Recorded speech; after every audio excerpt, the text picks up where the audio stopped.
on TV, please?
Good afternoon, guys.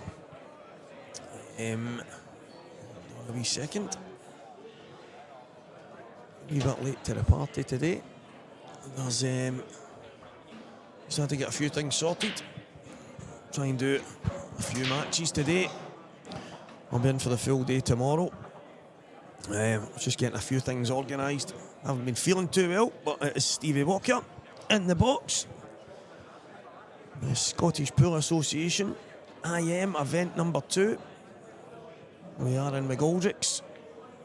Fantastic venue, as everyone knows. Live on Scottish Q Sports streaming. Craig is definitely the main man. He gets all the props that he deserves. And rightly so. We're looking at this. Looks like young steed Stephen Campbell has got off to a flyer here. It looks like Jamie Burnett has a mountain to climb early doors in this match. And a bit of trivia. Who won IM number 1? If anyone knows, answers on a postcard, please. I'm all tangled up here with the microphone and the earpiece. So while I'm in, and that frame is a bit fudgy, we'll have a look at some of the scores for you guys right now. Daniel O'Connor, 4, Dougie Adair 3. Daniel has 3 dishes in that match. Dougie Adair 1. So it looks like a decent standard in that match. Mikey Polly, one of my team, going to Coleraine at the end of the year. So Mikey will be donning the Scotland shirt after 10 years, he was telling me. Well, it's great to see him back. I'm delighted that I got the chance to select him. And he is 5-4 down against Stuart Mackay right now. Another very tight match. Jimmy Gibson, 5. Sean Sanderson, 3. George Payton Jr., I think it is, 1. Jordan Graham, 3. Kevin McLeod, 4-0 up on Chris McCann. Kyle Cochrane, 1. Stuart McAllister, 2. Mark McAllister Jr., 4. Alan Wilson, 0. And Scott Gillespie, 3. Lee Bell, 0 as well. And a round 2 match is just underway with James Jack and Lewis McCool. And no frames on the board yet.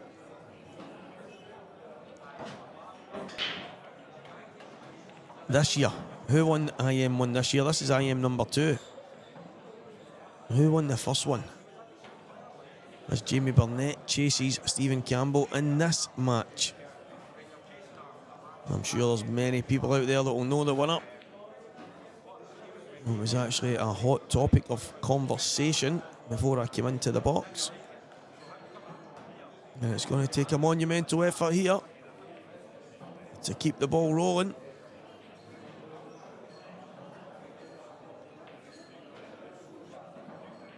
And how are you, Ryan, anyway? How are you, my friend? James Jack, 1-0 up on Lewis McCool. When you look at some of the ties, there's obviously some of the bigger names that you would argue have a slightly favourable draw. It doesn't mean that they can take them for granted, that much is for sure. That is a big mistake to be made in the world of pool. However,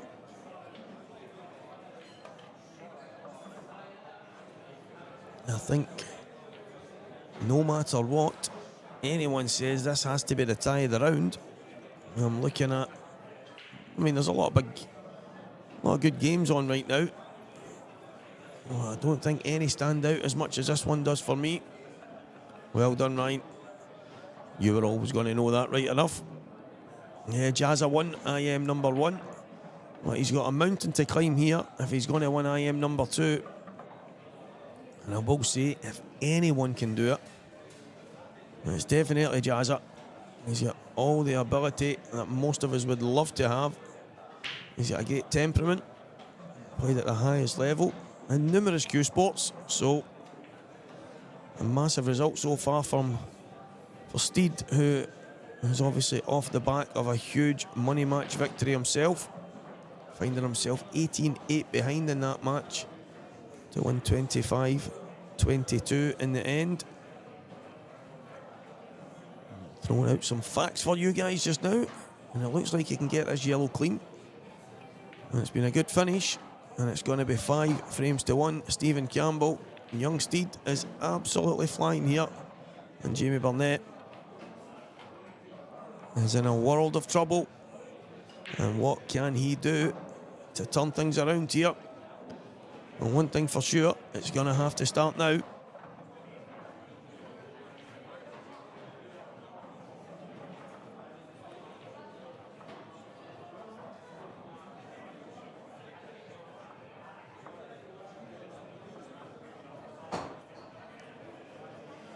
And definitely, guys, tomorrow we'll have a wander around the venue and try and get 1 or 2 of the players to join me during some of the matches, or even just for parts of the matches.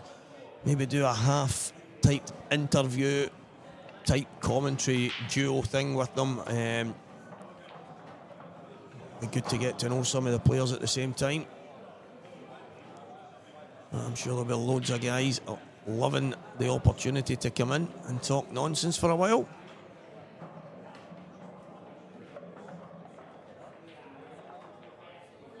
Andrew Murray, big statement with Steed's form lately. I don't see him losing from this lead. I have to say, he is in fantastic form. I think the confidence you get from such a big win in the money match scene, and not just the win itself, the manner of the win, coming back from such a big deficit in that match. There's no doubt confidence is high, and he will definitely be a player to beat over this weekend. But right now, he's still got a job to do, and that type of break is not what Jazza wanted. And right, looking at right now, standout balls are reds. They're definitely reds.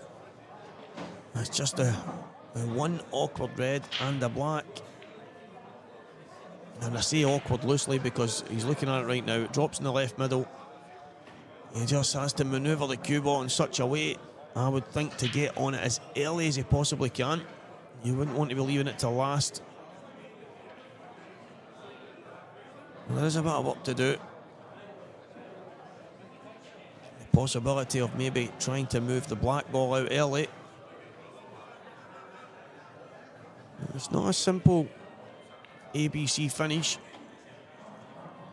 but you would be more than happy 5-1 up to be presented these reds. And what can Stephen Campbell do here?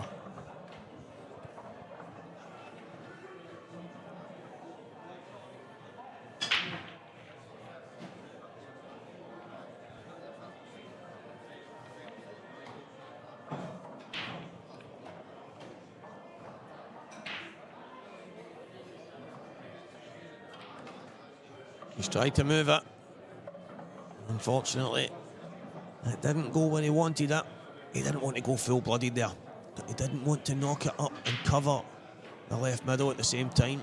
He was trying to be cute, catch it half ball, kind of just flick it out so it catches the bottom jaw, allowing the both reds in the middle of the table, or the middle left, to drop in.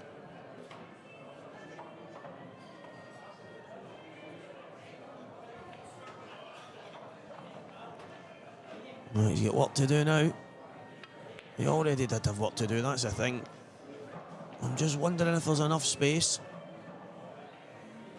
to maybe drift the black in to the right-hand middle. But we're going to find out.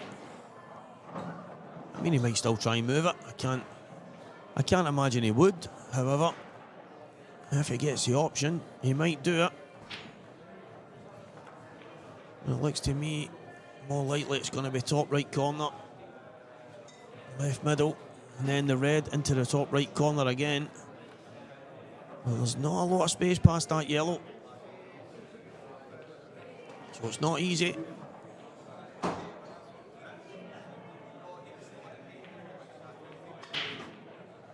So it is going to be the route I have mentioned.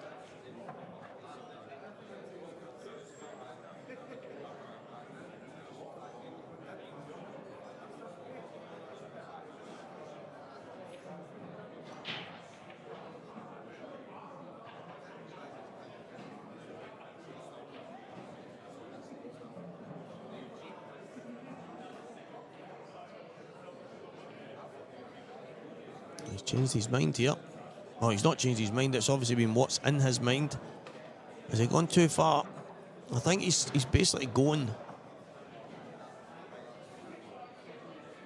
He's going the way where he can move the black. I mentioned that earlier. Is there a way that he can run into it? I don't think the double goes, or he would have played on it.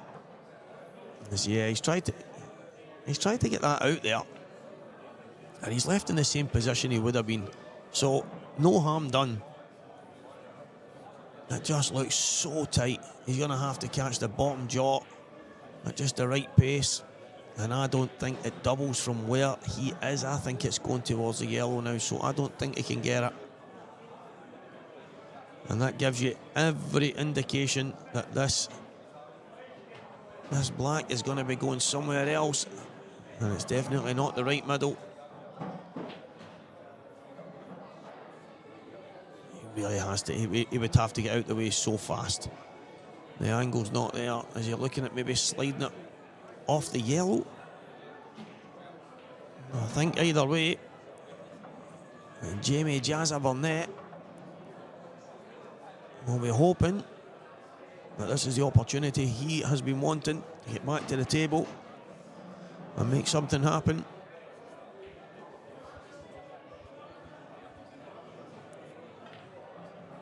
Yeah, he's tried to drift it. Oh, that's one thing he didn't want. He's brought out one of Jamie's bad yellows. And in real terms, it's Jamie's only bad yellow. The one down at the bottom left was awkward, only because of the one above the left middle. So now you have to fancy Jamie Burnett here to get another frame on the board.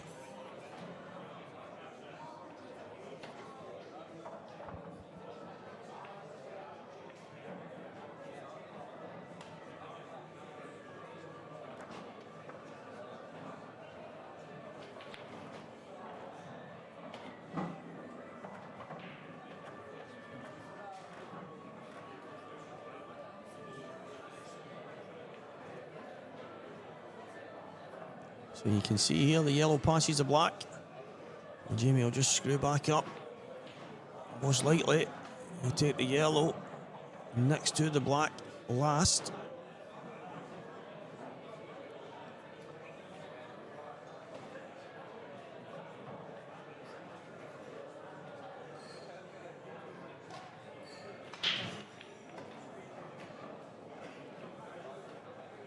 Nice and steady queuing.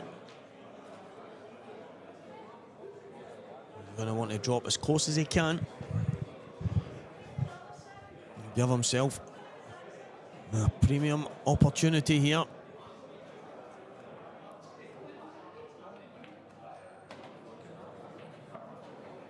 It was a chance for Stephen Campbell. Steed, as he's known to. Young Steed, more than anything, to the Scottish pool contingent.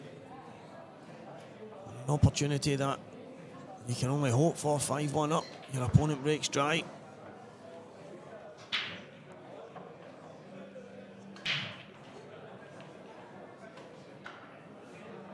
I think the cue balls came a bit far here. It should be okay.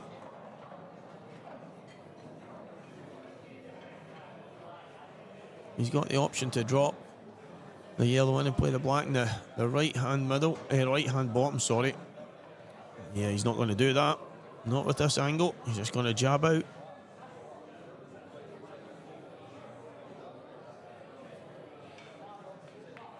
Yeah, cues it like a dream.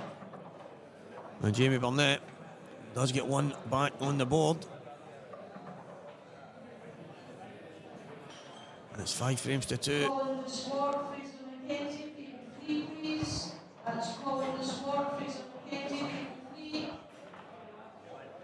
It was a big opportunity there to go 6-1 in front.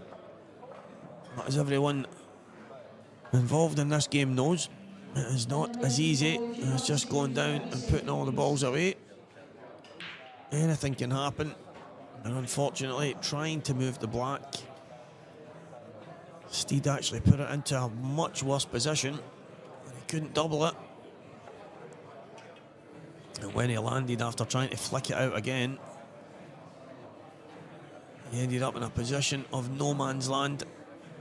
And fortunately for Jazza, it allowed him back to the table to take out a finish. It's big break time. It's going to be dry. And this is an opportunity. Now, has he got an opening yellow? I think the yellows are best here. Do you know what, guys? Both sets are actually okay. Both sets are okay. The red at the bottom goes into the left. The one just above it goes into the left. I think there's just a bit of work to do around about that area. If he can take these away down here and work his way back up the table, the reds are okay. David Bomber Blakeway, hi mate. I hope you are well, my friend.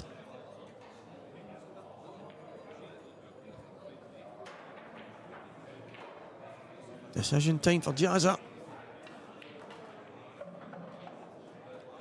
Tough starter on yellows, that's a problem. You've then got 1, 2, 3 yellows, 2 of them. I mean, you can drop on them either side. I suppose you could play them into the top left corner, left middle. You can play both yellows into the bottom right corner. It's just a case of how he manoeuvres the cue ball here on his decision. I think he might actually go reds. Just because it's an easier starter, but he's looking at yellow here. And he is going to go yellow. So I stand corrected. Jamie Burnett taking on the tougher opening pot. But to a guy of his ability, that is as simple as a black off the spot.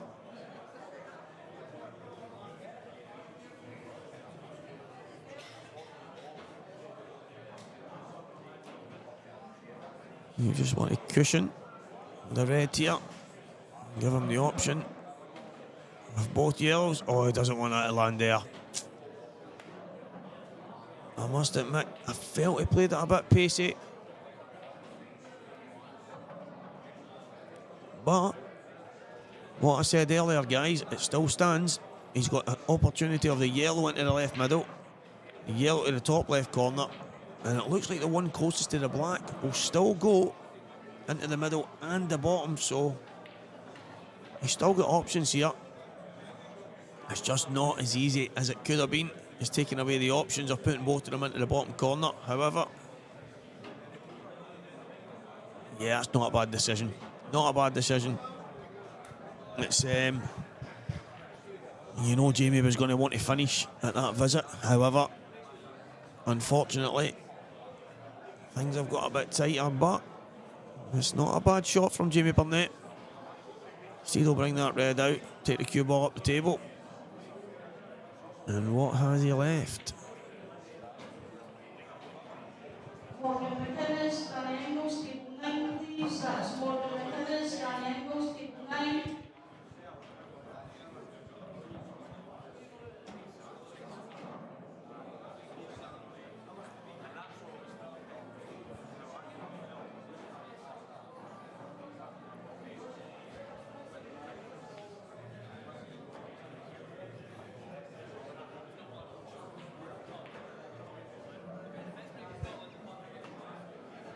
Tough decision. Tough decision here. Because if he takes the yellow that he was looking at there, the one in the far right, just below the red, closest to the right middle, if he goes that down, if it was to drop in, he would have literally no options at all.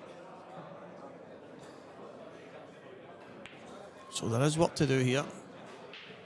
And it was always going to be the case. Steed was always going to just bounce that ball out. It's not a bad shot. It's not a bad shot. Not sure if Steed can cut the red back and take the bottom right corner here, but I'd be surprised if he plays that. I think he'll just slide off one of the balls. He's decided to pot. Steed obviously sees something here. He's just going to drop this down. It was an aggressive type shot that he played. Pot the ball, sacrificed one of his pawns, and then play the shot to tie the game up at the bottom end.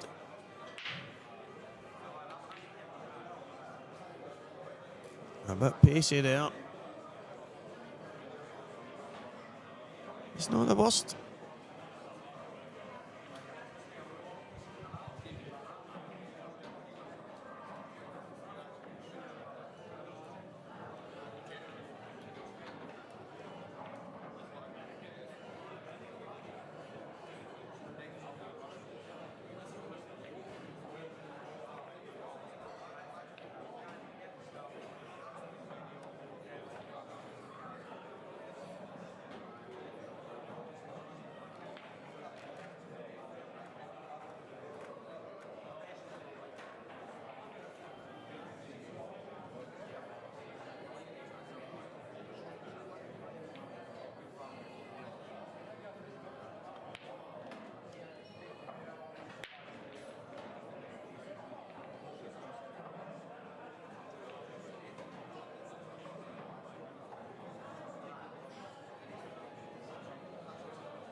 He's giving himself half a chance here.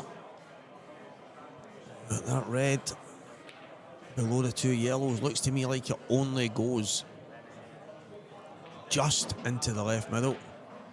Danny Wilson, the guitar man. Afternoon, my friend. Hope you're well, mate. Get some of the chanting videos up. Absolute quality.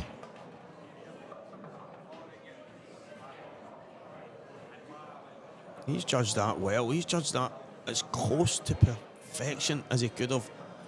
If he landed the wrong side of that red into the top right corner here, he would not have been able to play this finish the way he wanted. He had to land just shy, so he's cued it like a dream. He's going to drop this in, and that obviously does. Oh, yeah, I think he's gone too far here. So it definitely does go to the left middle. I'm a bit choked up today, guys. Not been feeling tip top, so if I sound a bit un-McCoist-like, that is the reason. Yeah, Danny, class, mate. Absolutely class. Definitely a talented man. Keep it up, my man.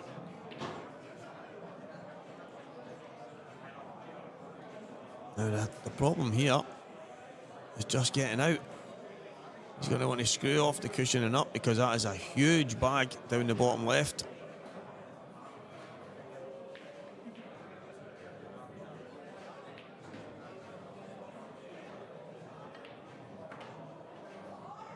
It's going to be 6-2 here, guys. What a finish. What a finish from Stephen Campbell.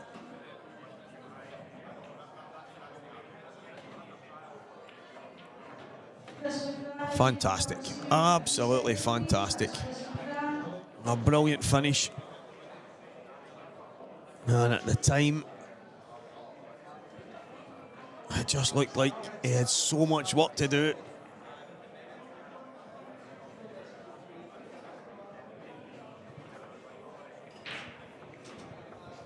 so much work, so many choices, and he took them perfect. But guys, the shot he played to screw back for the red into the top right hand corner, that position was absolutely spot on. He couldn't be short by too much. He could, if he went too far, he was absolutely in trouble. But instead, he landed as close to perfect as he could have. And from there, I mean, it was a fantastic finish from the beginning, but that shot in particular, guy, stands out to me. He cued it like a dream, landed as close to perfect as he could. And Stephen Campbell, 6 frames to 2 in front here. It sounded like I heard my own name there, and I'm unfortunately not in this weekend. Thanks to Mr. Billy Stalin, who has been playing fantastic lately. Himself and Donna not long walked into the venue. And Billy beat me in the last qualifying match. He played great. He's been playing fantastic lately. So it's definitely not me that was shouted on there. Someone that sounded a bit like my name. Stephen Roger. Steve Roger, there you go. Definitely not Stephen Walker. Big Steve Roger. Come on, Roger the Dodger. That's our own Brian Roger. And you'll get. He's just going to drop in, touch the yellow. It's good enough. Good enough. I don't think he's left anything too open here. What does WD mean? Declan Allen. Not 100% sure, unless you put 40 next to it. It's a type of oil, but what does, maybe well done? I'm not sure. Maybe someone on the chat can help out with that.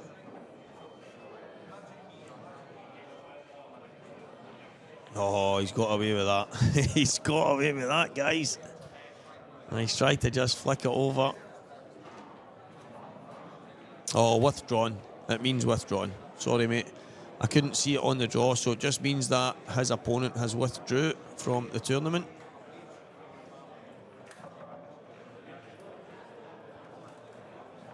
Crookie. The one Paul Cruikshank. There's only one Paul Cruikshank. How are you? One of my all-time Scottish pool legends. Absolute diamond of a man. I hope you and the family are good, my friend. Yeah, Paul Nielsen's put it there for you. Withdrawn from the tournament. Yeah, Johnny will get a bye. It's one of my big gripes about the IMs. So many qualifiers that have to be done all around the country, and a lot of people that know these events will know that there are really tough areas to qualify from. There are, no disrespect, but there's far easier areas, and I have known personally people throughout the years that have gone and joined these easier IM areas just to get themselves up the rankings. Something that I've always had a gripe with.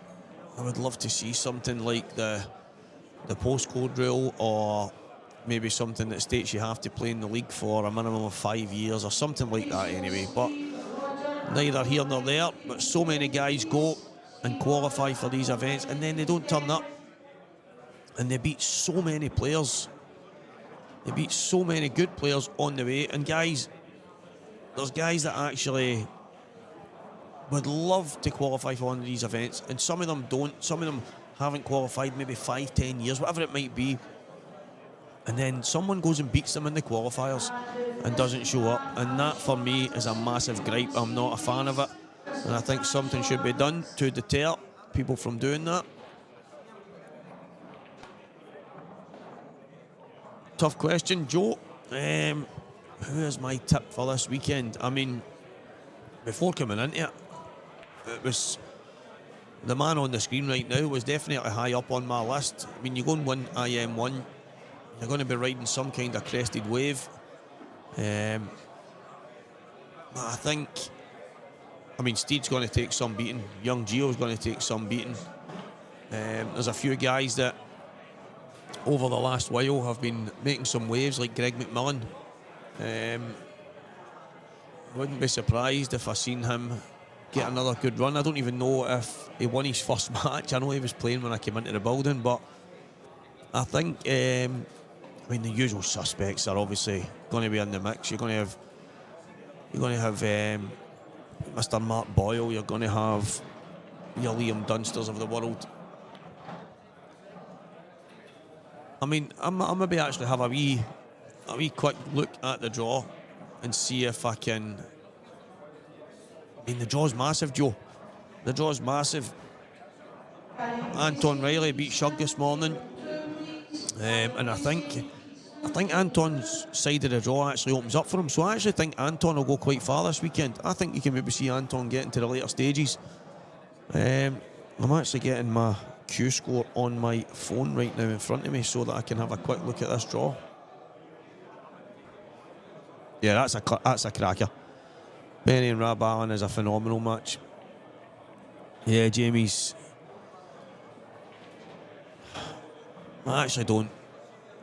I don't blame him in the sense of, I know a few guys, including myself back in the day, that might have scattered these balls by now, but he's 6-2 down, playing against a guy in fantastic form, and it's not been his game so far. It's not gone his way.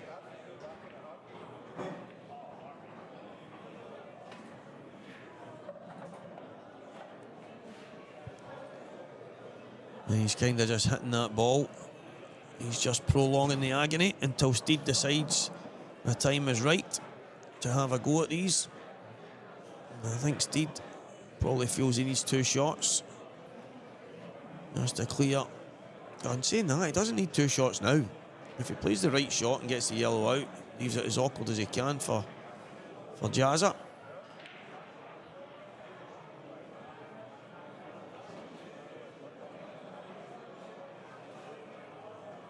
You see Ross Fernie has withdrawn, Chris Payne has withdrawn, Kevin Pawley has withdrawn. So Mikey Pawley, one of my team for Coleraine, he is out of the tournament.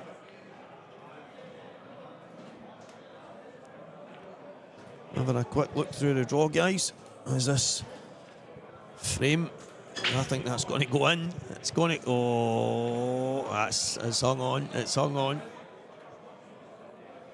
Well, Jazza, no doubt, will crash. I think he'll crash this 100 miles an hour. I really do.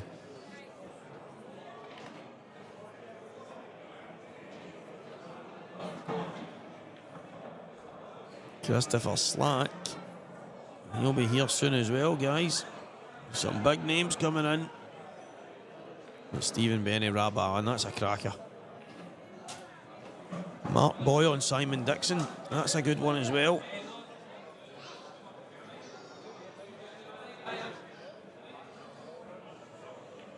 Stephen Kilpatrick and Davy Markey, that's another crack. Oh, is that David Manley? No, it's David Manley, it's not Davy Markey. David Manley, I'm not too sure I know that man. However,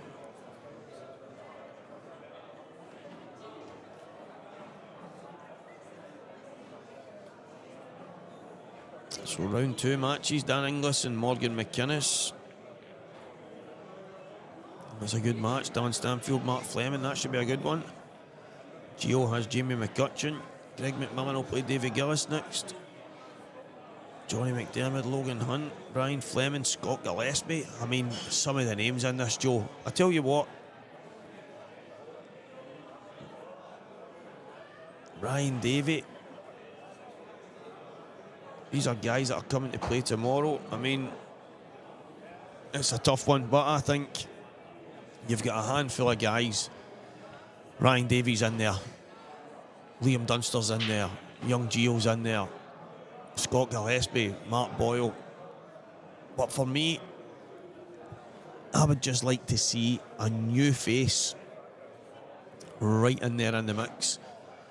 And I'm going to tip Greg McMillan and Anton Riley to be 2 of the guys that go quite far this weekend.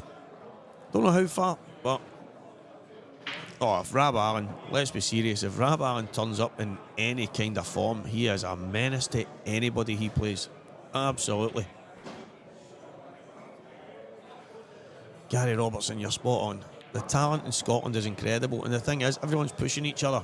So every time you think you're chapping on the door, there's me last week playing against Dan Davey, one of the most on-form professional players in the game right now, and I have played unbelievable to beat him on the Friday night, and then I come in the next day and I'm playing against Craigie Martin.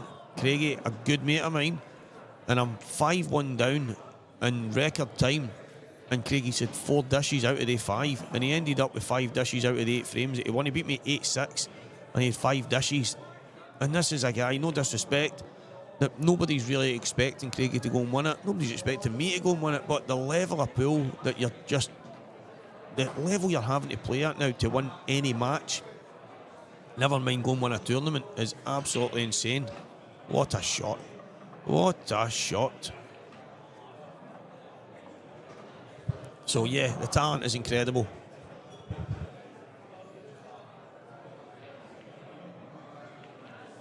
This is a frame that Stephen Campbell, young Steed, will not want to come back to haunt him. He should not have been losing that frame from the position he was in. He has. But you know what, guys? I know him too well. I know him too well to know that he will not dwell on that. I watched this guy from 18-8 behind stay calm and go and win a massive money match. So I think he's got the temperament to not let something like that bother him.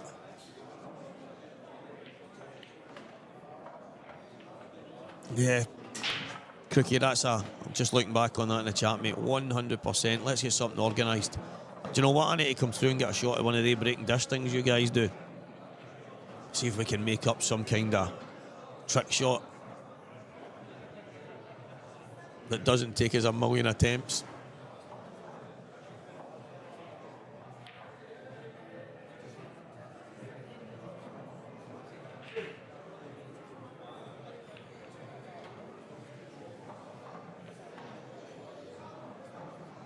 What a break. And Paul Cruikshank might be spot on with his prediction that Steed would break and dish in the next frame. And the Reds are there. There is work to do at the bottom left corner.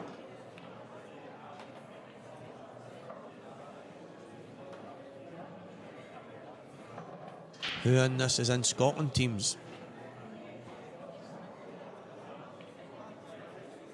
Unbelievable, guys. Anyone out there?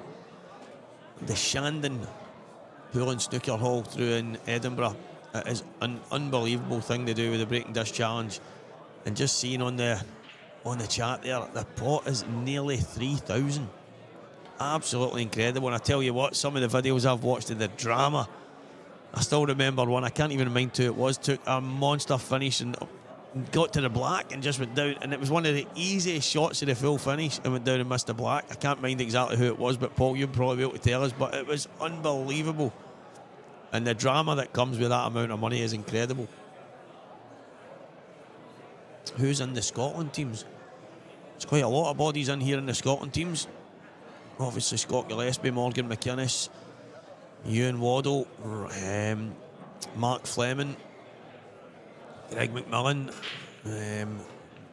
Mikey Pauly, Hugh Thompson, Johnny McDermott. I mean, there is a lot. Martin Rogan.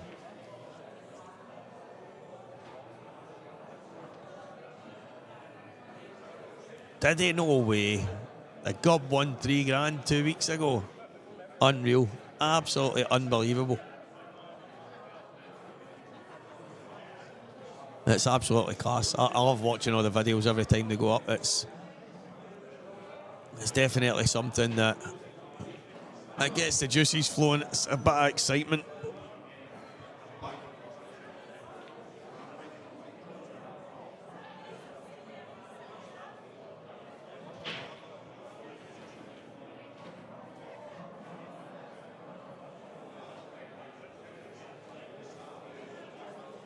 I mean, just looking at the kind of standard that guys need to be playing. So Daniel O'Connor and Dougie Adair, these guys have played 10 frames, and 50% might not seem a lot to a lot of the guys out there, but 50% of those frames won have been dishes. So 5 out of 10 frames, that standard, let's be honest, you only need to go back 5-10 years. There's very rare that matches were averaging that type of pool. Lewis McCool, James Jack, that's 4 each.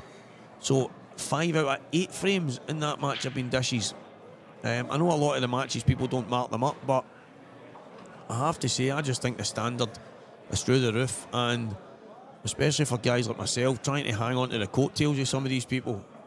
I don't get the time I would love to have on the table to go and practice and put the hours in that a lot of the guys do, but just to mix with some of them and try and keep up with these guys, it's a good challenge, and I must admit I love doing it. I just wish I had more time to put on the practice table, but unfortunately, like most of us, I need to go in real life. Family, kids, work, kids clubs, football, dancing, whatever it is. It's not easy. Well, there's not another, Colin, there's still another team to be picked. I know it's currently being looked at by Drew Byers, who is the Scotland B2 manager. I have no idea who he has on his list so far, but James might well be on that. He's playing some good stuff right now against one of the best players. Definitely, ability-wise, Lewis McCool. He is an absolute animal when he gets going. So James has had 2 dishes in that match, Lewis has had 3.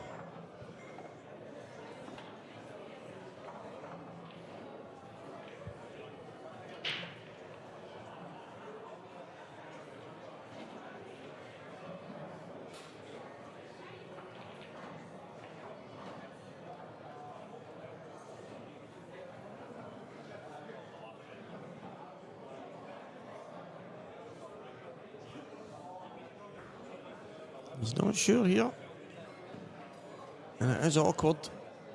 No matter what, it looks like he might leave some kind of chance, and he doesn't want to do that.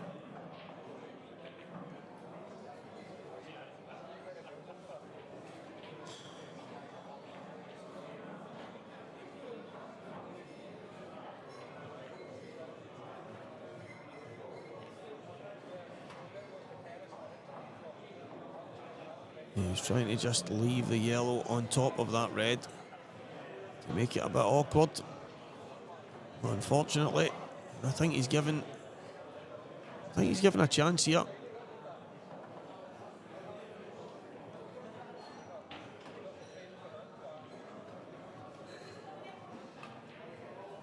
And this match looks like it could be over.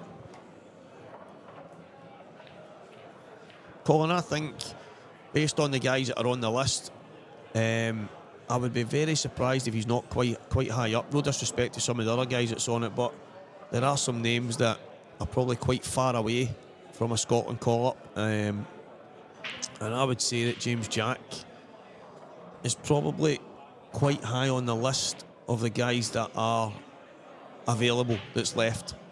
So I would not be shocked at all if he ends up in Drew's team, and I'm pretty sure Drew will put a good team together.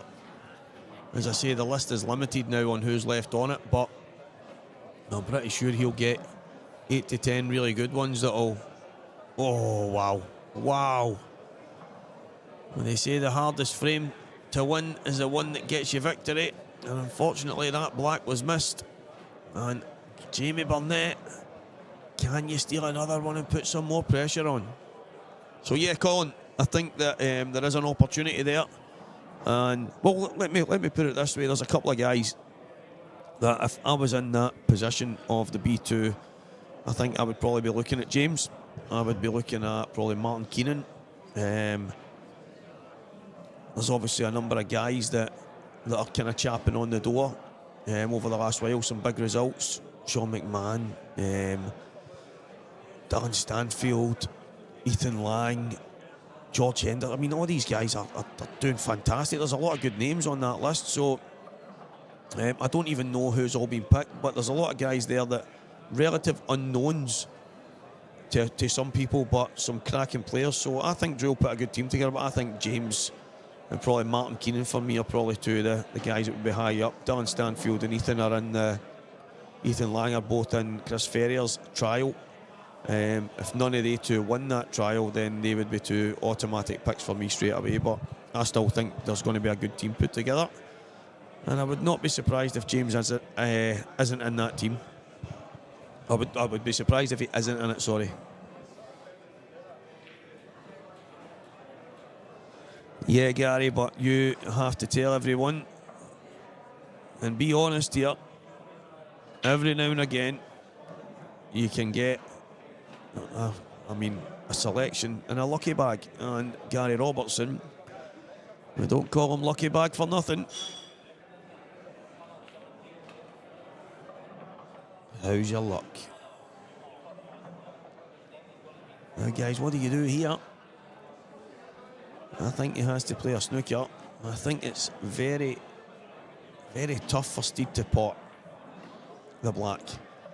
Now, I think he'll hit the black, no problem.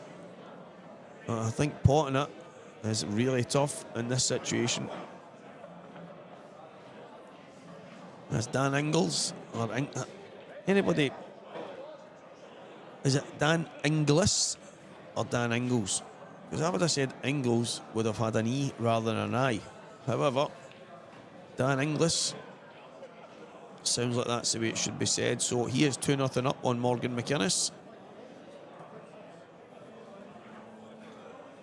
2023's top man, the most on-form player of that year, Morgan McInnes.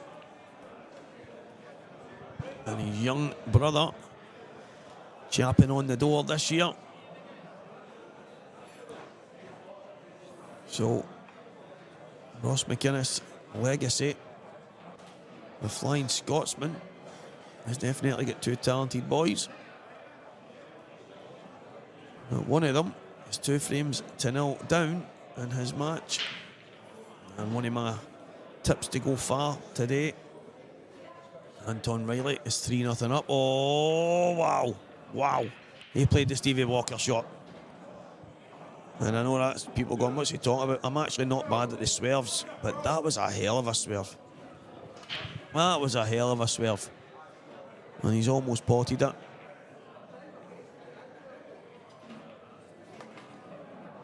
And he's it to stop. I wonder if he can hold this. Mark Boyle is, I think he's on a bit later, mate. I think he's on, I actually had to draw up a second ago. I'm sure it said 2 o'clock or something like that. Can I have a look for you now?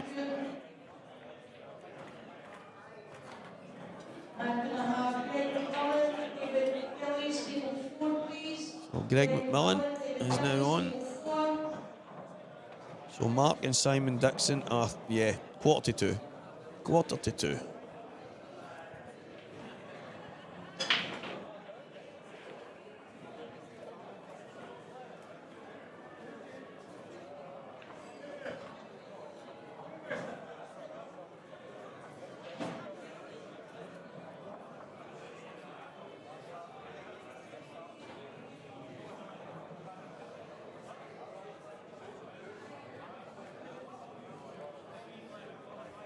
Oh, bit of commotion. So, a lot of people might not know that in McGoldricks, you can't sit in the playing areas unless you're a player.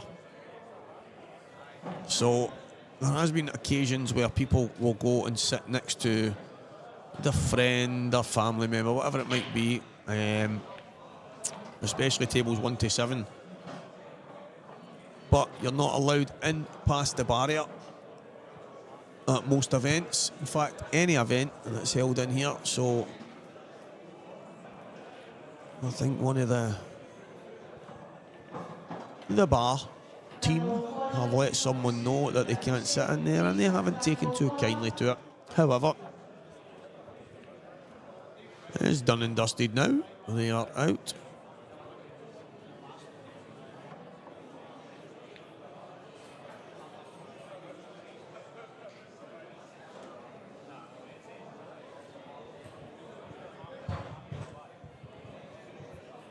Yep, Paul, there's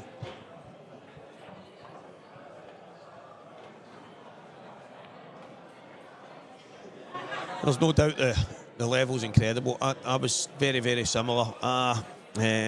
Due to working away from home for the best part of a decade, although people did see me on occasion turning up on the odd Tuesday night to league pool, once in a blue moon I made like a West of Scotland tournament. However, I really didn't play the game for the best part of a decade, and then when I came back, a lot of guys, a lot of youngsters who were decent and they were improving and stuff like that when I was kind of playing the game at a decent level to an extent, and I came back and it was just incredible. Some of the guys, they just didn't miss. And I mean, I remember playing in the Scotland B team down in Bridlington where a young certain Liam Dunster, Ross Fernie, David Rooney, these guys were all on my team, and they were obviously the youngsters coming through. They were playing the under 23s and stuff at the time as well, and next thing you know, you come back and start playing the game again, trying to kind of get yourself at a decent level, and these guys are dominating.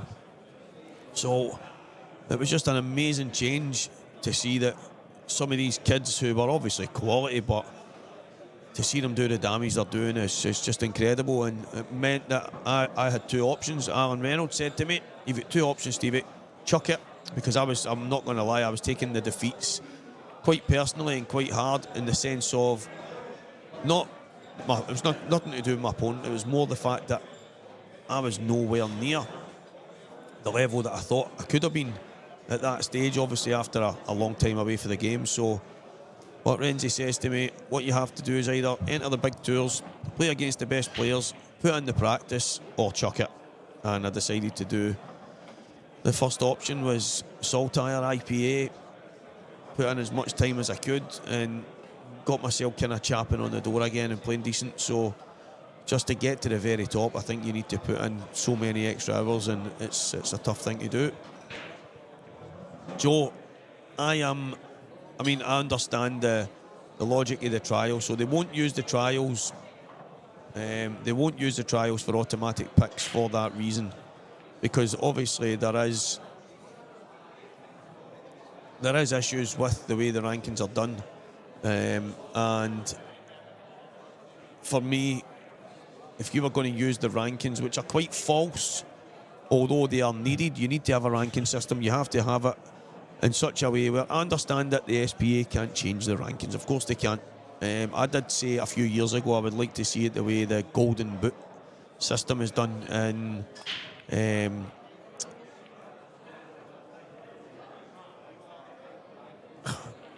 the football world. In European football, you get, if you play in a lesser league, you get less points for your goals, kind of thing, and if you play in one of the top leagues, you get more points for your goals, something along those lines. But then I was kind of in conversation with some people, and they're saying, well, that could actually force more people to leave to go to different areas as well, because of the different point system. So it could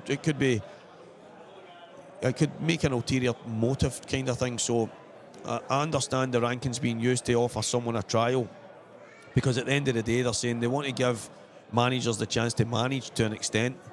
So, but they also want to give an opportunity to people that are doing quite well, and that's where the rankings kind of come in. But you could be offering the four highest players available, and they could be 30, 40 and 50 in the rankings kind of thing, because other guys just haven't put their name down. So there's obviously some grey areas that will probably get fixed out over the next maybe year or two. But I do like the idea of having the trial, because someone that maybe wouldn't get an opportunity to play in a certain team, like let's look at it this way, Ewan Waddle. Ewan had a fantastic IM last year, got himself up the rankings. He's managed to keep himself digging in there. That ranking has got him an A-team trial. Now, there's a lot of people that might argue that Ewan is nowhere near the level of some of the guys in there that have played there over the past number of years, but he's got himself high in the rankings. He's went into a trial and blown away numerous guys who might have been held in a higher regard than Ewan, and he's now going away to play in the Scotland A team. So there is a few grey areas, but I do think that there is a place for the trial. It just maybe needs to be tweaked a tiny bit here and there, but I do get what you're saying, mate. The rankings can be falsified in so many ways. But again, it's been the same ranking system for a long, long time, and I don't see it changing anytime soon in the aspect of, and I think that's why it's not used as the main. Some people say, oh, you should just use the rankings. 1 to this is that, and then 6 to that is that team. And now, but that's probably the reason why they can't do it, because there is so many kind of issues that you couldn't probably use it to, 100% kind of thing. But I do like the idea of the trial, I must admit.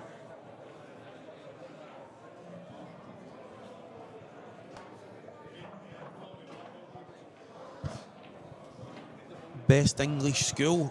I don't know. In real terms, Stephen Campbell just getting over the line. Listen, that was a tough one there for Jamie. Jamie won IM number 1. But Steed got off to an absolute flyer here. Jamie was chasing his tail from the beginning. He really was up against it. Steed gave him away back in. Kyle there on the chat saying exactly that. Steed didn't have to. He was forcing the issue a tiny bit. He probably could have made sure. He's just trying to force his way over the line. But he's ended up taking a good finish in the end there after Jamie's made a mistake again. But Jamie was having to severely force it in the end. He was having to hang in. He was having to kind of scratch and claw just to get himself the opportunity to stay in the match. But unfortunately, he didn't. And young Stephen Campbell, young Steed, is through to the next round. Yeah, talking about the hours on the table. So, how long's a piece of string? But for me,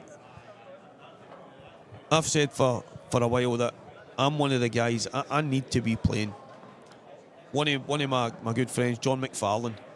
John was never a big practicer. John is one of these guys who, as long as he was playing in a tournament each week, that was enough practice for him, enough to keep him sharp. He didn't have to go and put 1 or 2 hours every other day on working on specific things. He was just, as long as he was playing week in, week out, that was enough to stay sharp. So, but I feel a bit different. I feel like I have to go and spend a couple hours. In the last 6 months, I have not had out with one and it was a practice match against my good friend Rob Edmond. I haven't had any time on the table to go and have, whether it be a race to 15 against one of my mates or just a good couple of hours on the table myself, working on different things. It's just something I've not been able to do. So I would love, me personally, I'm working on getting a cave built at the house. I'm working on getting the table into that, and I feel like if I can get home from work, put an hour in whilst maybe the dinner's on, maybe when I'm in the house at night and everyone goes to bed, I can go and maybe get another wee hour on the table rather than sitting watching TV. I don't know how much difference it would make, but I would like to think if I could add 5 or 6 hours a week whilst having a table at the house, it would make a massive difference to my game. But I would take an extra 2-3 hours a week right now over what I'm getting, because it's not a lot. I'm turning up to tournaments against the best guys in the business, and you're expected to compete, which I've done that to an extent, but if you're going to win these, it seems to be the guys that put in the most time that are doing the most damage right now. So it's definitely, I think, if you're not winning, I've done reasonably well in the last maybe 18 months, some good runs in tournaments. I've had semi-finals, quarterfinals, I've had a final, a couple of quite a few last 16s and stuff.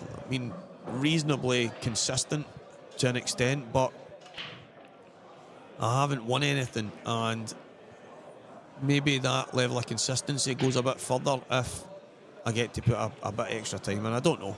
I really don't know, but I'm sure there's a lot of guys, I don't know if there's any ladies on there as well on the chat function that might find something similar, that maybe they would like to get a bit of extra time. I don't know how many hours, but I mean, right now, I would take an extra 2-3 hours a week if I could. Would I want more? Yeah, I'm quite greedy. I love being on the table. If I could practice 8 hours a day, I would do it. So, who knows what kind of damage you could do playing that amount of time. I'm looking forward to this match, guys. Mark Fleming, one of the top brass in the country, Scotland A team. He's playing against Dylan Stanfield. Dylan, who was in the trial for the Scotland B team, he was unfortunate on the day. He was one pot away from getting himself right in the mix with the last round of fixtures. Unfortunately for Dylan, he missed a long yellow, one that I expected him to get. But he is in the trial for the B1 team. He must have been so close to being in Chrissy's team. He's very highly rated and playing well these days. Well, I would imagine that he won't be too far away from either the B1 or the B2 team going to Coleraine at the end of the year. As Mark Fleming himself will be boarding a flight to go to Malta. So massive good luck to everyone that will be representing their country later in the year. The standard of the game is really going through the roof right now. Everyone pushing each other. And there you go, guys. I came in here and I look over my shoulder and there's Morgan and Preston on the snooker table. Just coming in and getting their hand on the table, getting their eye in early doors. I'm not going to lie, I've struggled with stuff like that. Going on to a different table. If there was a pool table available, I could go and get a hit on it before playing my match on a similar table. But going from the snooker table, people say, yeah, but it's easier when you go from the big table to the small one. To me, it's just far too different. The feeling, the way you cue, the pace you cue at. These guys, any minute they get, they're on the table. Look at the difference it's made.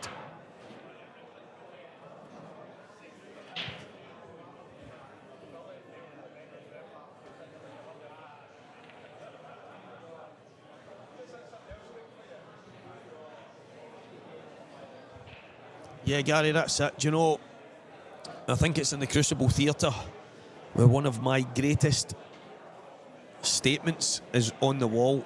It's one of the statements that I love most in the world. And it's one of the things, it was always spoken about the Neville brothers. So they're one of the biggest examples. Like a Jamie Carragher of the world, might not have been littered with great ability, although they had something, they had an understanding, they had a work ethic like no other. These guys were willing to work harder than the guy next to them. And if they can work harder than the guy next to them and do a job, then sometimes that's enough. But on the wall it says, I think it was John Higgins and Mark Williams in the photo, and it says hard work beats talent when talent doesn't work hard enough.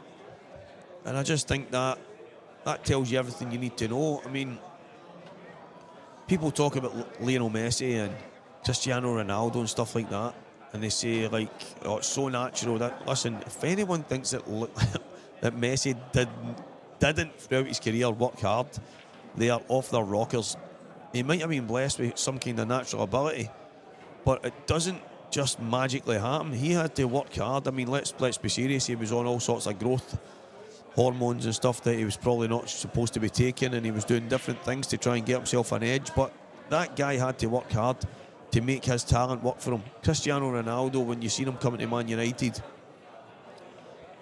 50 step-overs in a match, then terrorising defenders and the stuff that he used to do. But to hone his skills, obviously he got a real bad injury and then he had to work hard. He had to work hard to change his game. So I 100% agree with you, Gary. I just don't think that natural ability is enough. If you don't work hard at anything, and pool is one of their games, a lot of the guys that play snooker and American pool and whatever it is, no matter what game you play, putting the hours in on the practice table is absolutely massive. My name is Stevie Walker, sometimes known as Walker the Talker, or aka Ali McCoy to some people, but today I can't imagine I sound anything like Ali because, as I say, I'm a bit choked up, not feeling great. But yeah, Stevie Walker, I am a current player, manager of the Scotland B team as well, and in that team I've been playing last couple of years internationally. Had a couple of Scotland A team trials as well. Been chapped on the door because a number of guys couldn't make it, but I'll take it. But yeah, I mean, I'm a current player. I play in the IPA, Saltire events, all the kind of Scottish events as well, but I generally play as much as I possibly can. I've had some good results over the last while. I've been taking some of the top pros the full road. I've had some good victories as well, so yeah, I'm one of the current players right now. And thank you very much for your input on the chat function and your compliment. It's very much appreciated.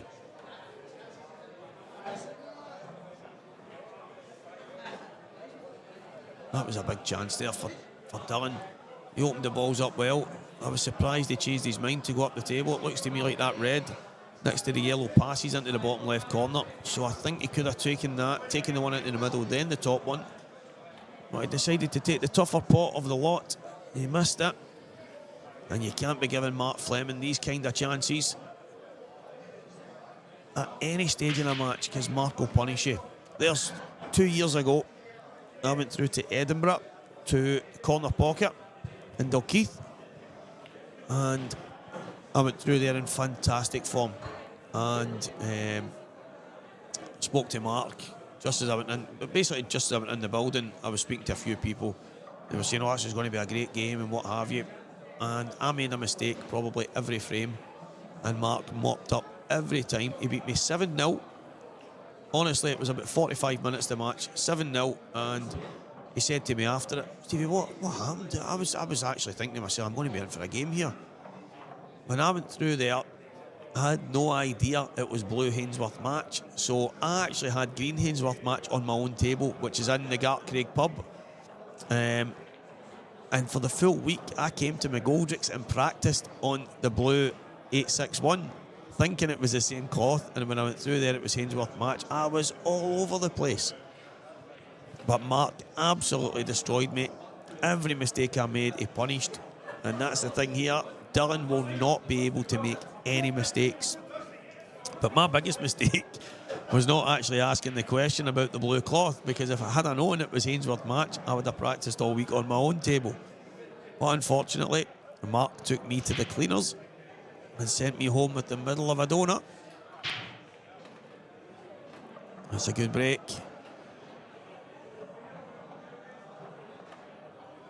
That's a good break. He's not got the best of starter. I think he's okay. He might actually decide to go reds here. I think the reds... I mean, again, I'm looking at the most simple start off here. Well, he's looking right away at the pot kick here. He's going to take yellows. This needs to come out. It didn't. That was a worry there, guys. I think that's... The red stood out to me because it was an easier opening, but not just that. Every red still went. If he pots that one in the bottom left corner, then the red on the side cushion goes into... It doubles. Not only it doubles, it obviously goes in the bottom corner as well. He's played a great recovery shot there. And it's not landed perfect, though. But considering the position he was in, that is as good as he could have asked for. Big turnaround in that match with Morgan McInnes, which is on the other stream table against Dan Inglis. As Morgan 3 frames to 2 in front now.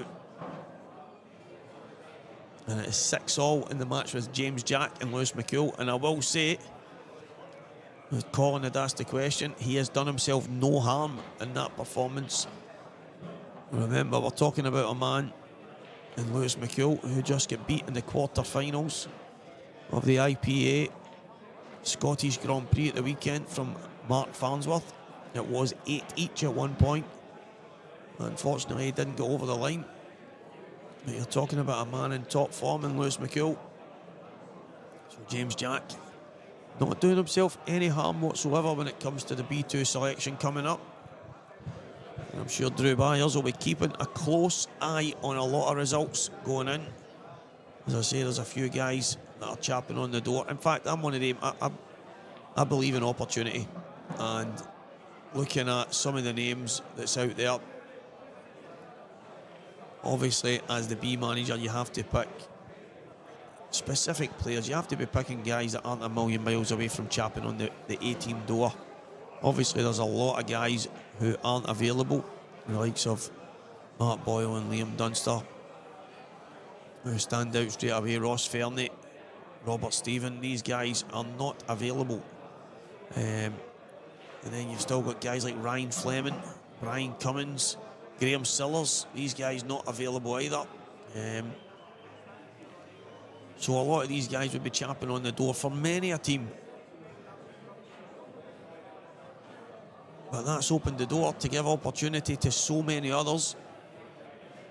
And a lot of the names I mentioned earlier, they've had some phenomenal results over the last while, and they are definitely chapping on the door. I must admit, I'm excited to see what Drew's going to do, because that team is going to be littered with opportunity and heading to Bridlington next year. The teams are being cut from 7-man teams to 5, and there will be no B2 teams in Bridlington, so you're essentially cutting 27 to 30 players down to 14.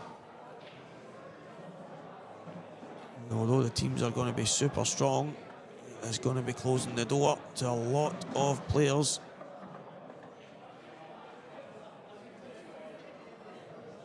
So, what does that mean?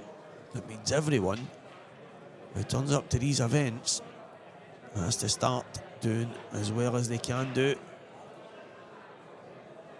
Whether it's the Scottish events, which is the most important, guys. You have to be supporting the SPA if you want to play for Scotland. If you want to represent your country, you have to show a level of commitment, and that means the Scottish IM Series. It means playing in the Scottish Open. It means if you're in the seniors, you have to play in the Scottish Seniors Tour, the Scottish Masters Tour, the Grandmasters Tour, the Ladies Tour. There are so many, the youths and juniors, whatever it might be, you have to support that. But after that, you are expected, and I believe you should be competing at the highest level. Is that the IPA? Is that Ultimate? Is it the Saltire Series, where you have the Saltire Ladies events? You have the men's. You also have the Select Series, where there's guys who are chapping on the door and wanting to get themselves to the highest level. They're working their way up from the Select Series. There's so much pull. The West of Scotland Tour, the East of Scotland Tour, all of these things that are on our doorsteps now. If you want to play for your country, well, you have to give up a lot of weekends. The big question, that Best English School on the chat had asked, how many extra hours do you think you have to put in to get to a specific level? I just wish, I actually wish I could play the game every minute of the day. I wish I could play the game every minute of the day and really give it a go. But I know even the guys like Mark Boyle can't do that. So I think it's just about prioritising the right time. That's something that I have to work on. Dylan Stanfield goes 1 red and black away from getting this match all square.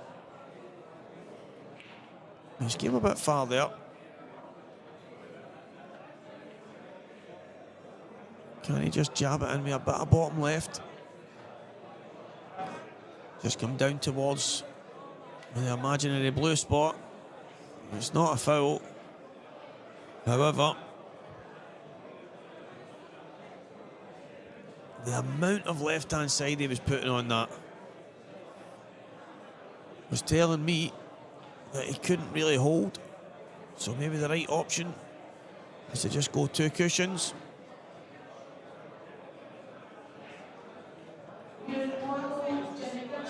It's a clever shot. Clever shot from Mark here. He can maybe decide to get his bad ball out.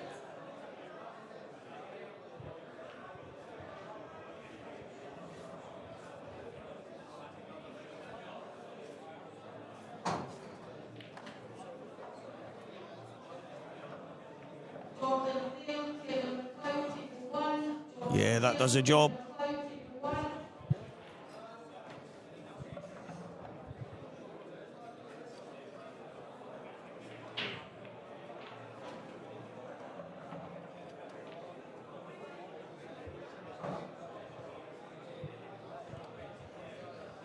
Now, Dylan, what can you do? Can he make life a little bit awkward here? Can he bounce the red towards the middle of the table and take the cue ball just to the left side, maybe towards the top pocket, or does he just go severe aggression here and try and play the long double?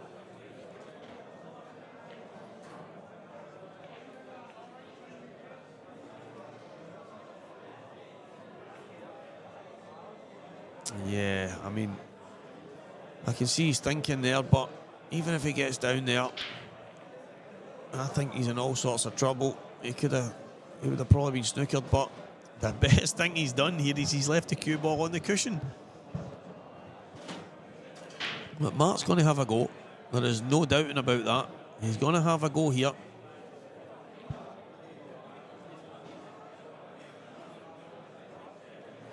Yeah, good shot. Unfortunately for Dylan. And Mark Fleming is 2 frames to 0 in front here.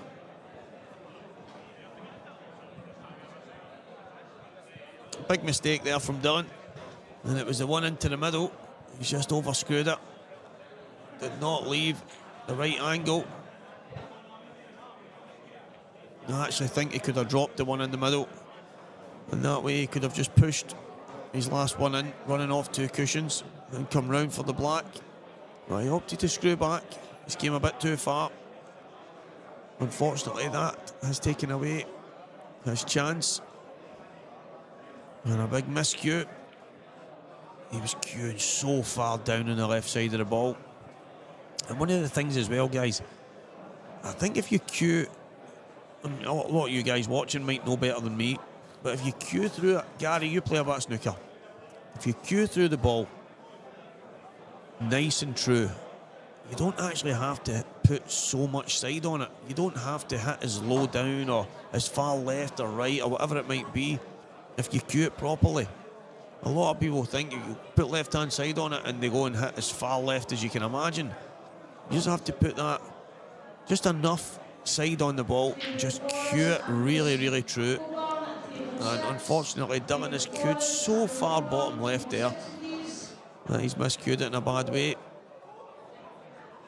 And from there, he has a dry break. And is this a decent opportunity for Mark Fleming? The obvious shot here is the yellow. Where does he go from there?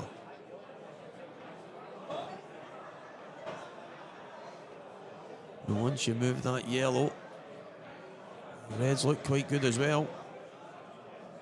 So work to be done. That's what he's looking at. He knows himself he's going to open the table up the minute he plays this shot. It's just a case of what does he leave after that. So big bridge hand. Big screw back. And he's on the gap to the yellow at the bottom left corner.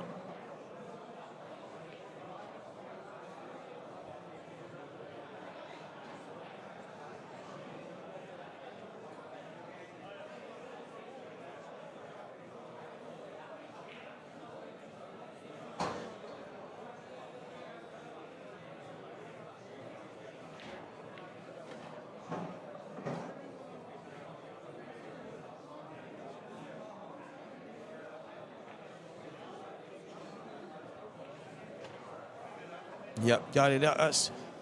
I was just looking at how far down he was queuing, but I see it myself quite a lot, and it's more when I watch snooker more than anything.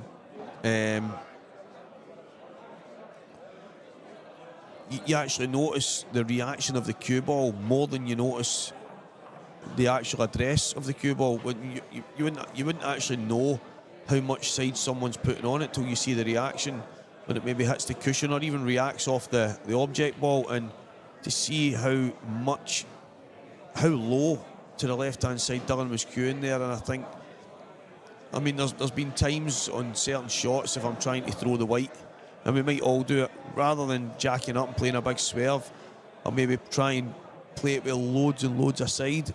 But that's maybe on a shot that I'm trying to swerve it slightly rather than play it with a touch aside. And you notice it more when you see guys playing snooker. You think they're just maybe slightly left of centre, slightly right of centre, and the reaction they get just by cueing through the ball, and as you say, the speed that you take the cue through it, you seem to gather so much. I mean, you get such a better reaction, and you've got more chance of potting the ball at the same time. So I knew you would know that as good as anybody, with the amount of snooker you've played through the years. I just thought it was quite surprising the way Dylan was playing it. Is he taking this off the red, or does this go? Yeah, he was taking it off the red. This is one of these instances again, guys. Dylan has to take any opportunity he gets here against Mark. You cannot afford to let these slip through your fingers, or it'll be a excruciating match on a very short day.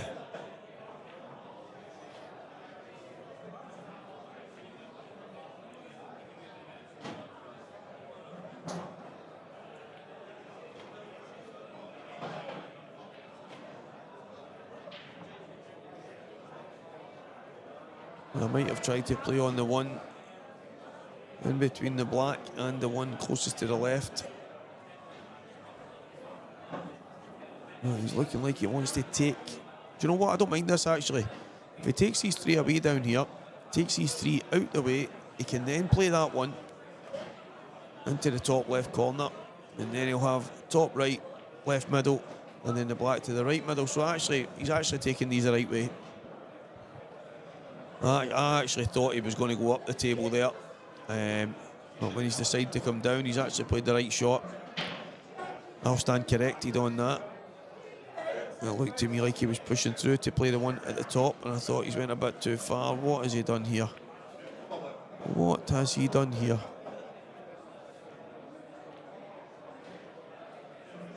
He's overcooked that by a long way, and he really stabbed at that there. His cue was on the cue ball and away so quick.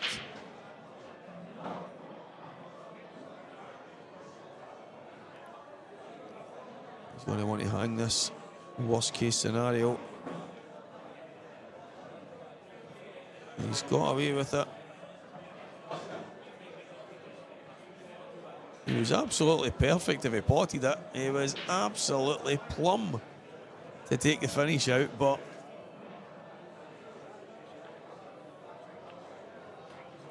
has he left Mark enough of the yellow into the bottom corner? Is there a chance Mark could get off here? Can he screw straight on? If he can screw straight on, he's okay. Yeah, he could. He could screw straight onto that red. Has he got enough angle? Has he got enough? Now, the cloth is still relatively slidey. It's only a couple of weeks old.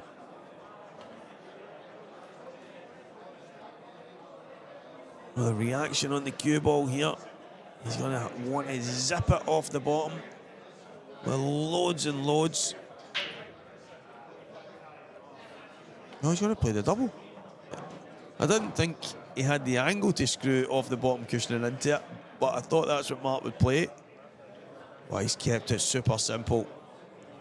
giving himself a shot. How often do we say we just want to give ourselves a shot? We say it over and over and over, and then we go to the table and we do the polar opposite. We don't give ourselves a shot. We do something crazy, and that's what Mark has made sure of here. He's given himself a shot. He's missed it, but I don't mind that. Sometimes, I mean, if he goes for the pot kick there, doesn't get it, the cue ball goes up the table and he's snookered, he would never know. But at least that way, he knows full well that he at least had a chance at it. And he basically dropped on his own. It wasn't because of a big mistake, it was just because every now and again we miss. And unfortunately for Mark, he missed. It wasn't an easy double. And massive frame now for Dylan Stanfield.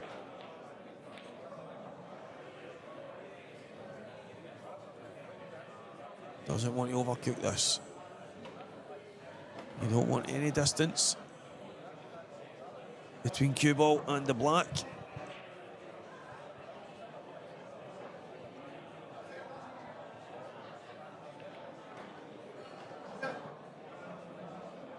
He's a bit straighter than I would have liked here.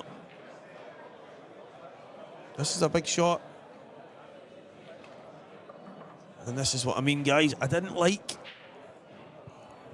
For me, you want to pot that ball in the top right corner and leave an angle on the one into the left middle and just come down to the bottom rail. Come right down to the bottom cushion. And then all you're doing is just one cushion and a cross for the black in the middle. He's missed it by a long way. And it's... For me, it's not the one hanging over the bottom. It's the shot into the top right-hand corner that's the problem there. You're automatically in his head there. He's got a hanging red to get on the black. Right, that's fine. That's totally fine. But give yourself the right angle. Give yourself the opportunity to get on it proper. And I think to do that, you have to be on the bottom rail, the bottom cushion, so you can just go one cushion and across, even if you're 6-8 inches down. It's a simple cut back into the middle, and unfortunately for Dylan, this is going to put him 3-0 down here, and he's had his chances.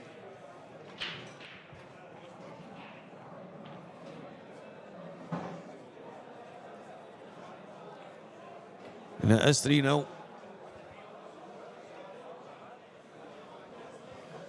Dylan's going to be kicking himself, guys. He's had his chances. They've been good chances. And it's chances at the level he's been playing at over the last while that I expected him to take. Well, unfortunately, he hasn't. I'm going to fire you some scores just now.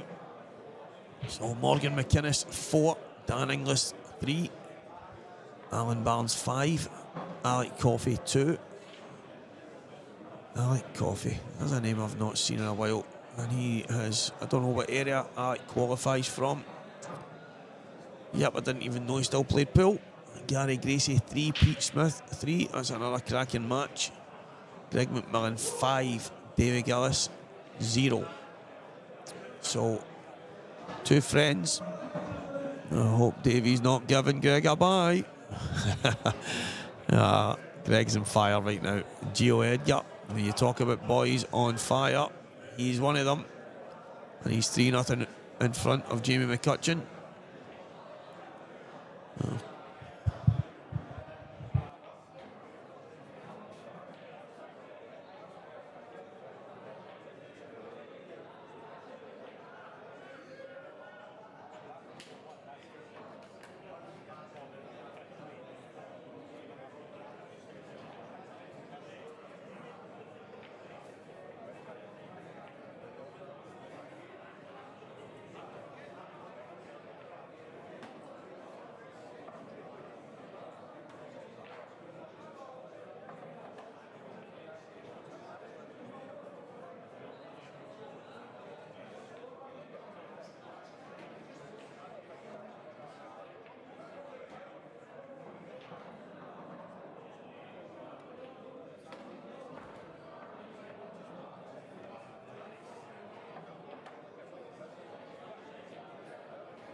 Sorry guys, I was in the middle of talking scores there, and a good friend, Mr. Lewis McCool, popped into the box there.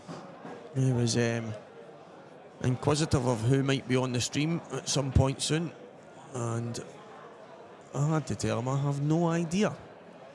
I don't get to make those decisions. That's for the higher uppers. And as I looked at the screen there, I see Dylan going in off. And has anything changed in the scores? Gio's 4-0 up now. Stuart Mackay 1-0 up on Dougie Adair. Ewan Waddle 1-0 down against Jimmy Gibson. And Kevin McLeod 1-0 up on Jordan Graham. And David Forrest 2. Angus Coburn 0-0. 2-0. You know when you hear guys say things like, look at his record, he's 10-0. People say phone numbers 0787 and 0414 and whatever it might be, 01.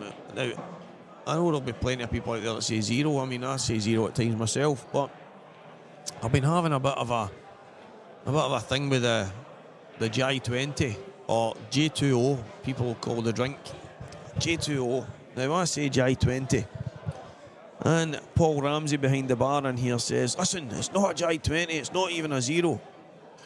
And I says, well, tell me your phone number.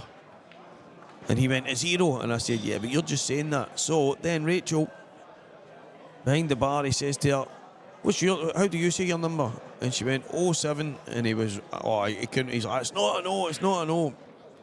I'm just thinking that when people say he's 0-2 and he's 10-0, and how can it be okay to use the term O for a 0 sometimes?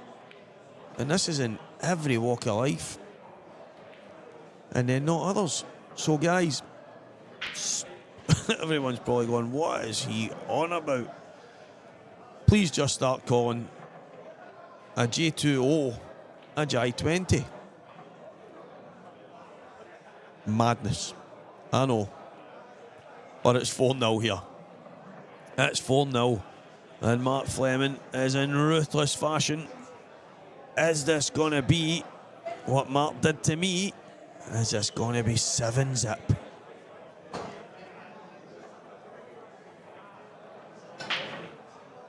What is the thoughts, guys? Who would you like to see on stream next? There's rumours. If Morgan can beat Dan, he's going to be playing Lewis McCool in the next round. Is that a stream game for you? That is a stream game and a half, that one.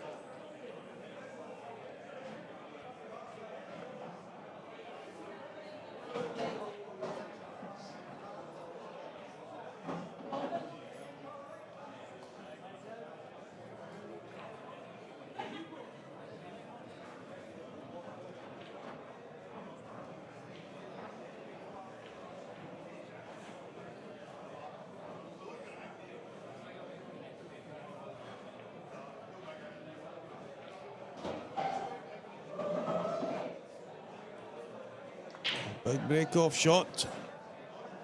There's one down.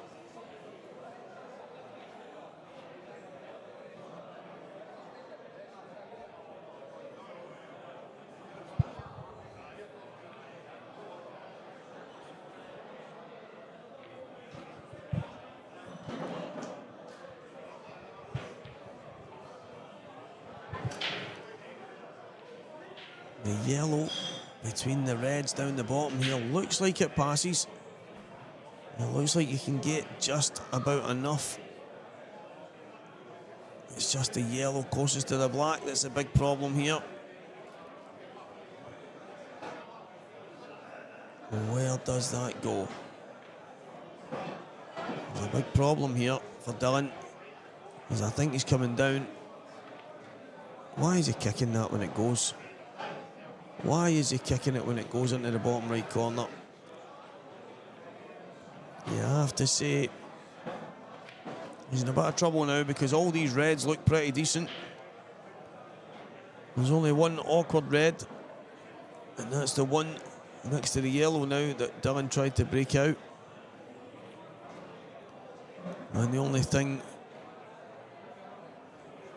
that he's achieved is he's opened the game up for Mark. And there's 3 reds in that vicinity to open that up, and it looks to me like you can get enough of the black.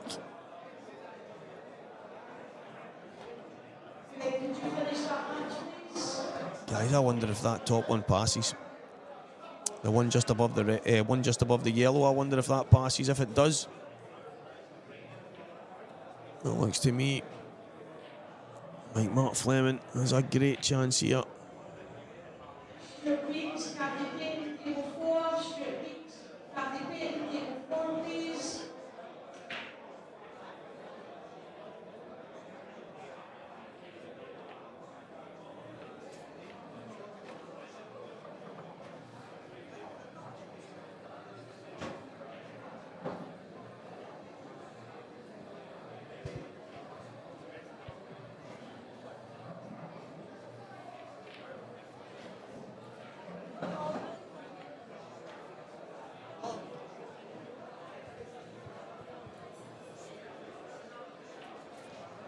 So Greg McMillan, 7-0 victory over David Gillis. Playing some fantastic stuff right now.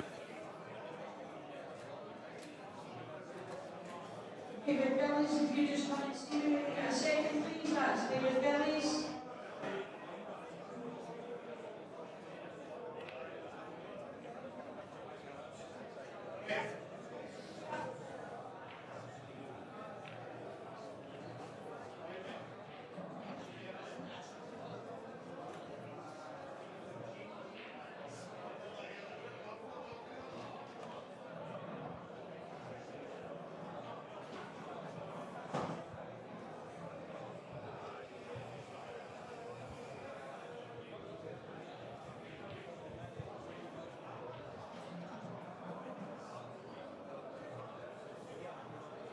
It looks to me like the black goes. Looks like it passes in the bottom right corner, so I don't think he has to move it, but it might be tighter than it looks on the screen. Scottish Pool Association IM event number 2. Go on to live scores, guys. Go on to Q Score. You'll find everything you need to know there. This is McGoldricks Pool and Sports Bar. We are live on Scottish Q Sports streaming. And I am Walker the Talker. None other than Stevie Walker, aka Mr. McCoist. And I tell you what, I think Mark has snookered himself here. I think he's snookered himself. I think he's in all sorts of trouble now. Tell you what, he has given himself a sore head now. Yep.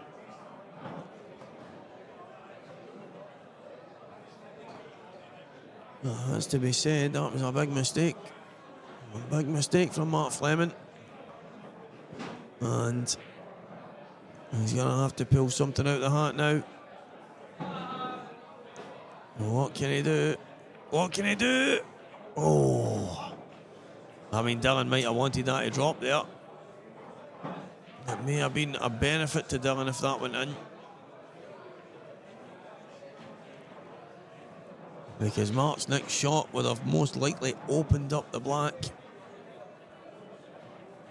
However, unfortunately, it didn't.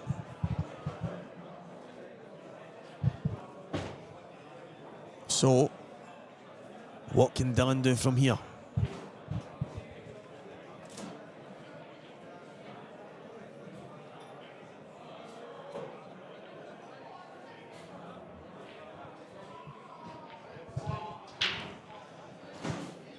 Does that yellow pass to the top right corner? Could he get behind it and play a long plant? It's tough. It's definitely tough, but I think that's what he has to do. I think he has to get down, play the one to the left, bottom left corner.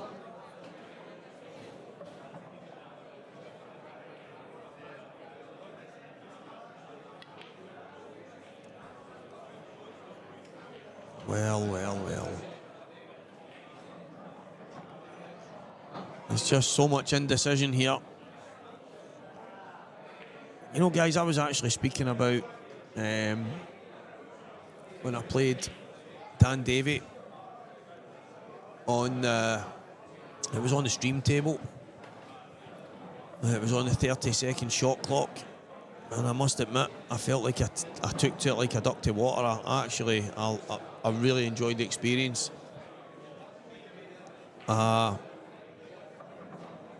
I didn't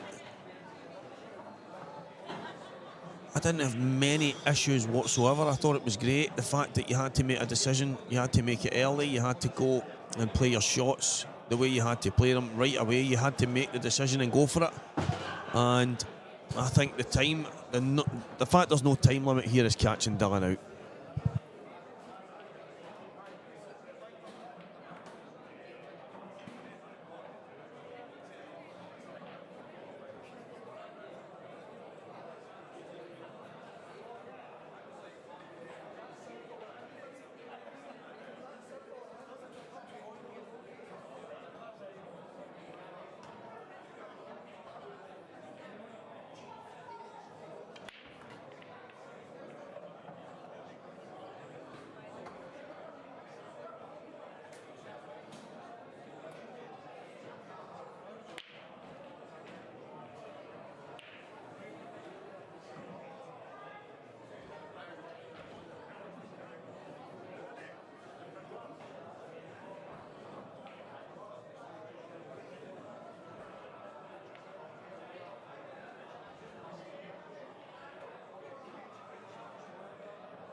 Can you hear?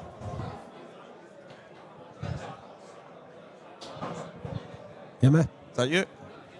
Ladies and gentlemen, joined by none other than Mr. Lewis McCool. Welcome, my friend. How's it going, Stevie boy? Oh, good. I was just speaking about you a minute ago, that if Morgan comes through his match, it's you and him.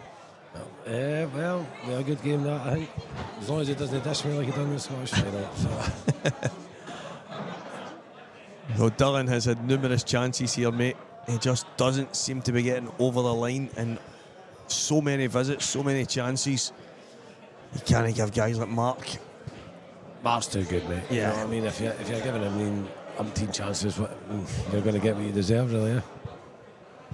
Yeah, he's took a swing at a few. And the thing is, Dylan's actually been playing quite well over the last maybe 6 or 7 months. I was going to say there, I think Mark's playing really well, because in the first match, when I was playing my first game, Mark's game seemed over really quickly. I don't know if it was 7-0 or 7-1 or something, so Mark's obviously playing really well. He's given Dylan a few chances here, which is quite uncharacteristic of Mark, but Dylan just hasn't been. There's been a few. You look at the table, you see there be a lot of, especially yourself. He's had opportunities with the balls there, and he's taken maybe far too long to make his decision, and then by the time he makes his decision, his head's not in it. Just unsure, you know, maybe no confidence at the moment or something, you know what I mean? It's doubt into your head sometimes. That's it. You know what I mean?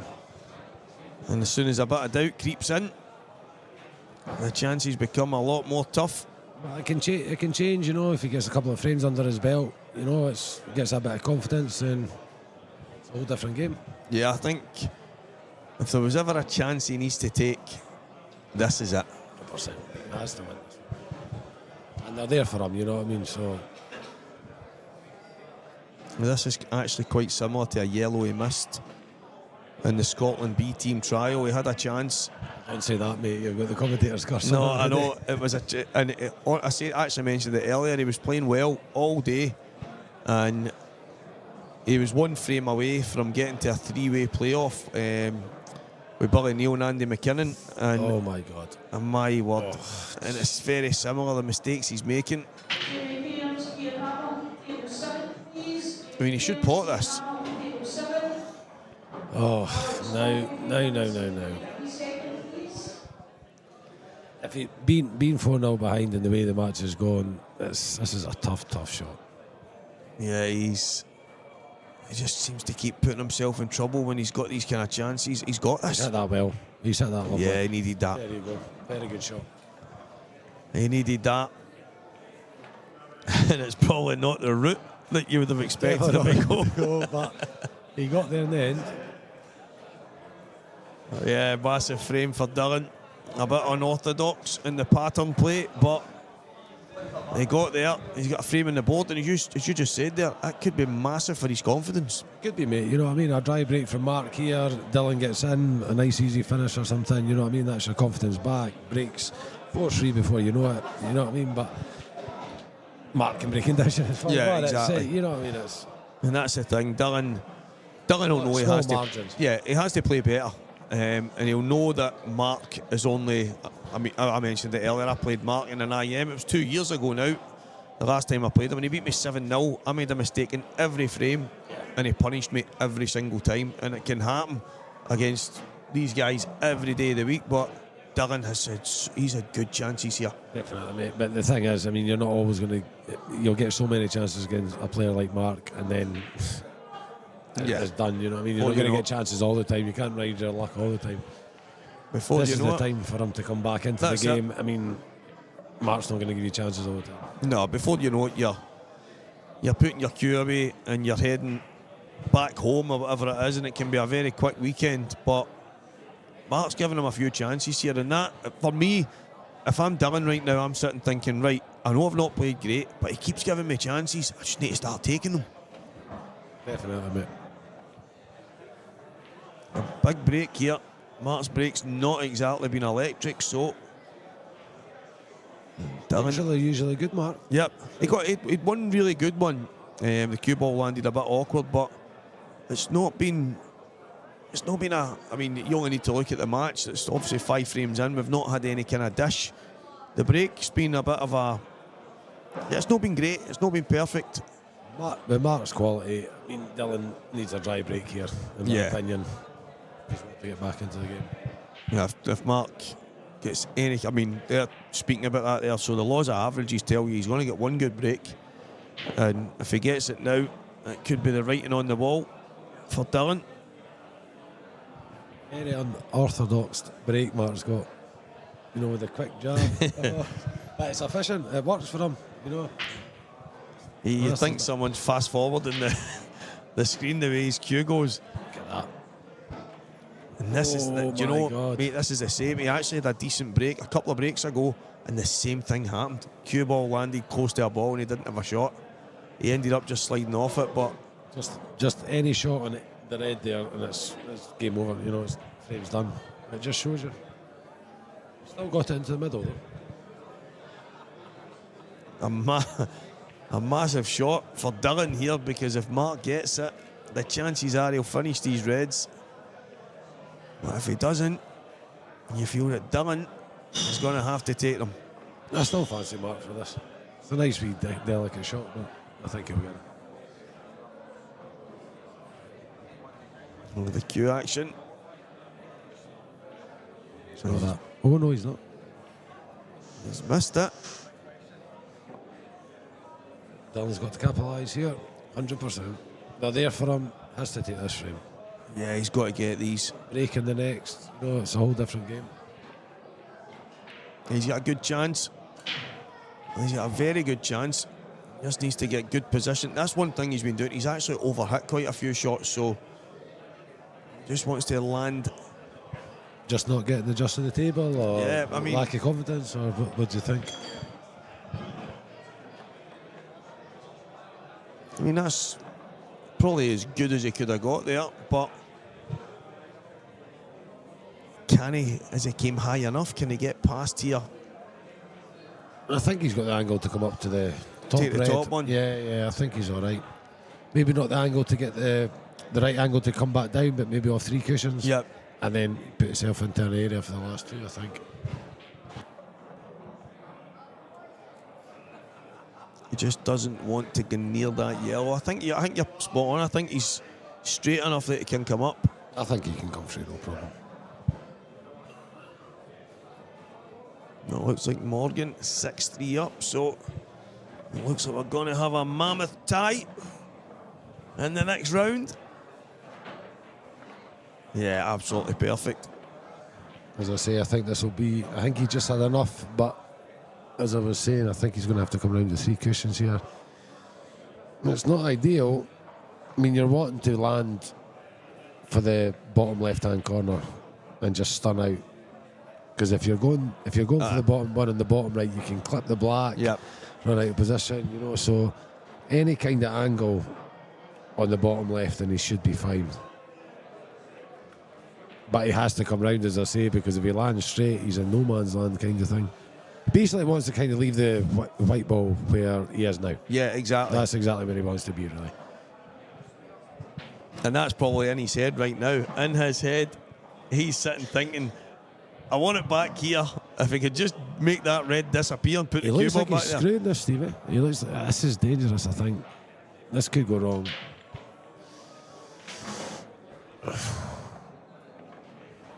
Well done, no, he's perfect. That's okay, actually. That's okay.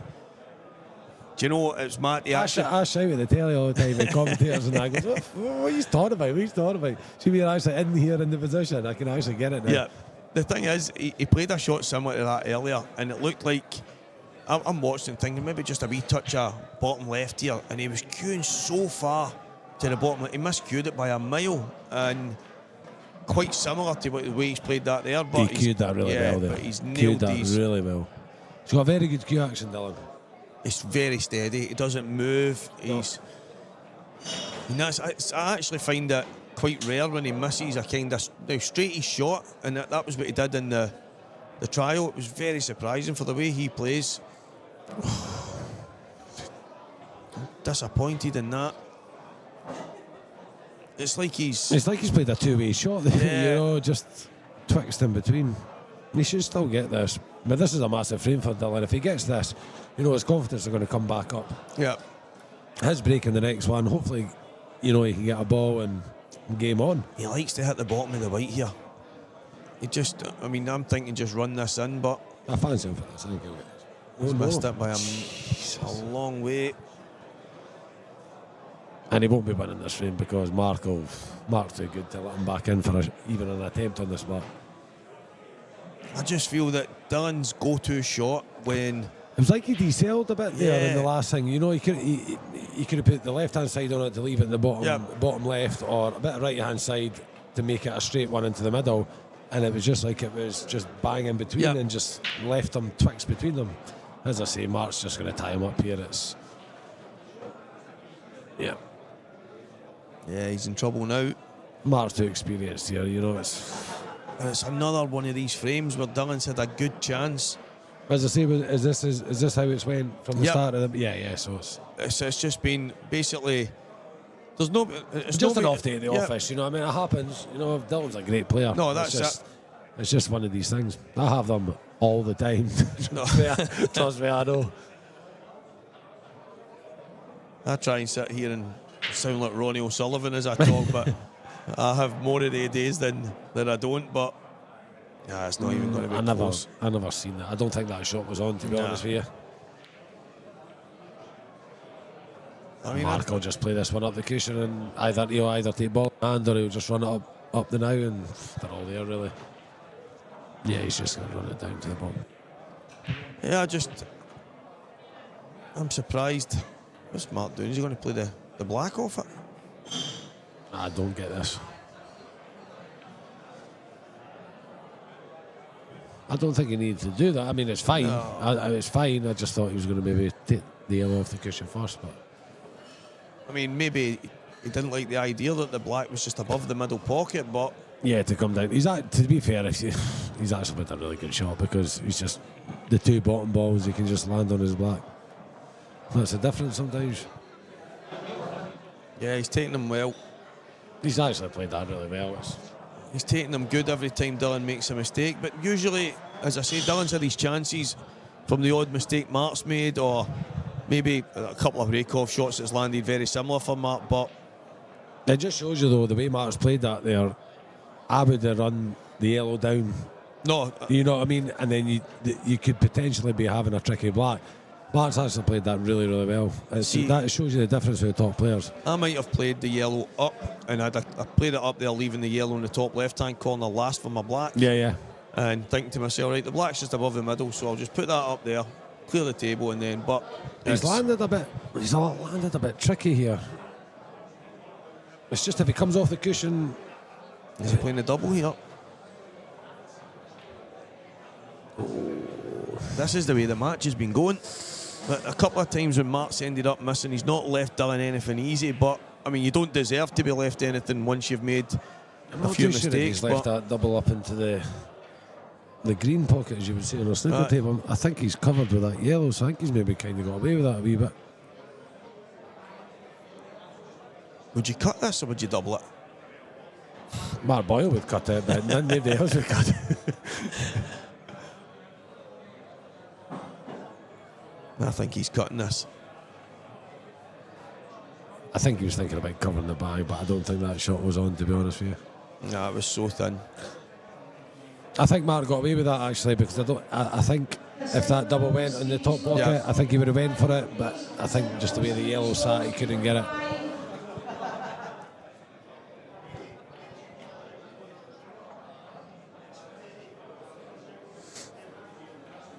Yeah, he's been fortunate. There's one he missed earlier on in the match as well. He didn't leave Dylan too much, but it was after Dylan already had a chance as well, so you can kind of throw it both ways. Yeah. I think he'll just pot this long and then just follow the other yellow, the last yellow into the same bag. I think he's got that angle. Was he maybe going to drop it in the middle? Drop it. But doing that, I'm not too sure if he could. He would have to be up really close to the top corner pocket to have the angle to come down for the black. Yeah, it looks to me as if he's going closer to the top left-hand corner than he is. I don't know where I was talking about in that thing. Well, yeah, but you're right. He's going to have to swing round. If he had the angle there, I'd maybe just run that into the top bag and then just played the same one into the same bag, screwed it down. But Mark will swing on the shrine cushions, what do I know? 3 cushions, no problem.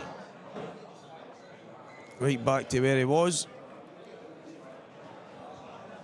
And it's another frame. Let's go away from Dylan. Yeah, he had a massive chance in that frame. And that was one that he needed, 100%, I think. Now, it's going to be very, very hard for Dylan to get back into the game now. Yeah, it's unfortunate. But you don't get, I mean, no disrespect here, but you don't get these chances against these guys as often. No. As Definitely Dylan's and had you've got to take them when they're presented to you. Exactly. You know, if you don't take them, then it's a losing battle. It really is.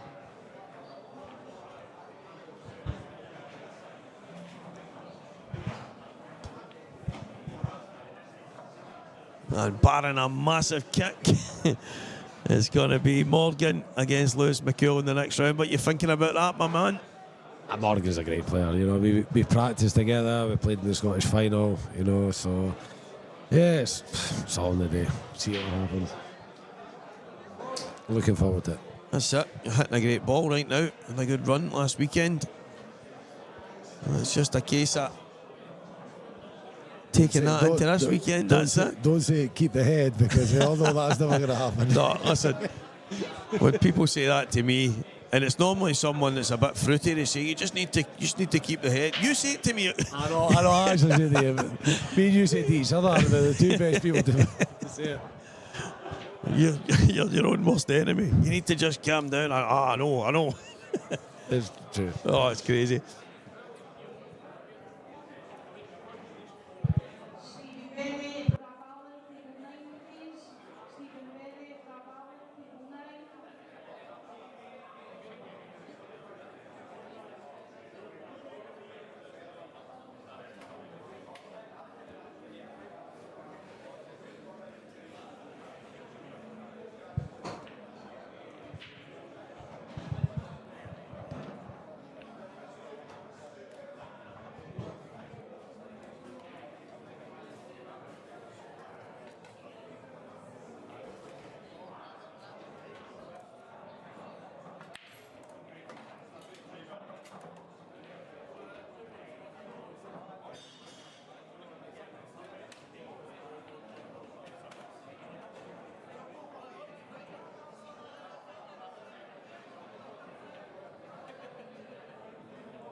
Oh, wow. A wee bit too heavy for Mark there. And the thing is this going to be another frame that gives Dylan a chance? I think as you're saying, Stevie, Mark's obviously not been played well, is what you're saying in this match, but it'll not continue, you know what I mean? If he gets through this, he'll just go from strength to strength. So Dylan has to take advantage of it, but I think it's maybe a bit too far gone now.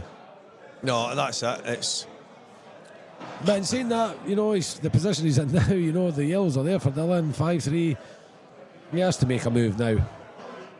Yeah, I was speaking to one of the guys in the toilet there, and he was saying to me, he's like, Dylan's beating himself up, he's letting it get to him, and do you know... Oh, see people like that, Stevie, I've got no time for people that have got bad attitude and bam themselves up, you know, it's terrible. I know. There was actually a time, I remember in the toilet, and I was losing the head, I was in the middle of a match, and you said to me, Stevie, listen, I need your permission to do this. And I went, what? And I said, on you go, slap. Get your head together. And I'm thinking, as I'm walking back out going, this lunatic is telling me to keep my... But that's I thought the exact same thing you've told me. That's the world that we're in when... It's a frustrating game, but, you know, it's embarrassing sometimes when you lose the plot. It's definitely not the right way to go. There was the first ever black ball tables event, which was the 50k one down in Carlisle. Yeah, it was down in Carlisle. I think it was there. Was that the one that Stevie Dempsey won? Aye, that's it. That's right. I was there as well. That was a very good tournament. Brilliant. I was I kind of half lost the plot after that. Half, Stephen? There was like to elaborate on that a one? very large door. I was playing Ivan, and there was quite a few people watching. As I was 5-1 up on Ivan and absolutely flying, and he just started smashing balls around the table, and all of a sudden things were going in, and he's like, Stevie, listen, I'm sorry, but I'm not playing well enough, so I'm just going to smash things about. And he literally did it to an extent where all of a sudden I'm 6-5 down, and I have lost the plot. Attitude not going very well at that point, Stephen. I was in the toilet, I was screaming in the toilet, I was going berserk. And I goes out after I ends up losing the match, and there's these massive swing doors in the venue. Off the hinges. and as I went to them, I screamed a bit of some kind of obscenity as I put my foot into the door, and as it swung, as I looked behind me, the entire room was just staring in my direction. I just walked out with my hand in the air. The cue in one tack though. Oh, honestly, it was one of the... That's one thing I've always said to people. My father bought me a cue from John Paris when I was maybe 12, 13 year old, and it's not got a bit of damage on it. Yeah. God knows how. Everything else has got it, apart from the cue. It's mad. I actually said that when I've seen... It wasn't that long ago, someone... I was playing with Johnny McDermott in the Motherwell doubles, and Johnny hit his brake cue. He wasn't braking too well, and he hit it off the floor, and it kind of, it snapped. And it's something I've never. There's times I've lifted my cue up in the fashion like I want to hit it off the floor, and I've never ever done it. It's just never been my. I've screamed at myself. I've went into the car after a match and banged my head off a headrest, and I've reacted mad in the past, but something I've not, same as yourself, I've never ever felt the need to wreck my cue. No, I think the cue's a sentimental thing from me with my dad buying it for me. I was that young. Yeah. I couldn't, but everyone else gets it, I can guarantee you that. No, the subconscious is taking control because it knows how much it means to you. Do you know what I mean? So definitely. I think back to the game here, I think that just shows you with Dylan's, the way everyone's going with Dylan. He just broke there, absolutely great break, and the black goes in. And as we know, with the pool gods, this is going to be dry. Yeah, it's incredible how often this happens. I think it's going to be. I mean, do we mean for it to happen? Do we get any control over it? Because he's got no. There you go.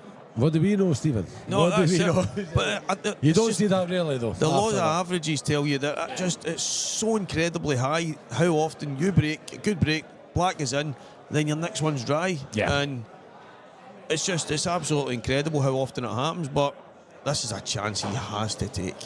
I think the yellows are the balls here, Yeah, they but are. it's just this first shot here. The one in the middle at the bottom of the table. Sorry, the third ball up from the bottom of the table. That's a problem ball. If he can put this one into the bottom right, stun over for the middle yellow, and then just bump the top yellow just up out the way, they're all there.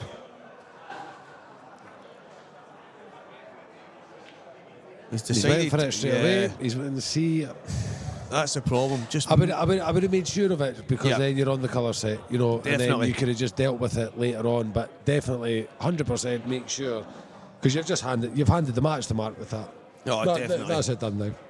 1,000,000%. I've actually seen myself over the last while, and it's maybe something that the mistakes I've made in the past, but over the last while I've said, just get the balls first. Get the balls first. Definitely. That shot there, he was putting everything, you know, the effort was going into the first shot, you know, he's played it hard to try and open it up. Just make the first pot, get onto yellow, and then take it from there, you know. Yeah, he put every egg in one basket there. Right off the start, and he's handed it to Mark now. And unfortunately, it looks like Dylan's going to be going home after this. But he can't say he hasn't had his chances. He'll know he's better than that, but he'll also know Mark is a lot better than this as well. So I think Mark will kick on from here. You know what I mean? It's very rarely you see a player like Mark.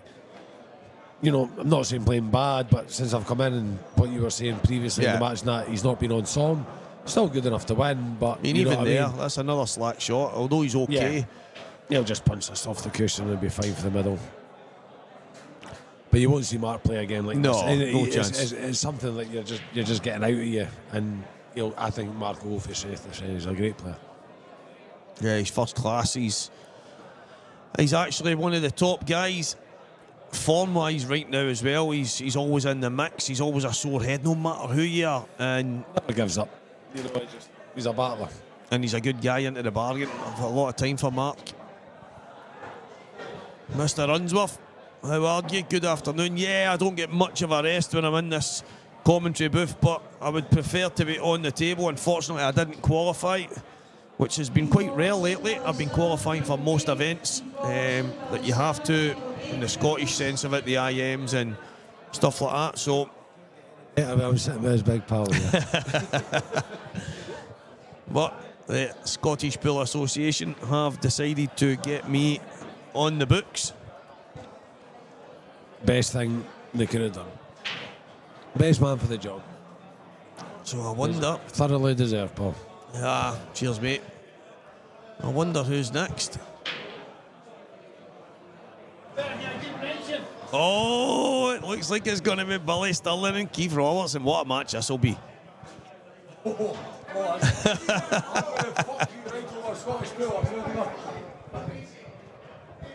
Sorry if you caught that bad language. Yeah, if anyone caught that and any kids are watching,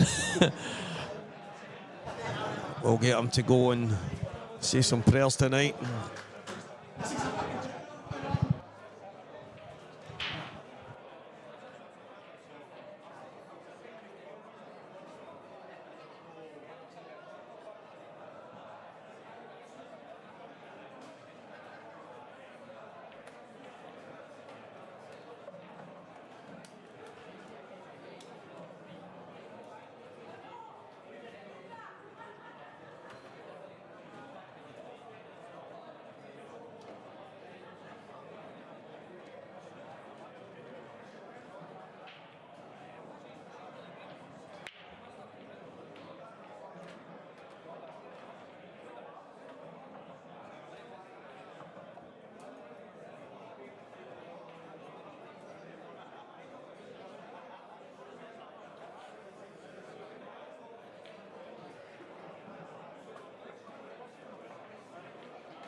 I'll come up in a second. Guys, so big match here. Keith Robertson, Billy Stalin. However, we were just having a quick 2 seconds there. Can anyone out there name another, any Keith that's in the world of pool, especially in Scotland, that has been playing at a decent level or has played at a decent level? Because I am sure I used to get Keith Robertson and Keith something else mixed up with each other. Not by the way they look, just got the names confused. Anyone out there, help me on the chat function. There was a guy, Stevie, right, and I always remember this from when I played snooker when I was younger, me and Robert, Stephen and that. And there was a guy from Edinburgh called Keith Chalmers, and you want to see this guy. What a so good. And he just faded away, you know, he just stopped playing tournaments. He was so unorthodox to the way he played, but he was like Alex Higgins. It was just everything was wrong when you watched him play. He was so good. So good. And wrong, then he just but faded away. Obviously, that's not the guy we're talking about, but I don't know if this is the first time I've seen Billy Stalin wear a glove. I've got a few choice words for Billy, as Billy's been winding me up for the last couple of days, but definitely not for here. So he's asked me to be very nice to him and that.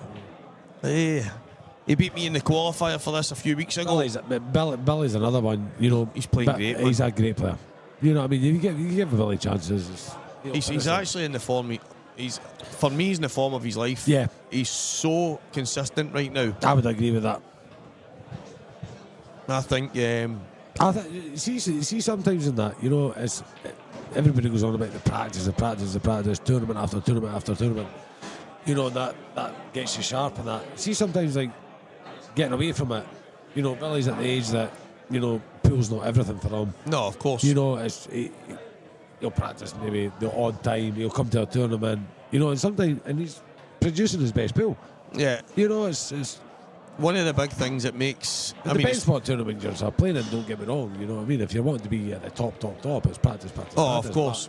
We've got the Glasgow Singles League has made a big difference to a lot of the guys here, because we are every single Wednesday night, and you've got Billy, you've got Robert Stephen, you've got Davy Riggins, you've got Davy Markey. All these guys are all in this league. The numbers that you're getting for that is incredible. Yeah, and you've got 4 divisions, but in that top division, we're all hitting each other every single week. And obviously, as sharpness goes, if that's the only match practice you get each week, it's a decent bit of match practice you're getting. And one of the guys on the chat was asking earlier, how many extra hours do you need?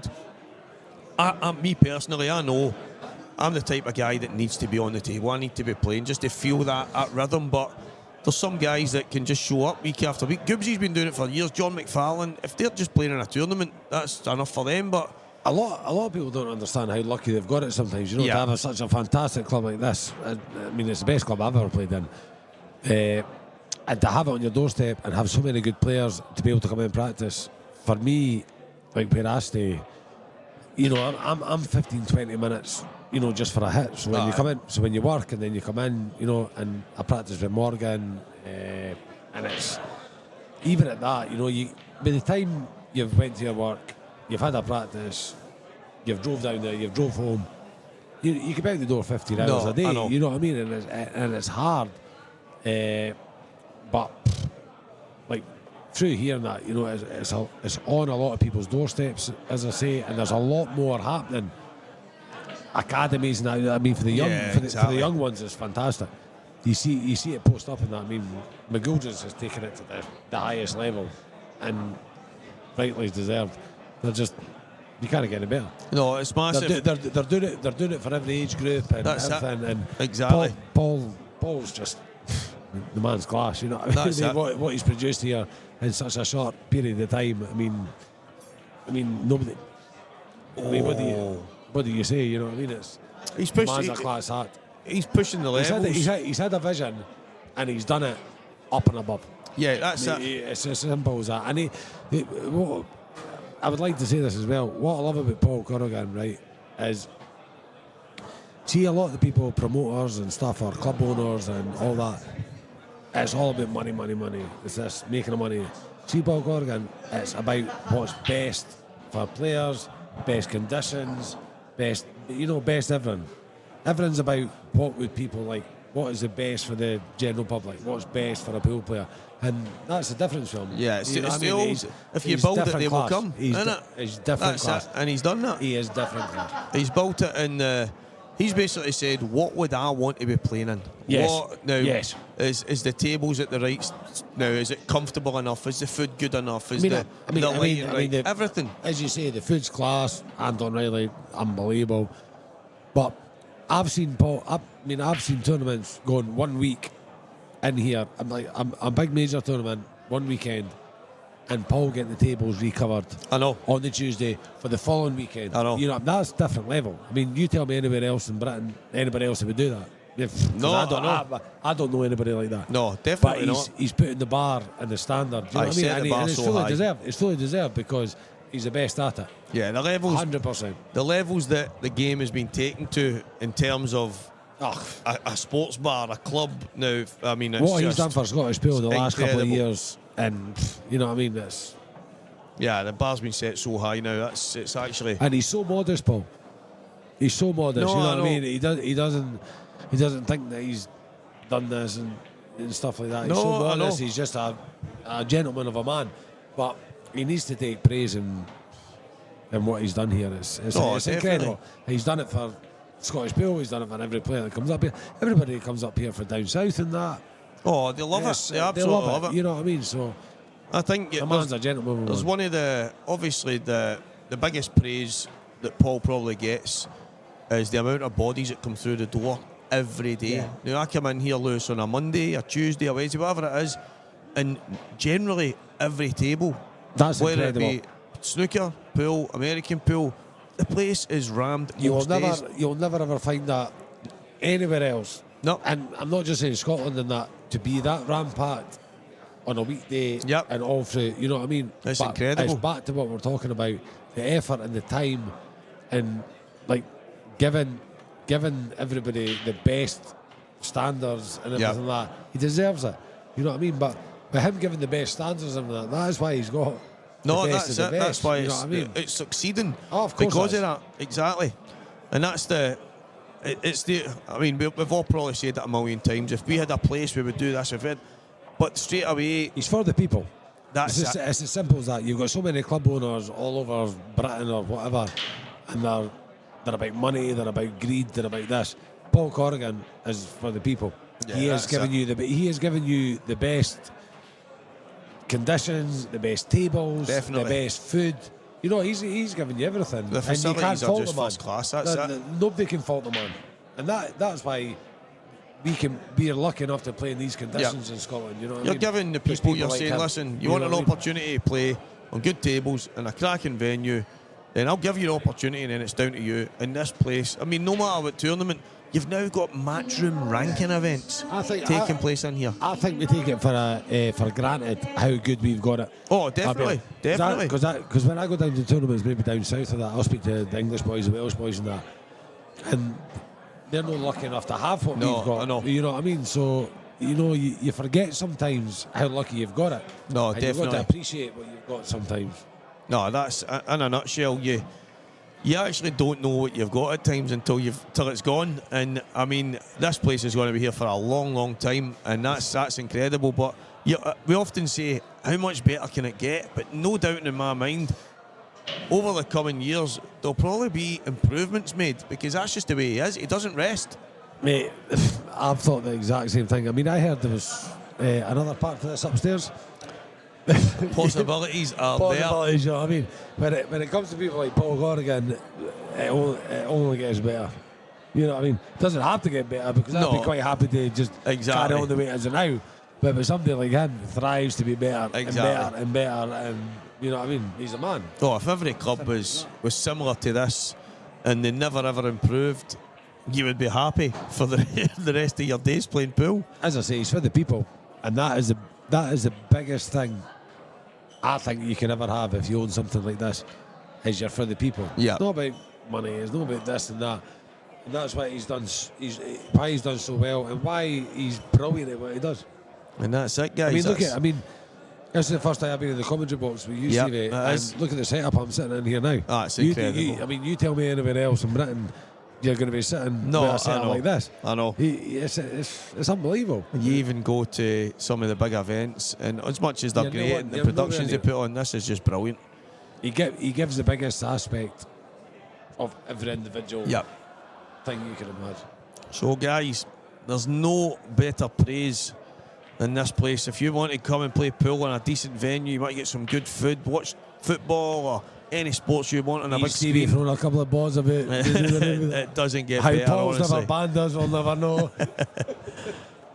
Billy Stalin is on yellows by the looks of it. Is Billy still wearing a glove? Stevie, Mate, did you say that earlier I on? said, I think Did it's the you say first that? time. Sorry. I think it's the first time I've seen him with a glove, and he turns up with a bright blue one. Add me in the commentary. Add me in the commentary, and he's got a. Oh, Jesus Christ. Yeah, he's.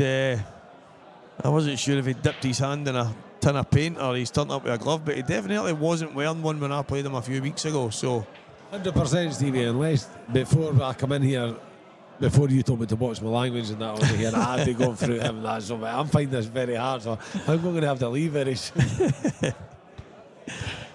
Billy Stalin, former goalkeeper, has turned up with a glove on today. Now, what will it do to his game? Will it make him better? Or will he be chasing Keith for the rest of this match? He's definitely got pink underwear on if he's wearing a glove like that. He's turned up with a bright blue glove. That's something I would have noticed in Billy. It's definitely new. Billy!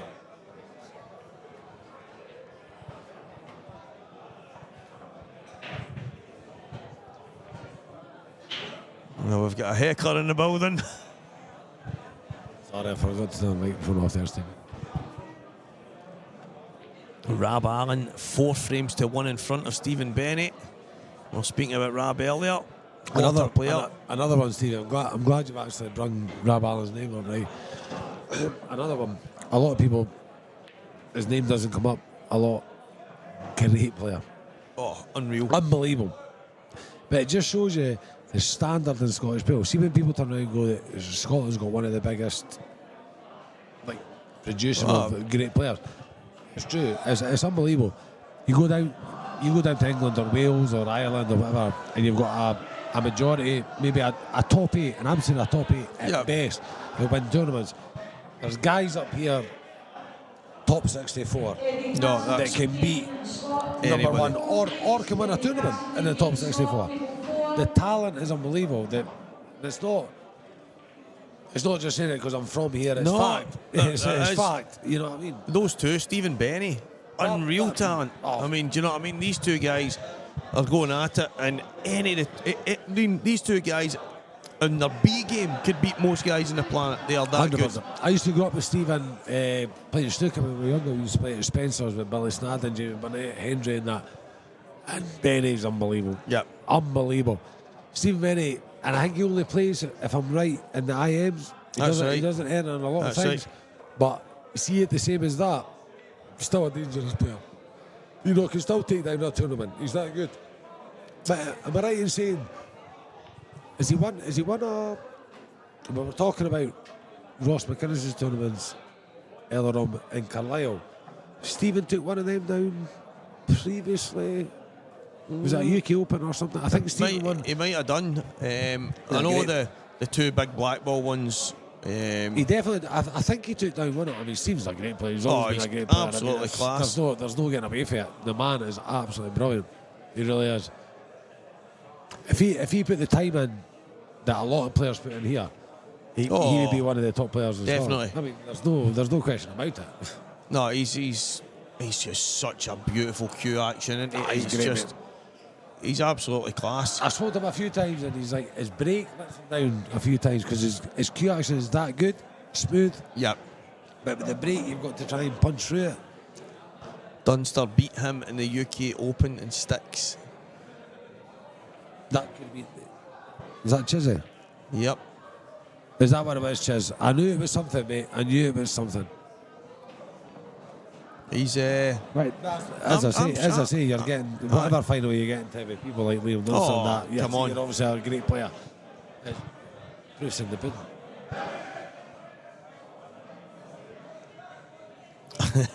I think.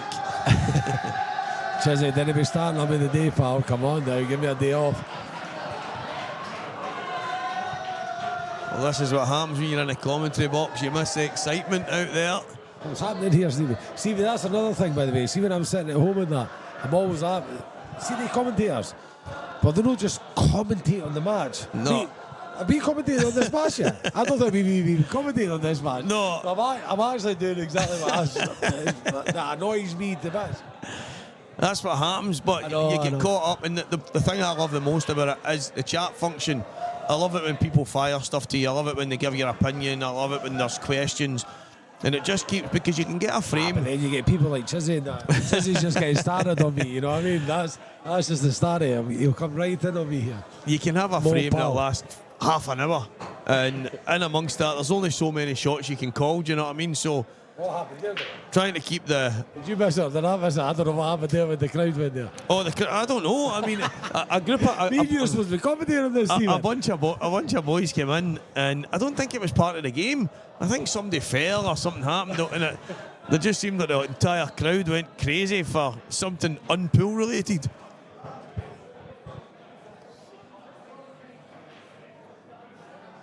These balls are all quite open. Has Billy got a chance here? Has he left him on edge of his yellow? Nah, he's not.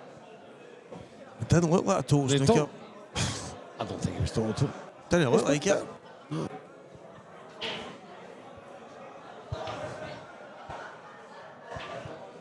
It looks like Keith will just go back to where he was.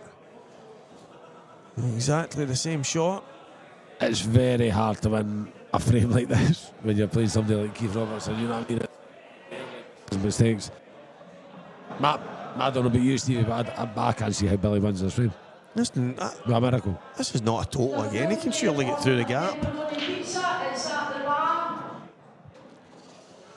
A pepperoni pizza at the bar.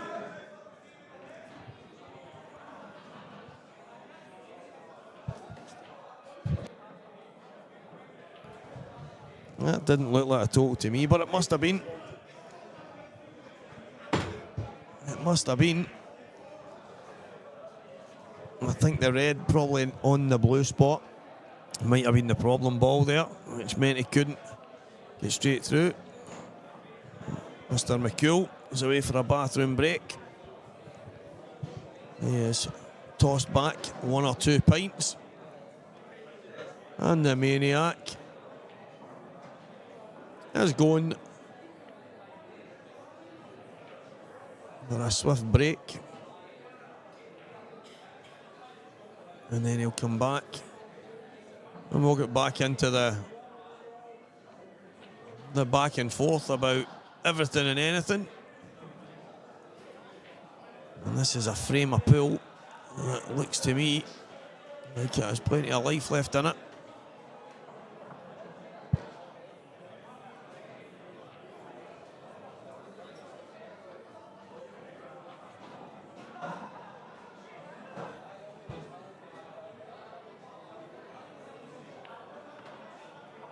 A big decision for Billy here. Does he drop it in, or does he try and screw into the yellows? I think he's just got to run this in. I think he's just got to run it in. He's tried the second one. He's tried to basically hammer right into it.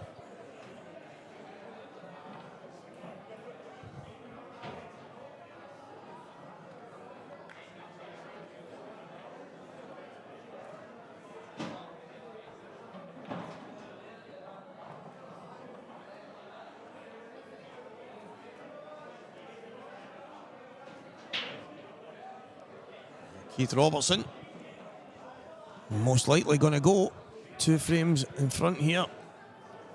And Billy Stalin giving himself a bit of work to do early on in this match.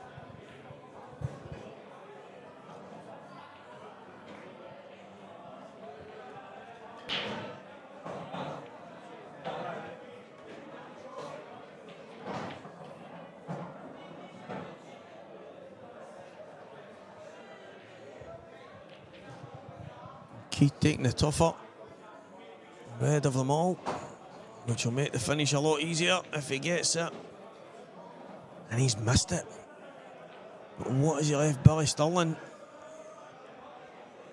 He's left Billy the one to the bottom right.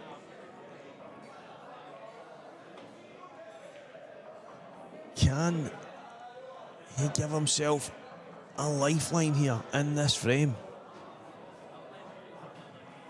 Keith has given him the opportunity. It's not easy from here, but he's got a chance. And it's a chance he didn't have a moment ago. Well, he's got it. He's got a chance. He just has to make sure. An uncharacteristic miss from Keith Robertson.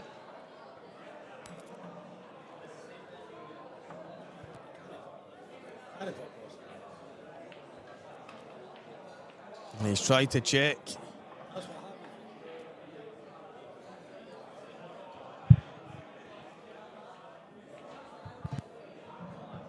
That's what happens when you're wearing that stupid glove, Stephen. That's it. You know what I mean? That's The glove is the problem here. He's tried to catch it rather than cue it. I don't know. I think he should have been coming high for the other yellow and then try and come back down. I think he should have left the house without that glove in his case, Stephen, to be honest. Yeah, the glove's a definite problem, that's for sure.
Well, that's what you get, Billy, for wearing that stupid glove, pal. 2-0 to Keith. Lewis doing all he can to try and get himself on the TV in a bit. That's a standard though, Stephen. I don't actually need to try that. You know what I mean? Yeah, it should be a given. We just have to see. I mean, I think they're making plans. I mean, with the possibility of balls flying all off the table and punching tables and that. I mean, I thought that would be a certain, Stephen. We need some drama. We need Box- some that's drama, box- man. As Jamie Burnett calls me, that's box office, isn't it? We need some drama. Need some drama. You can't just turn on the TV and watch boys popping balls. You want to see boys throwing balls about the place.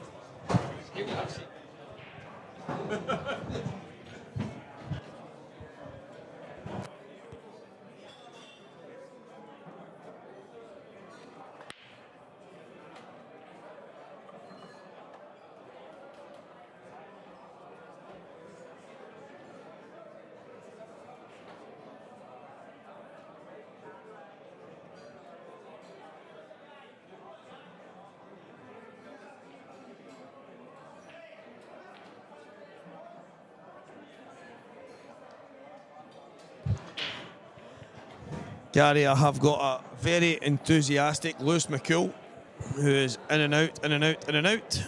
He's away to the bar now. A couple of minutes ago he was at the toilet, and I am all tangled up in these headset wires. I'm trying to fix them just now.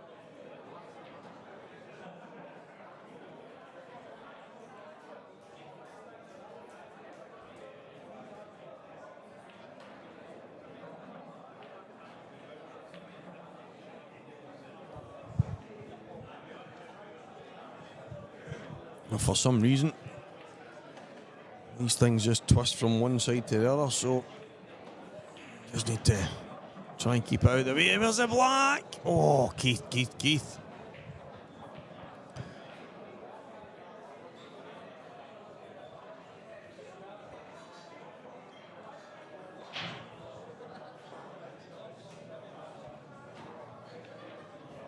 Derek and Jordan, how you doing, team? Hopefully we get a couple of good matches on. The next couple, I might have to have a swift break at some point and then get back for the later match. But I'm hopeful that I can maybe just see it through. I was only supposed to be, well, I was always coming today to do some of the matches, but I wasn't sure I would be able to make it through the full day. We'll see how that goes. Some good pool still to be played. The wires are still loose, McCool. What have you done with these wires? Yeah, let me see if I can fix some of this.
I think that's me sorted some wires out.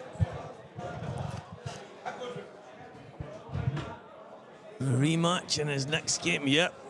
It could be a massive tie, this next match. Mr. Gary Brown. Mr. Lewis McCool is back. Well, I just dropped your GT over Jamie Burnett's leg, and he's not happy with me, Stephen. So, a rematch in his next game against Morgan. Surely that's a TV table match. Well, we have been speaking about that, and there is a chance that it will be on one of the TV tables. We know that Scott Gillespie and Ryan Fleming are going to be playing each other as well. Don't know whether that'll be on this table or the other one as well, but likelihood is that will be our next two stream matches, and it'll be Ryan and Scott Gillespie, Lewis and Morgan. I'd be surprised if it was anything different to those two. I think it should go to the vote, Stephen. Well, I think it should as well. What the people want, the people get, Stephen. Yeah, so who do you guys on the stream? They're not, he's not going to. But you never know what's going to happen. No, exactly. Better vote for me, because there's balls flying all over the shop. Spectators getting killed, you know. It's like... I think the thing is, Scott and Ryan is probably the next game to go on, and the other stream table is at 4-3 just now. This one is at 3-0. So I think it's going to... Morgan are scheduled for 4:15, so is it not? Scott and Ryan could be the session before us, maybe? Am I right in saying that? And it could be, which means they could be on the other stream table, and you and Morgan could land on the main table.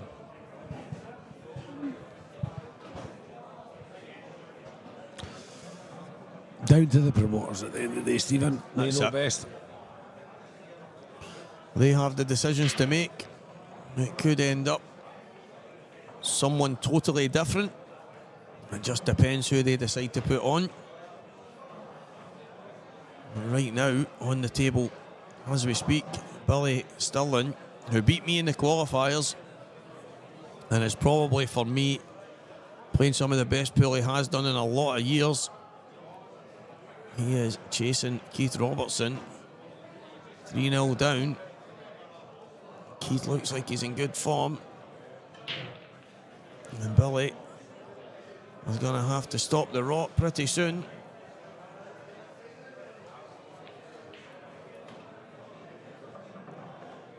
Looking at Keith's cue, looks like quite a big tip he uses.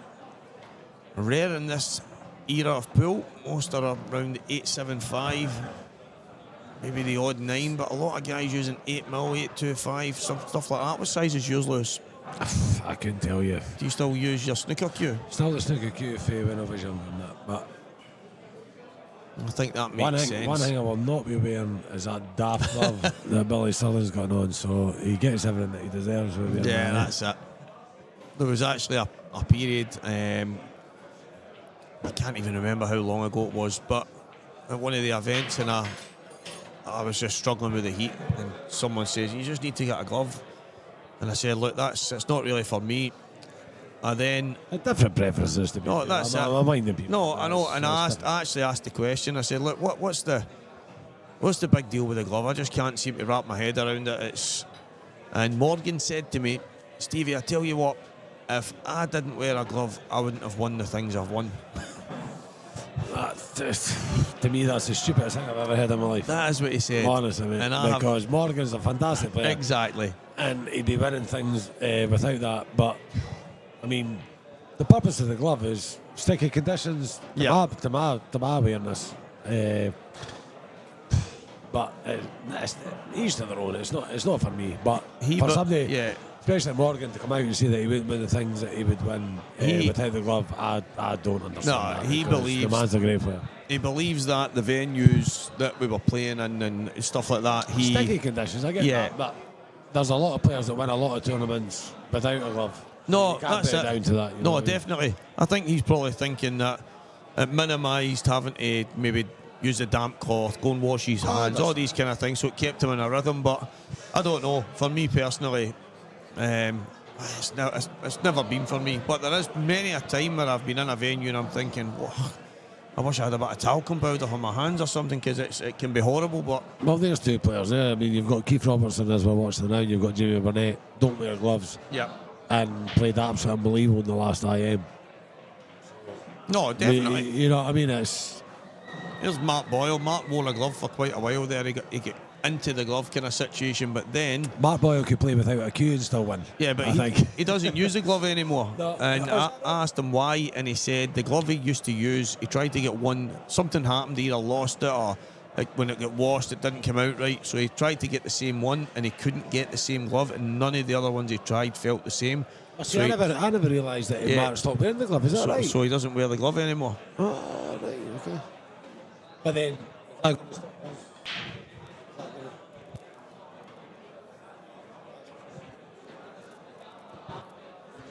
that's not going to stop Mark.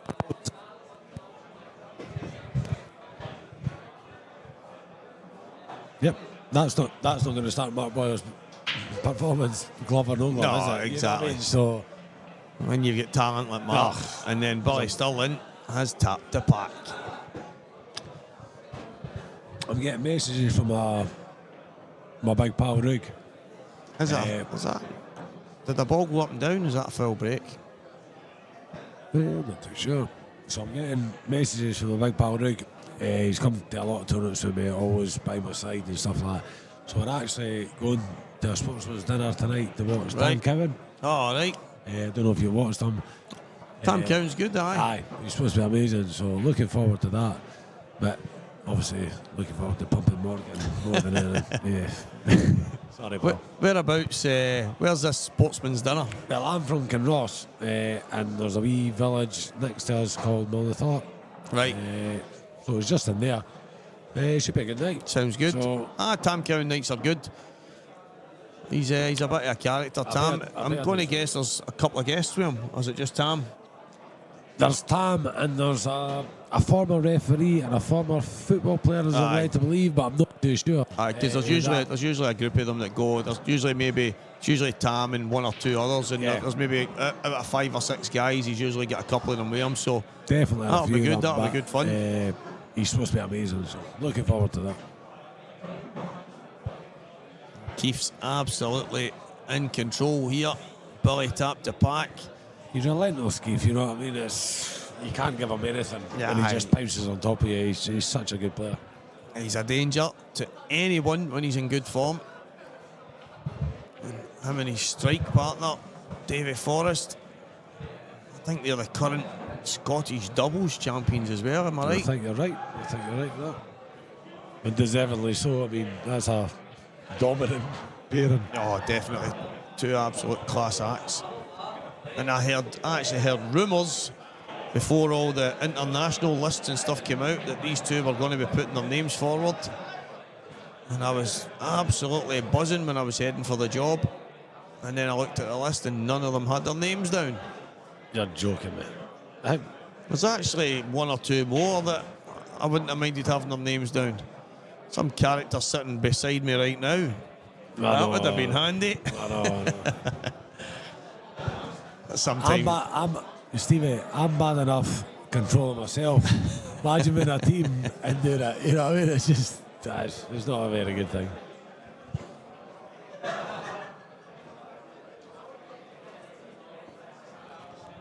I wonder if that yellow passes. It looks like it does down the rail. If that goes down the cushion into the bottom right corner, or is he going to kick it? I think if he holds it here and takes up.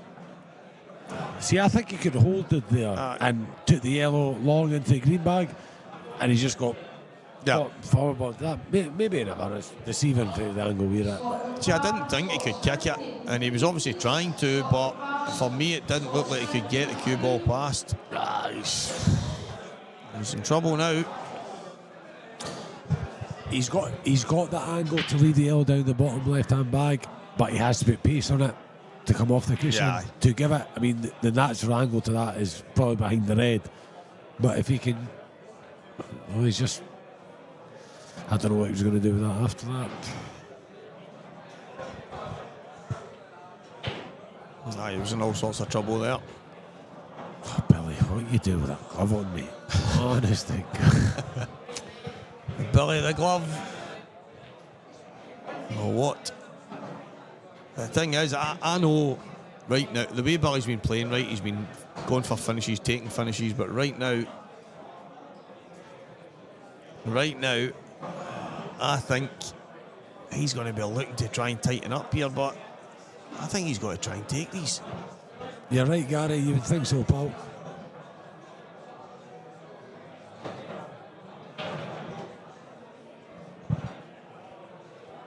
But Stevie on commentary couldn't get any better. Oh, if that match is on, I'm going to still be here. If it's not on, I might be in the car. It's the way home. I knew Billy. We only want the best, Stevie. We only want the best. As I said, guys, I knew Billy was going to play a tuck up there. He's played a safety shot. He's trying to keep it quite tight. He couldn't play anything too aggressive, although it might have been a time for him to go. Look at this. Look at this. I thought that was going to come across a lad. Bang on that. He's got no shot here, Stevie. It's just that is a bad. That's all he had there. It looks aggressive when he does that, but at the end of the day, that's all he had. I think you were just. I tell you, but it could have been worse. I mean, it's an easy safety for Billy, but To be honest with you, somebody like Keith's ability, I mean, these are gone. The Billy at the table. Billy's at the table. Billy's at the table. You can see the glove. Oh, is the glove away? Has he took the glove off? I thought it was Keith at the table. I think he's taking the glove off. I called that one, Steve. I think they're better to call that. Yeah, the glove's gone. The glove is gone. Seems to be a slight issue with that wire. I think Stevie's pulled his wire out. He's had enough of that. He's had enough of me talking rubbish here. I thought it was Keith at the table, Stevie, so there you go, Play this last shot. His ears must be working anyway. But, Played it as a shot. That's all right. He's not committed to that. He must be hearing about me ripping him for that glove though. The glove's straight off. His ears are burning. Glove, glove, glove, glove. And off goes the glove. And can it change Billy's I fortunes? think this is the only chance here, Stevie, that he can come off the cushion, kick this yellow in, possibly massive underdog to get on the black. But Billy should be winning this frame here, would you say?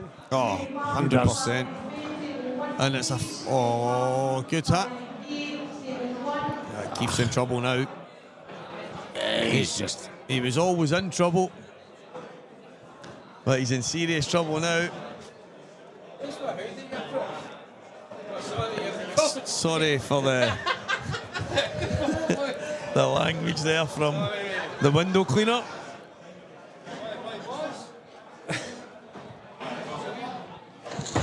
So there's a guy in here selling Mitre Delta Premier League balls.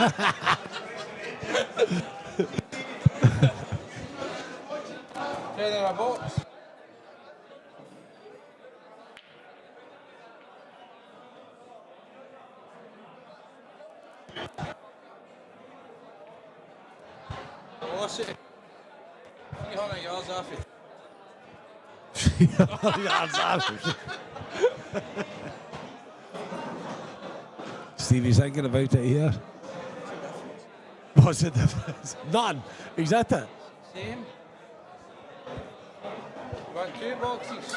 One's a mil, yeah.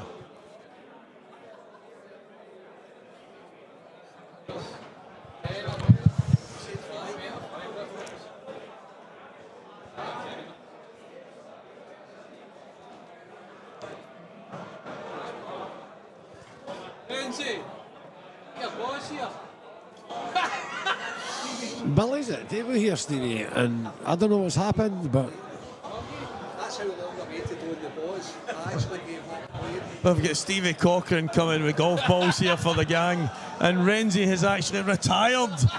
He's been waiting on golf balls that long. He's retired now.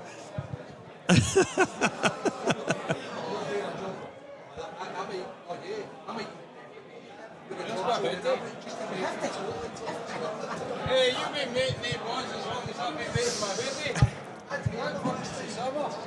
right, So- Stevie, I don't know.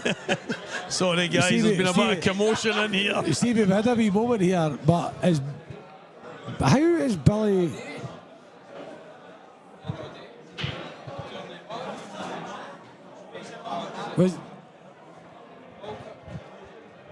Stevie, was Keith in? I think Keith was in trouble.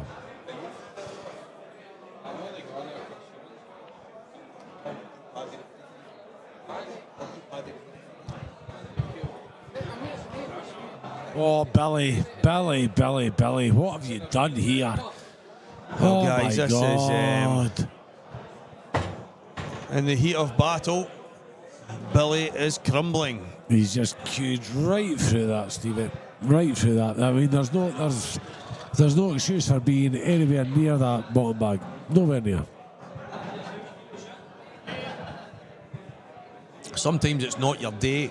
Sometimes when you're 4-0 down to one of the best players in Scotland, you know, sometimes that does that to you. No, of so course. you know, it happens sometimes. But he definitely put his cue right through that one. Yeah, he's falling apart here. And Keith, absolute perfection on that shot. He'll just draw the cue ball back off the cushion. A little bit of screw back. And the black for 5-0. And again, it's another one of these matches. Billy has had his chances.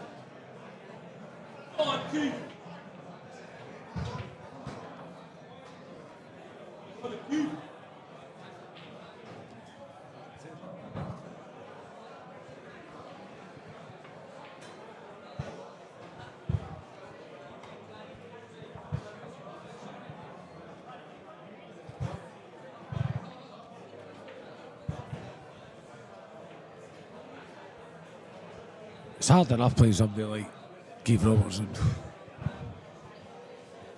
Stevie's. I've just been sent a picture of Well, say no more. Of a tip. Say no For more. a cue. Well, say no more. Yeah, I mean, it's quite smart. It's got 3 clear layers. One's green, white, and orange. So you can imagine it's a tricolour underneath a tip. Hell of a tip, that. That's not a tip, Stevie. I don't know if I would be comfortable on that staying on the cue right enough. There's far too many layers. All it takes is one layer to go wrong and the rest are all gone.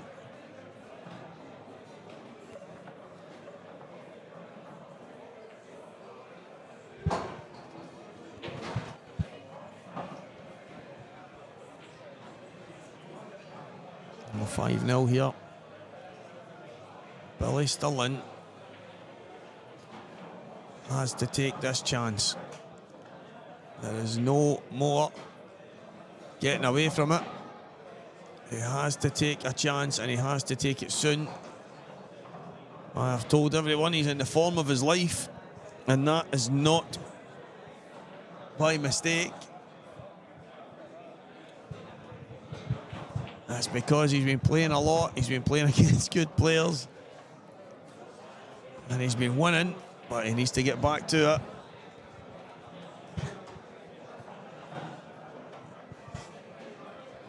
And now is the time.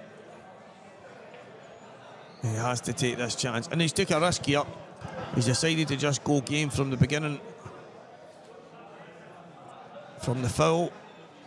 He could have moved a couple of balls and made life maybe a bit easier. But he decided to just start potting them. Take away the indecision.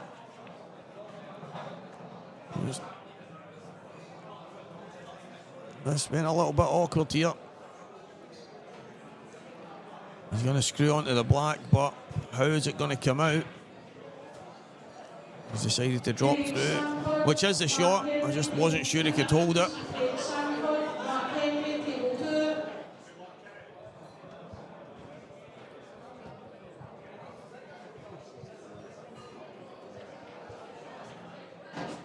A bit of a stabby action there, Billy. He's overcooked it. Can he hold the cue ball here? The 2 yellows at the right hand side, just above the middle. Are they going to be his best friend or his biggest enemy? This cue ball is going to be travelling. Oh, he's played that fantastically well. Great recovery from Billy. What a finish.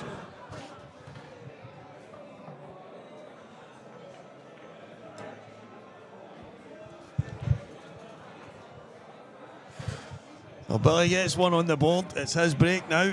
Has the Glover's man got one on the board, Stephen? He's got one on the board, mate. And what a finish well, it was. that's what happens when you take that stupid glove off. Exactly. There you go. The glove is gone. There's a good chance. It's going to be 7-5. There's a good chance that that glove is being ripped to shreds right now. Donna, his partner in crime, outside with a hammer and chisel getting tore right into it.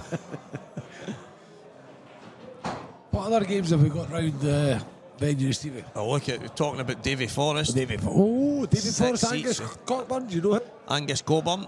It's a silent Is he a CK. Glasgow man or? He's a Motherwell man. All right, okay. Angus has got a table in the house. Never heard of him, a good player. He's a decent player. He plays, I mean, he doesn't get to play as much as he would like, but Angus can play the game, yep. I will say, I mean, B6 with David Forrest, you have to be able to play the game. that's Simple it. as that. And as much as, listen, I've known Angus a long time, he's going to have to be playing really well to be 6-all with Davy. So there you go. it just goes to show. Keir Hamilton, I'm not too sure who that is, but Jamie Cairns is a decent player. Definitely. Scotland Bar just being the usual. I mean, there's a few. Oh, Rab Allen 6-5 against Stephen Berry. There you go. We were talking about that earlier on. There's a few names there that See to be Stevie, right? Rab Allen against Stephen Berry 6-5. That's not a shock result. No, of course not. Only because. Well, Rab was 4-1 up. Stephen doesn't practice. Rab was 4-1 up. Oh, was he? Right, Yep, well, he there was you go. But the only reason I say that is because Stephen doesn't practice. Yeah. See if Stephen practices. Oh, listen. Honestly, he is unbelievable. I see to be 6-5 against a player like Rob Allen without practicing. Oh. It shows you how good Stephen Berry is. Because Rob Allen, I've played Rob a couple of times, and I think he goes under the radar Yep. with people. He's like, I've played him a couple of times, and he's just this. He's a very, very good player. Oh, he's class. And Absolutely the class. result doesn't shock me, but as I say, that's coming from Stephen Berry that doesn't Yeah. practice. So are you looking at the result and going, that's actually a class with Stephen Berry because he's playing No, a class I guy know. and he doesn't practice, so you've got to look at it that way as well. No, definitely. Because I mean, it's on the other stream table, and it's definitely a match that's worthy of a stream. I mean, these two guys have been about there's for a only long one game, time. there's but only they one are game class. that's worth the stream, Stevie, and you know what it is. Oh, I mean, there's one match that sticks out like a sore thumb. There's balls going to be flying about everywhere. Paul Corrigan's going to be barring his big foul, you know what I mean? But it's all about pulling in the viewers. Oh, eh? that's it. I mean, Paul, if you're listening, you know it's all about the viewers, pally. I'm hoping that. I mean, I'm looking at some of these names here. Actually, Stevie Stores, Kane Scott, Keir Hamilton. I don't know any of these. If you were watching them, good person. That's the thing. Honestly, that is the. See, the thing is, Stevie, that is the craziest thing. I've turned up to Scottish ranking events and that, and I've never knew the guy I'm playing, and you can be like 1-0 down or 2-0 down. Yep. And the guy's putting everything No, and exactly. you're like, what's going on here? Yep. And it's like the talent is it's so good. Yeah, it's unbelievable. But that's what there's so many guys and so many players now, whether they're young or older, people that take pull up at different times, but so much talent that you don't actually know that much about until you come to these events.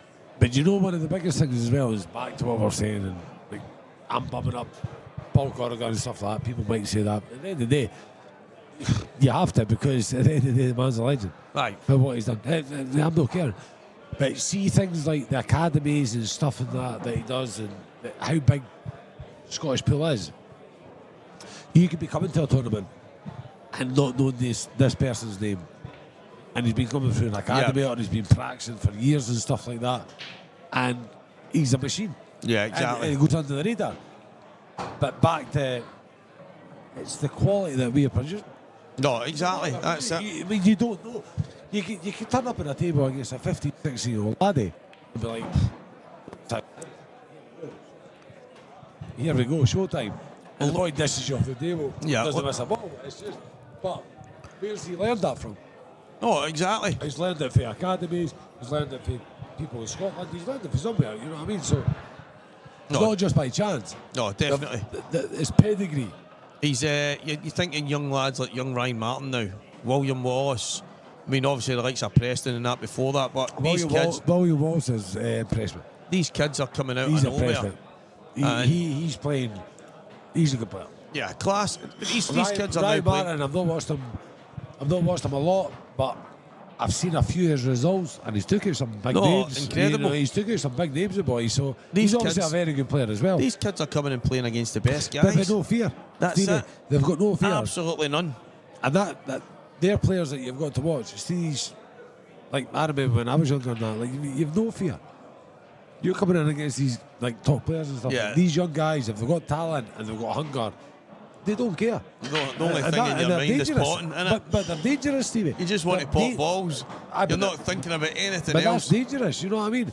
But they want to show their talent because, see, at that age, they're more confident than they will ever be in their life. Definitely. At that age, that is the prime of your life. Like when you feel the most confident in that, and dangerous boys to play, very dangerous boys. What position is he in here? These yellows. How did that Stephen Benningham finish? Rob Allen 7-5. It is a surprise to me, to be He's honest with missed you. again. He's missed. I'm surprised at that there, but he's took ages on that. It was the obvious shot. He didn't have much else. I think, to be honest with you, like, I'm winding Billy up on that. I love Billy, we're very good pals. Keeps at him everything kind of thing, you know what I mean? So it's hard when you're battling against things and that, you know what I mean, to come in. The odd error can obviously slip in at time to time, but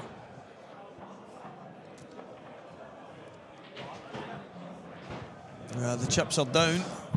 As I say, he's a fantastic player. Like he's so consistent, so steady. You have to play solid. You have to play well to beat him. You have to play well to beat him. Like,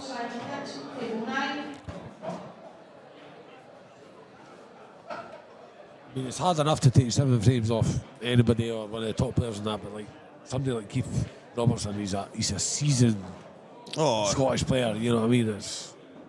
He's absolutely solid. And just looking at that, the next match on the table 9 stream is Simon Dixon going up against Mr. Magic Mark Boyle.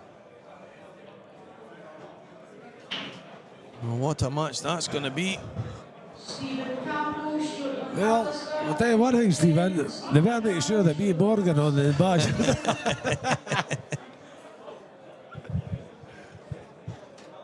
You can't have a stream table without having Mr. Magic on it, to be fair. In my opinion, the best Scottish player ever. Mr. Boyle. The man's on and off the table. If you want to put it on and off the table, the man is an absolute legend. Yeah, he's a nicest class guy act. you ever meet in your life. One of the best pool players ever to live. Oh, he's a class act. And he is a absolute class act. He's a class act. 100%. He's missed it. Oh, Billy, you've got a chance here. And you don't usually get extra bites in matches like this against Keith. But Billy still in. He needs to take one of them. And you feel 5-1 down. There is no time like the present. Stephen Campbell, Steed, is going up against Stuart McAllister. Cammy Bartley against Mark McAllister Jr. Those two games getting started. As I mentioned on the other stream table, Mark Boyle and Simon Dixon are going to go head to head. Well, Billy still in right now. He's cued it well. It looked to me like he maybe cued it shot to nothing like. But I think he might have left the red if he didn't get it. So he's cued it well.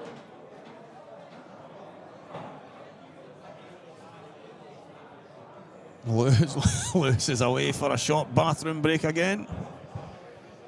He's going to have to go easy on these pints as he goes toe-to-toe with Morgan McInnes very shortly.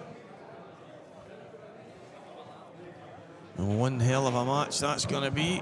So a little stun to the side from Billy.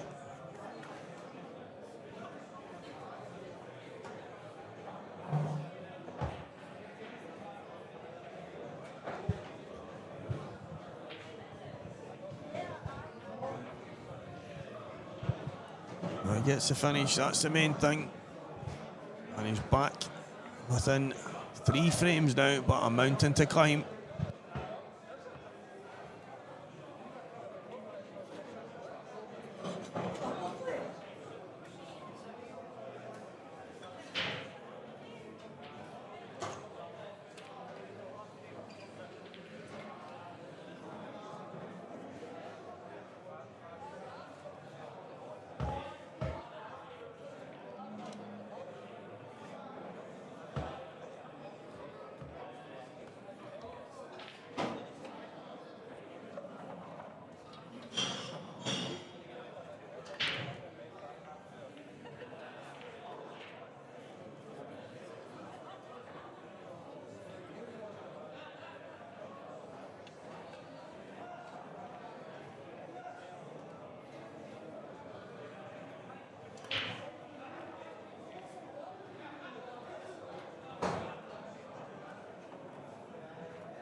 Billy at the table.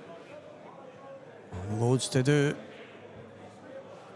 Decisions to make. 5-2 down. But whatever decision he makes, it has to be aggressive. It has to be in such a way that gives him a chance to hang in this match. But there is so little time. Stevie, I got that bought for me before you start going off your nut. That never bought you a drink. No, mate, I've had one too many fruit juices today. My sugar levels will be through the roof. I'm gonna be lucky if I can see the boss here. I actually said that a minute ago. I said, But here, Stevie, that's when I'm at my most dangerous. Morgan's like, do you want a pint? I've just seen him at the bar there. He's like, do you want a pint? Do you want a pint? I'm like, that's the worst thing that can happen for you is giving me more pints. That's not giving me a cup of tea. well, Billy's went off potting here. He's decided to have a go.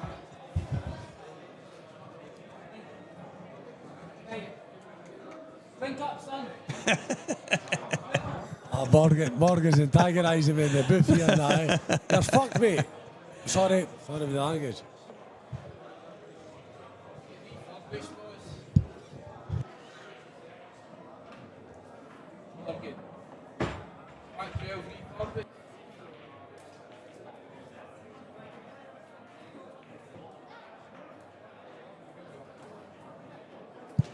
Guys, if you want to see me and Morgan on the main table by the next match, go and comment.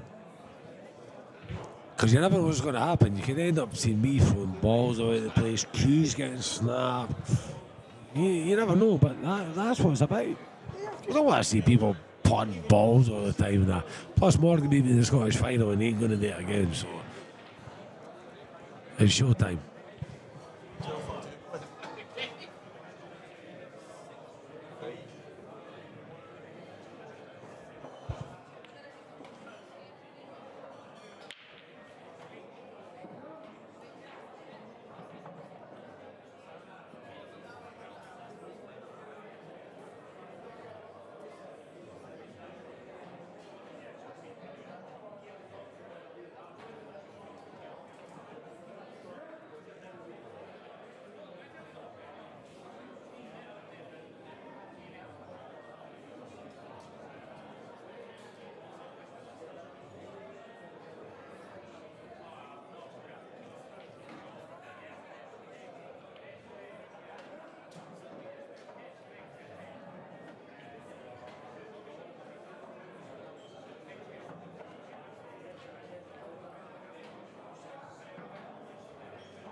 Sorry guys, Stevie the Talker Walker's more interested in talking to the fans than that.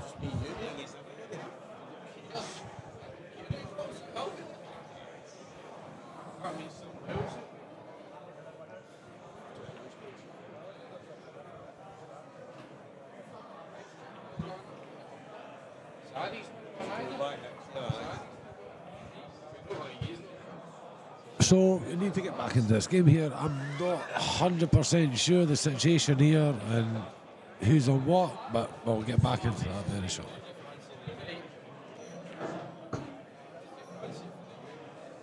Britain's got talent. Who's playing? Who's playing the Euros? Who's playing the Euros tonight? The Germans. Who do you think they'll get? England got Germany, Denmark. Malta. What? I don't know.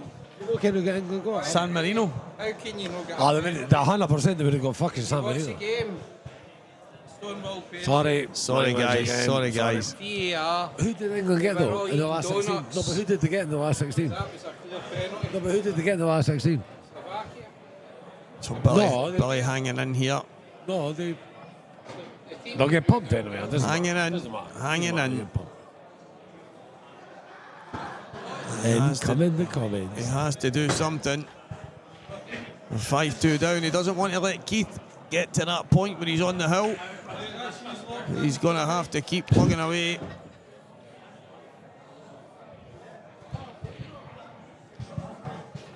A legend, Gary. Now, that red in the middle of the table, where does that go? As it looks to me like Billy has to have a dash now.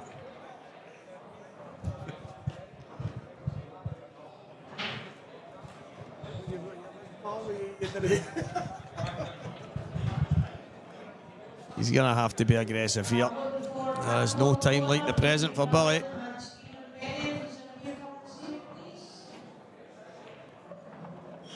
Not Boyle one frame up on the other table.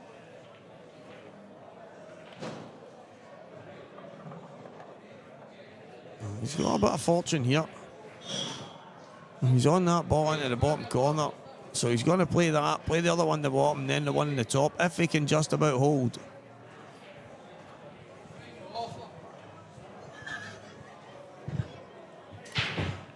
Don't worry, son. There's an offer coming. Anybody want to buy any golf balls? 15 and the bag. We're getting sold golf balls here. Are they the proper, legit shit like it? Sorry, swearing again. Sorry. This is what happens when he's a few pints in. Just got the eyeball for Stevie Walker yet again.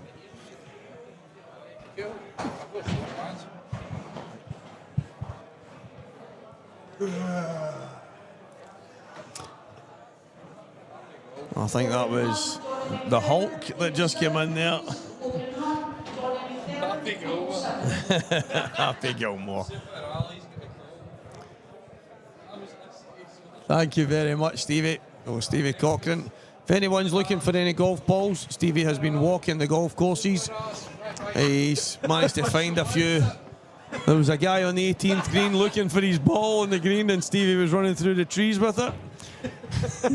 So if you're looking for any pearl grade, brand new refurbished balls, he's cleaned them with some fairy liquid.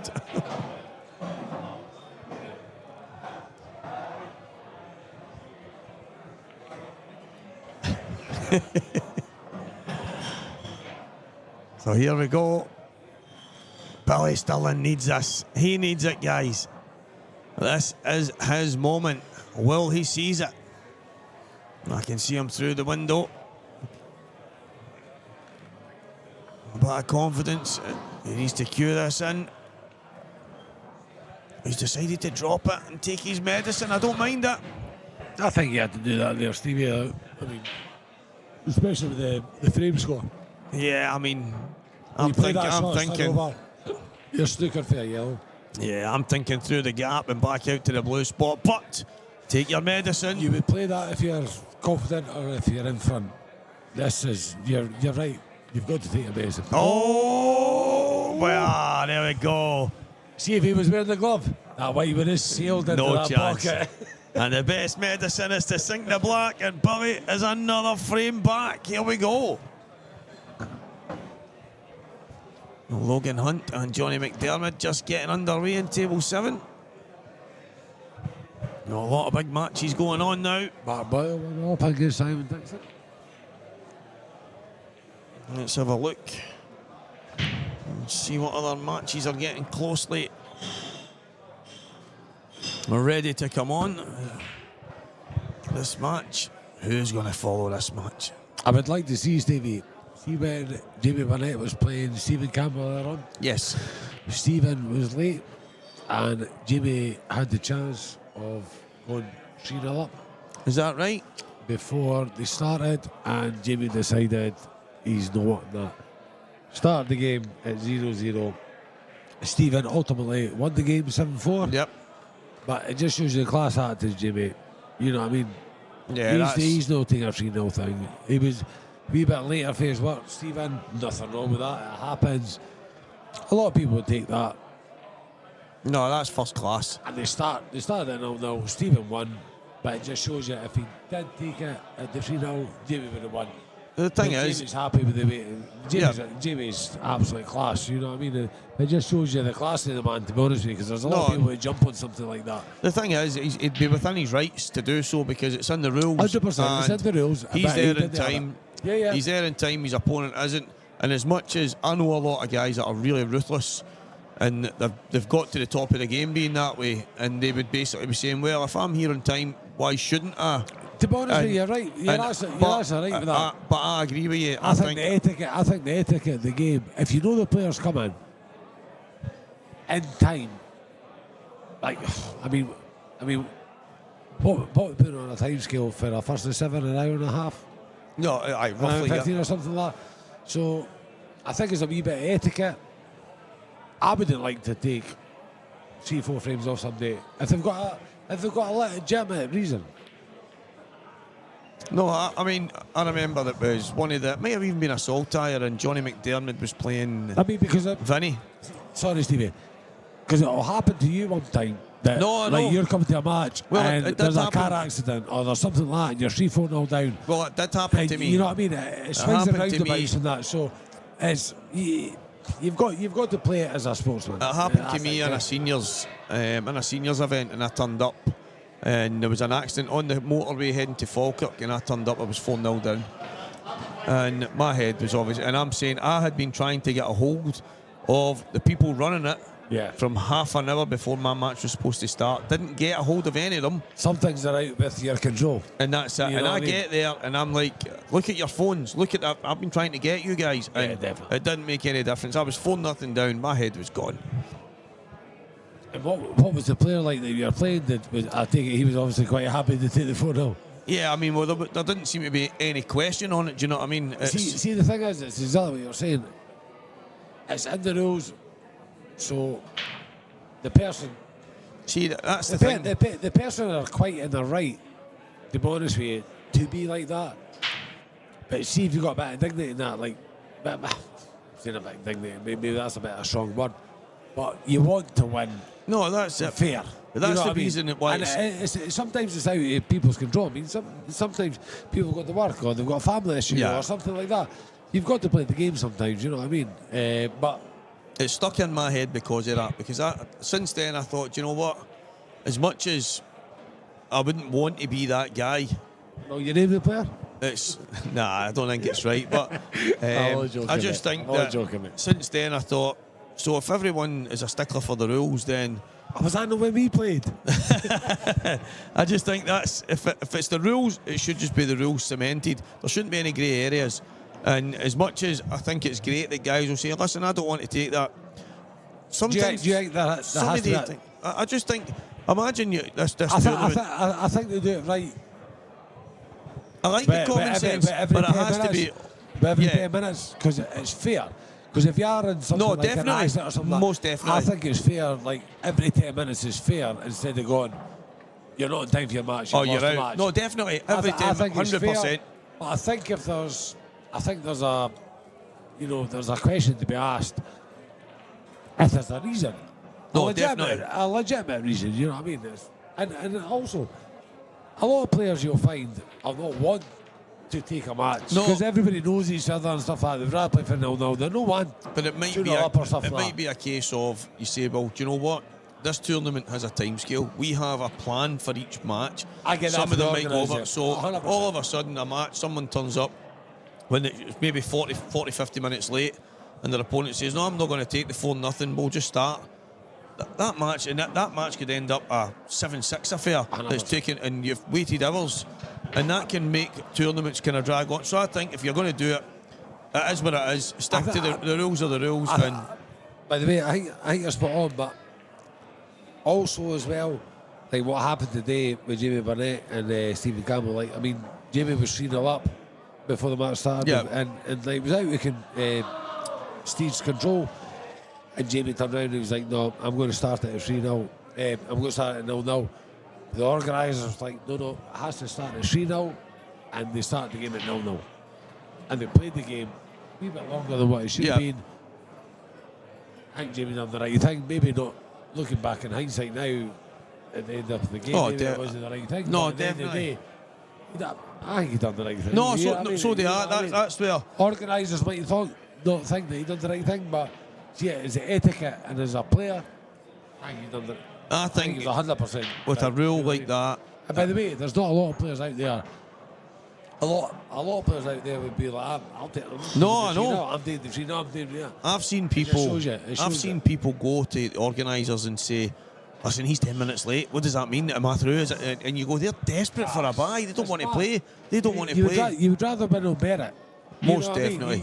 You would rather win or bear it than like win because your opponent's 5 minutes late because they forgot to pick his beard up for his misses or something. Aye.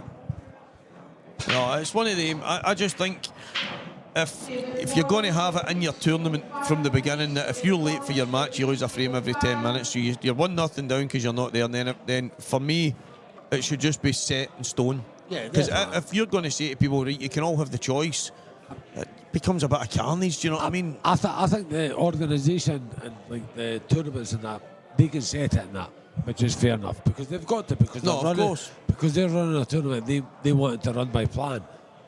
But if you've got two players that turn around and go, like, we want to just. No, I know. It still works up the tournament. Don't get me wrong, but it's etiquette. No, listen, I know. It's etiquette, but I also get it for the tournament's like point of view. You know what I mean? They're trying to push on a tournament. And somebody's not turning up. It's not their fault. No, it's not their fault as well. But there's an argument for both sides, basically. No, definitely. You know what I mean? I just think at a major tournament, there shouldn't be any. I just don't think you should be allowed to be late. No, unless it's for, and even if it is for a serious reason, then unfortunately that serious reason comes before pool. Yeah. Do you know what I mean? It's only a game of pool at the end of the day. So if you're going to qualify for a major event, or you're going to go and pay to go and play in the Saltires, IPAs, Ultimate, all these big, then if you I don't think you should be late. And I understand. No, absolutely. And if something's more important than being there, then that means it's too important, and that means pool needs to come second. I'm 100% agree with what you're saying, but there is sometimes. Oh, certain things are out of your control. Like that accident in the motorway. You know what I mean? I turned up and I was 4-0 down. And as much as I would have loved my opponent to say that. Was that the day you threw the pool ball or the cue? Or, I would have loved my opponent to say, let's just start again. But after that, I was going home and I thought. Was that the night on table 3 when you threw a ball right over the club and they took the boys' throw off? No, that was at the 10-pin. That was at the 10-pin bowling. What a chance for Billy! Billy. And you will not be coming back to the table here against a player like Keith Robertson standard, I can guarantee you that. It's he's missed that by a long way. A long way. Maybe he should have worn the glove. What a match that's going to be. Davy Forrest and Stuart Weeks. Oh, the legend Stuart Weeks. Weeksy's in town. The people want to see me and Morgan. I just had a check there. You're actually quite far down the draw. Your match could be at about 11 o'clock tonight. I'm half pissed today, so I'll be fully pissed by that time. I mean, there's no good for that.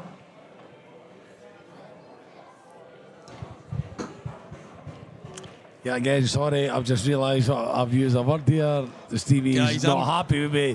He's looking at me. He's one of my very good pals, but he's looking at me like he's going to just kill me. I apologise. I'm going to need one of these bleep, bleep, bleep, bleep, bleep, bleep buttons. I apologise. And Keith is now on the hill. Billy's had his chances. You get one chance against people like Keith Robertson. And Billy's had his. To be honest with you, me and Stevie were talking about this off air earlier on. I don't think Keith gets the recognition that he deserves. He is so good, it's unbelievable. He's an absolutely class player. And I think it's down to like everything. You know what I mean? It's like you see all these professionals and that posting up on Facebook and that. I'm practicing every day. I'm doing this, I'm doing that. You've got the luxury to practice every day, 4 or 5 days.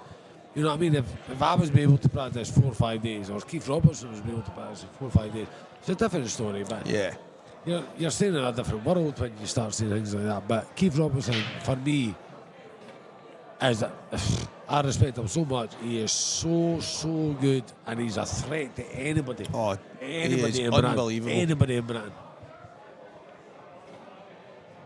He's such a solid, talented player. He's a great talent. He really is.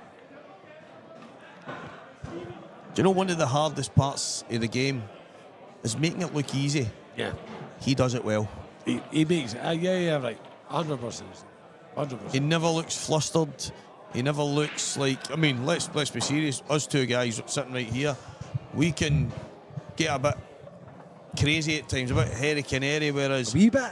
Keith, I mean, even if it's not going his way, he I just don't know, always looks, Stevie. I think I take it to different levels, to be honest with you. Mate. But by me, like you take it to serious levels, Mate, man. I've done so well in the last couple of years to kind of rein it in.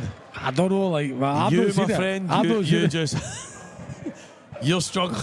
I've been laughing the last 30 years, mate. I just can't. I can't. Something. Goobsy actually says to me earlier on. He says, "See if you ever went to a psychologist. You've got a psychologist's dream. You know what I mean? They wouldn't be able to help you. They wouldn't be able to help you. Mate, They'd be like, you're unhelpable. on You the know what I phone mean? to the wife straight away. We can Oh. retire after this guy. Oh, by the way, We can this retire. guy is a wee bit. You know what I mean? With no chance for this boy. I'm going to book the longest season ticket session ever. 30 years, once a month. Scrap that once a week. Scrap that once a day. And I'm not, and I will still not come out fixed. Humpty Dumpty just couldn't put them together again. And as we says, Stevie, Makes he it does the look best. easy. He's Makes it so look good. easy. So good. But listen, Effortless when you watch them on song. Such a great player. And there you go. That's that. Billy sent packing. Not the first time of asking. I mean, he put me out. I would have done better. Who says that?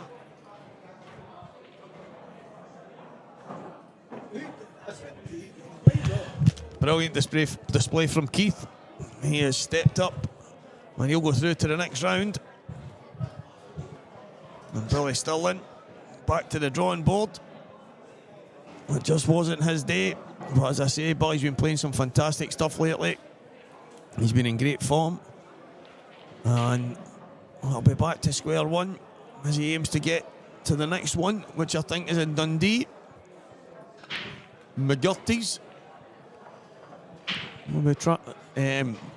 I'll be starting my qualifying campaign myself in the next week or so. So, no doubt I'll see Billy along the way. We don't cross paths this time, unfortunately for him. I am event number 2 by the Scottish Pool Association is now done. And let's see some of the results on the board just now. Eddie Cassidy 6, Kane Scott 3, Scott Dunbar 5, Scott Smith 2. Craig Martin 1, Barry McVeigh 1, Craig Sanford 2, Mark William Hendry 3, Mark Boyle and Simon Dixon on the other stream tables 3-1 to Mark Boyle. Stephen Campbell Jr., Young Steed 1, Stuart McAllister 3, Cammy Bartley 0, Matt McAllister 2, Logan Hunt and Johnny McDermott sharing the spoil so far. Right, Stevie, just as since I'm just jumping out the route, an absolute pleasure being in your presence, being the commentary in that, and hopefully you're commentating on my next match. Thank you very much. Been an Brad. absolute pleasure, mate. Thank you.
Ladies and gentlemen, joining me for this match. In fact, he's going to help out for a wee bit because I need to just jump out and then back.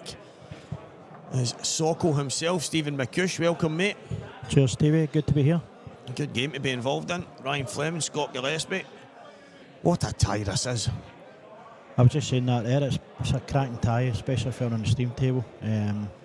Scott's started off breaking dish here. It looked brilliant. Well, one of the games that's coming on later as well. Hopefully it's on the stream. Lewis McCool, Morgan McInnes. So we could have a few tasty ties following each other. But this is an absolute belter. You see Ryan with his ultimate pool top. He's one of the ultimate pool pros. Playing against Scott Gillespie, another ultimate pool pro. I was going to say that. Scott's got his on as well. So a couple of ultimate guys. I wonder if they'll be tempted to switch back to the IPA next year. I think was Scott not talking to Kev Barton about it the last time he was in? Yeah, I know Scott was interested, and I think a few things. I think what happened was he would maybe have to start as an amateur. I don't know if I heard right, and that wasn't too inviting for him. So, but I might be wrong in that. I'm just going with some of the things I heard. But I know there's big changes in the IPA, so both organisations doing great stuff for pool anyway. So either way, you get top players going at it week after week, and that's what we want. Big tournaments, constant. That definitely was the reason. I think it was because he'd been away for 2 years. Right. He had to start as an amateur, whereas Liam had only been away for That's 9 right. months, so he could start as a pro with no points. But it went to a vote as well.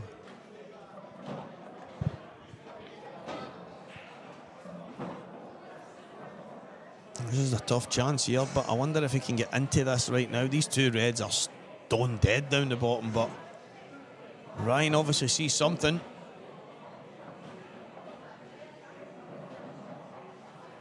It's not easy from there.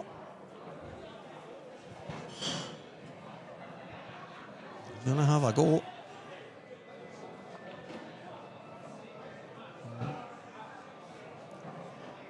Unfortunately, it didn't come out the way we'd have hoped. I think he's gifting another frame here to Scott Gillespie. I don't know if that red goes actually in with the yellow, Steve. I think it looks a bit closer on the screen than I think it is. And we'll find out in a moment. And there might be a slight gap there. I just don't know if you can get the ball through, but If he can, probably what I would do is the red next to the black off the cushion, try and knock the black up and tie the red and the yellow and black up. now, let's see. It looks like he's lining this red up.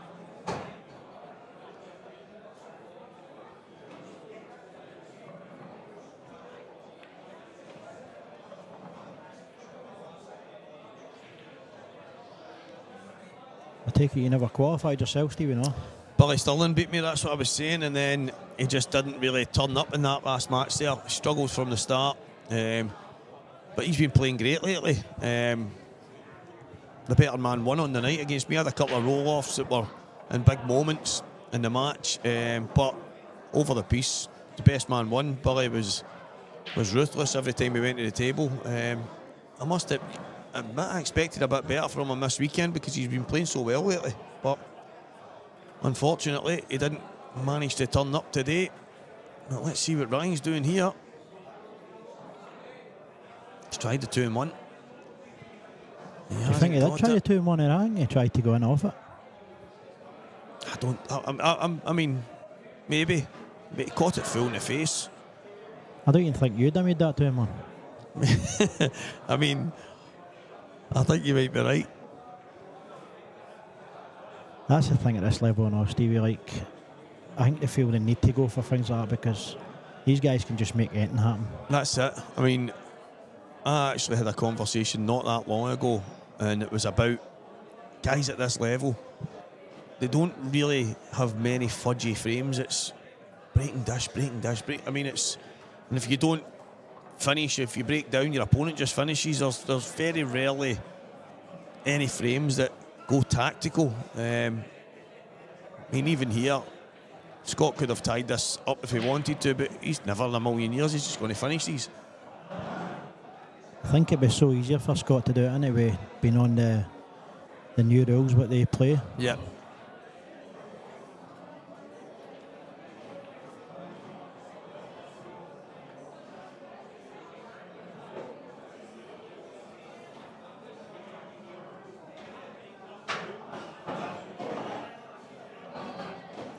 I think Gibbs just plays more golf now, doesn't he, than anything else? If you get the weather for it, the golf course is the place to be. He's absolutely perfect here. I just want to give himself the right angle to just slide inside the red on the last yellow. I think if he's on the bottom cushion, he'll be absolutely perfect. Yeah. I think he'll maybe just leave his cell kind of a bit straight on it, wouldn't he, just to run it through.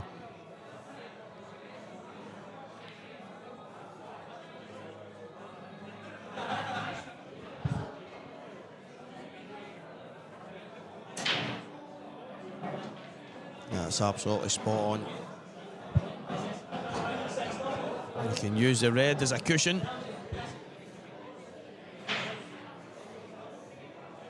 That's exactly what he does. And it's going to be 2-0 here. I love to watch Scott Stevie. I just think it's brilliant. He's still the only one that kind of, he'll never break for the side. I spoke to him and I asked him about the break down the middle, because when I do it, I'm always in off. Even last night, Yep. all his pool party, in off twice. I was going to get a break away, didn't, and off again, beat. But I remember saying to Scott about the side break, and he's like, I don't know what to talk to you. Right, I'm going to take a swift break and I'll be back shortly. Socko's going to stay with you guys, and then I'll be straight back as soon as I can. I'm just going to have to jump out for a wee 20-minute spell. Something I have to do, so I'll be back soon as.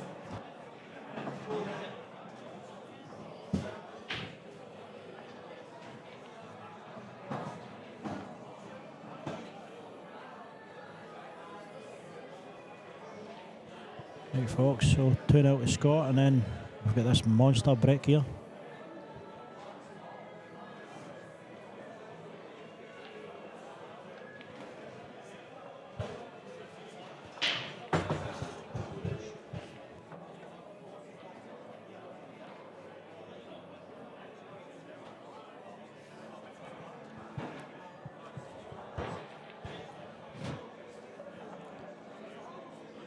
And just as I say that, Scott comes up with a dry break.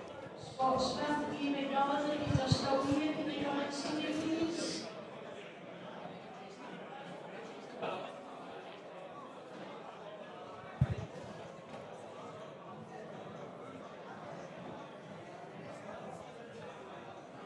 A 107 current viewers, expected that for this sort of match.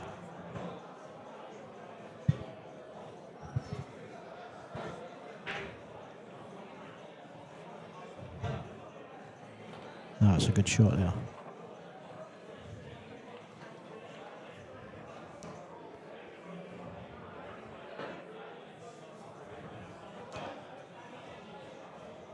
I'll run you through some of the current scores now, just on other tables. So you get Eddie Cassidy 6-5 up in Kane Scott. Craig Martin's currently 3-1 up Barry McVeigh. Craig Sanford and Mark Henry is currently 4-4.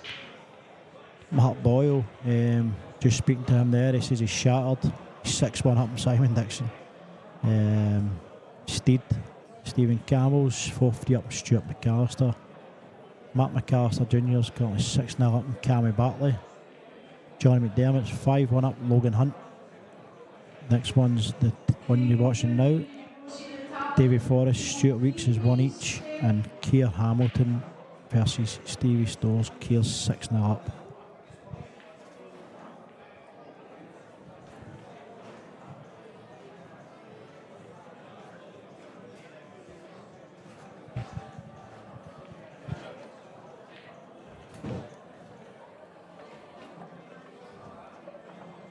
I think Ryan Fleming needs to take these out.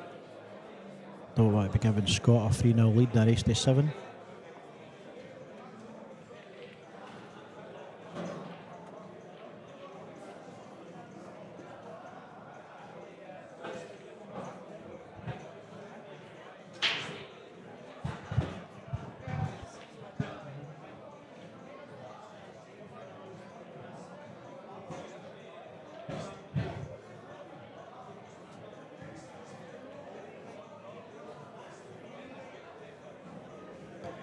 I don't know if he's going to go for the top one first and cut that in, or if we can just screw this out a wee bit. I think he'll just cut the top one first and come back out for the bottom one. No, double, there you go.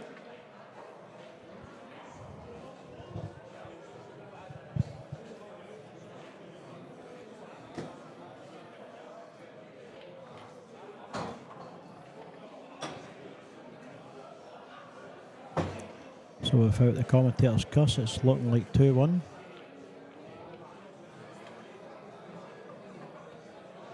Bit close to the cushion.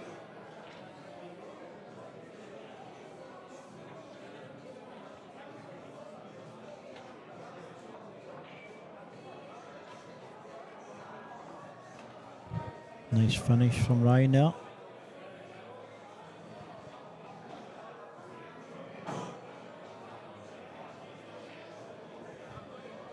I was just actually speaking to a guy there that was just sitting watching the pool, and he's like, these players are amazing, aren't they? So as me and Steve were talking about, it's a massive standard now at the pool. Since I started playing 19 years ago, I think the standard's just phenomenal. Obviously the real change with combination, skill shots, etc. has changed that. So, but it definitely makes the game more open.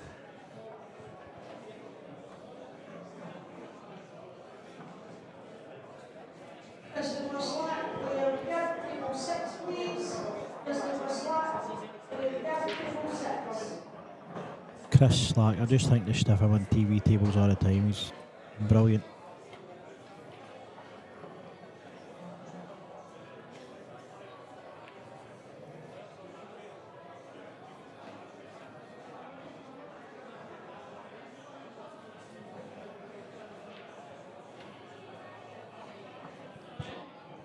So I think Ryan will take reds here. Just one awkward one on the cushion there. It looks as if he's kicked the yellow towards it. He's okay.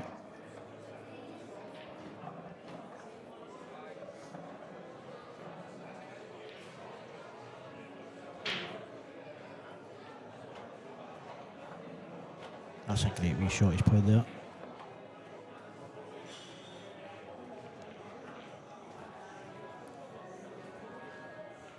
I think Ryan turns his hand to it, and I think he's a really good 9-ball player as well. I've never seen him playing it, but always gets good results, so he must be doing something in that as well.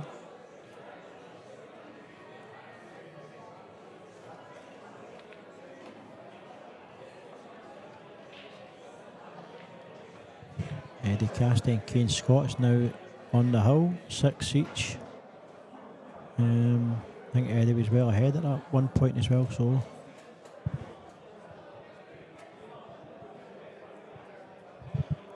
So who have we got in the chat today?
Oh, needs to go, oh, he blocked it.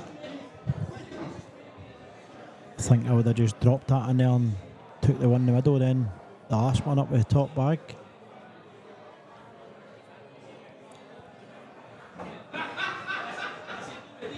It's like cushion, pot in the middle.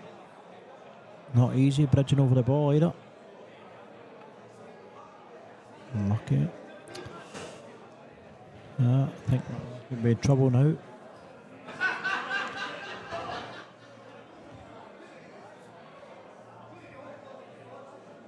Don't actually know if Scott will go for this or if he'll just get up the top end of the table and just play the snooker, get yourself in control of the match. I think if he does that, he can't lose the match. Oh, sorry, lose the frame.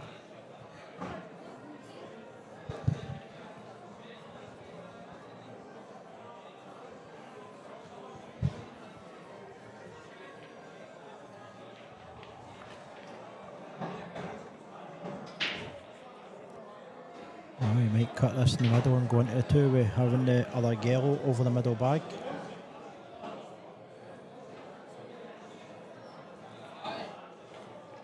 That's a great shot he's put there.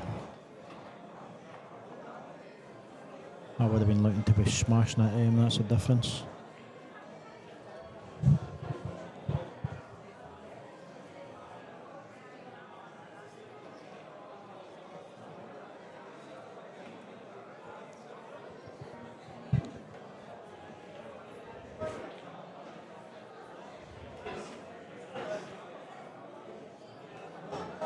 Sometimes just what Ryan done there on snookering himself, sometimes that's like a game changer. So wait and see where this goes. I think if he goes 2-0 down to 2 each, he feels really comfortable and confident back in the match, but the fact is he's went and snookered himself. Personally, I would still looking at it, I would have just played it in the bottom right and then one in the middle, then the last one in the top, but that's preferences, isn't it?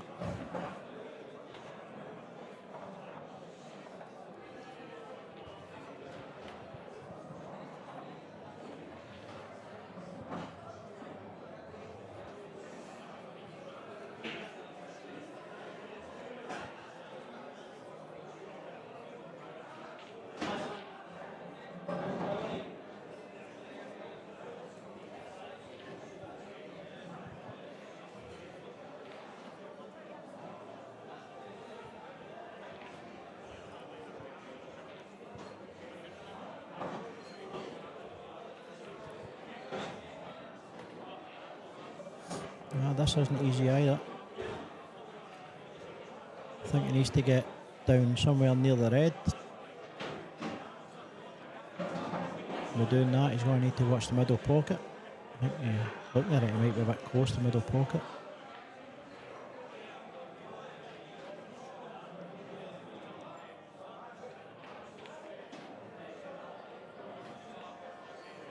Oh, Mark Boyle has just missed a straight black to 1-7-2. So Simon Dixon now has a chance.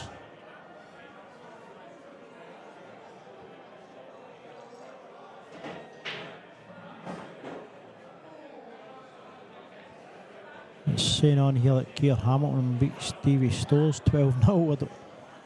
I don't think that's right.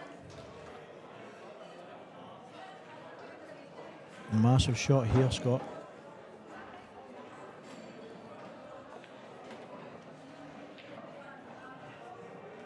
I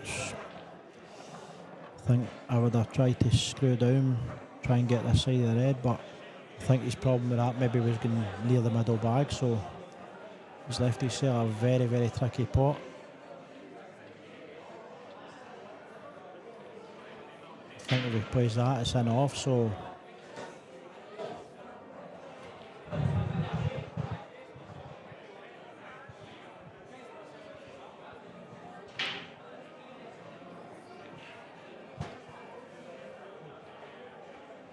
here goes.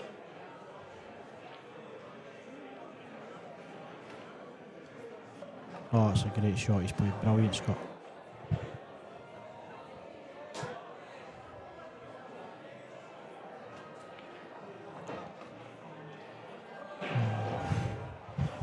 Wiped his feet there, wiped his feet.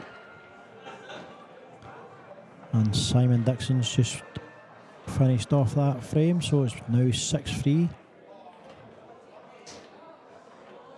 So let's see Scott's break here and if this snooking on himself for Ryan was a turning point.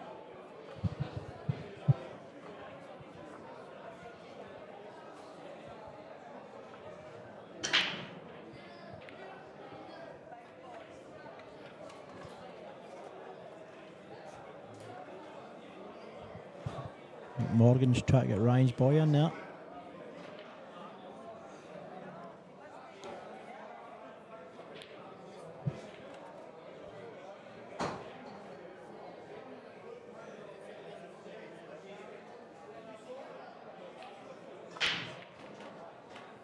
Glad he spotted a couple of balls. I was actually going to say, but I thought I'll wait till he breaks. But Scott's break is a monster, man. How hard he hits the balls.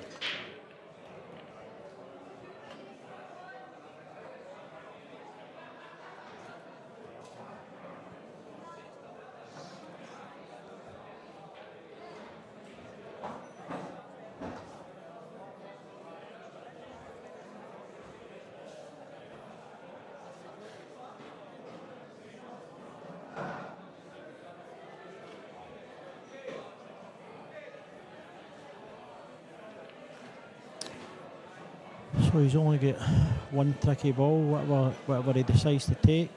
I don't think the yellow passes into the top left, so maybe just play this red he's closest to and use the other red to bring that one out. I think reds would be my preference here.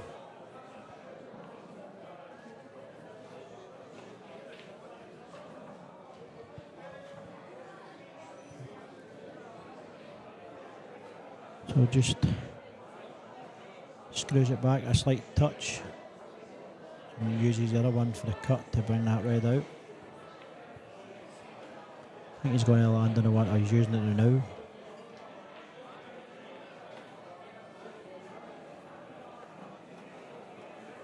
They've come out okay.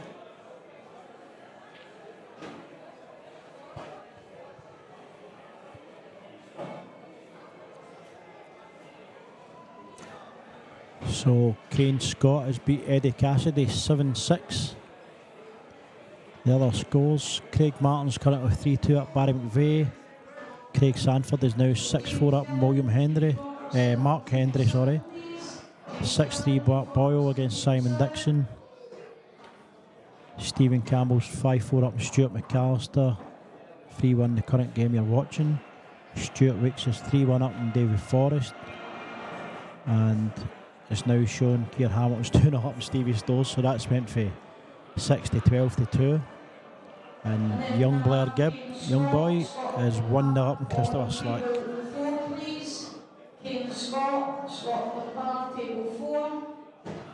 So Kane Scott won that against Eddie, so he's now on against Scott Dunbar, another very good player.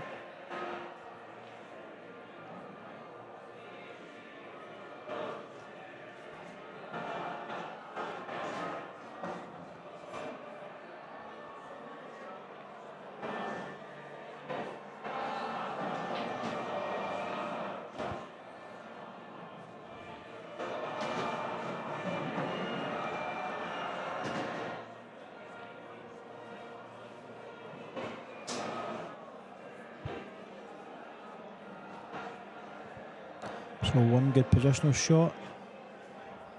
I think Scott will just cut this in and use the two yellows in the middle just to hold the white. No, he's going for the one on our side first.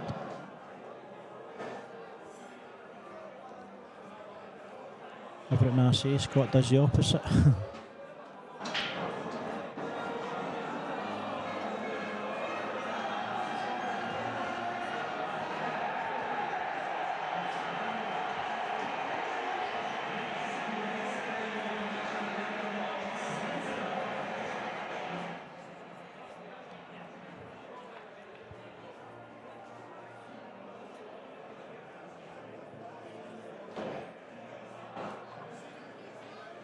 So that's a good finish for Scott.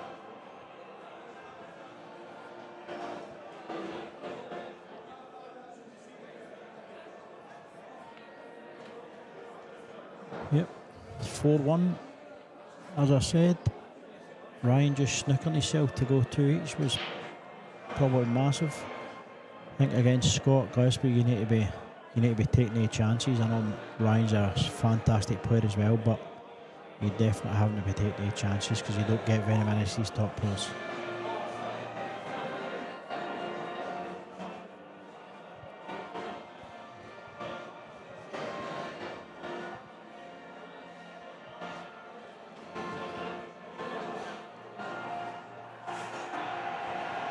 There's a football just starting as well.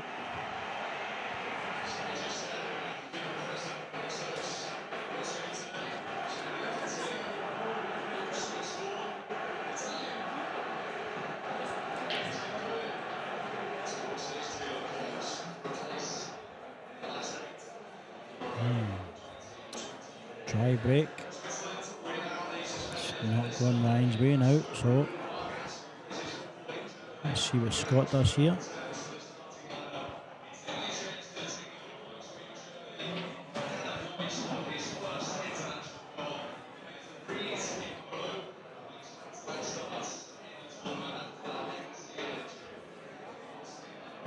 Gary Gracie, Greg McMillan, table 2. Gary Gracie, Greg McMillan, table 2, please. It just shows you the standard of this tournament, you know what I mean? We've got 3 steam tables and Gary Gracie and Greg McMillan, 2 players that are playing really well just now.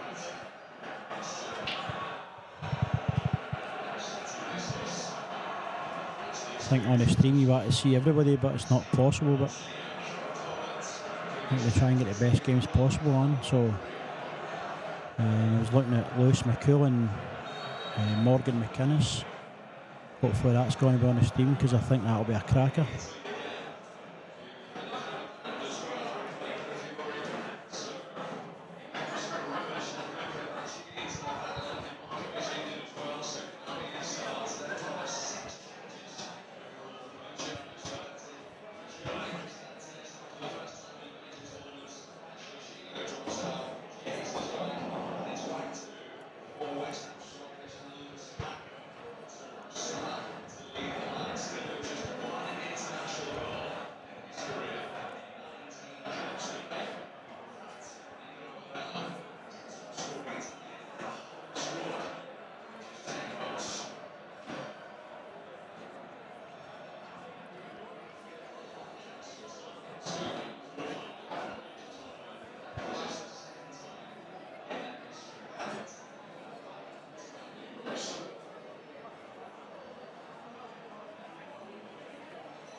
There's a good wee shot Scott had played there.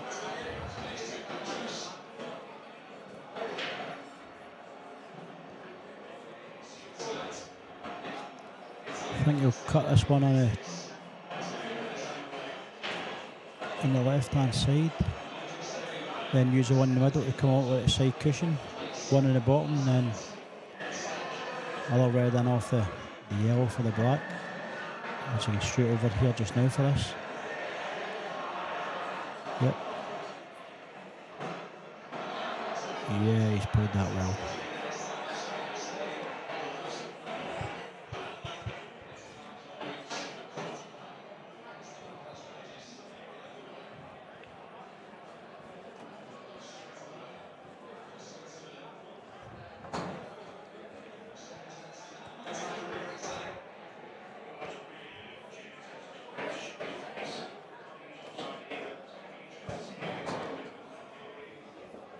So, 3 balls away for a 5-1 lead for Scott.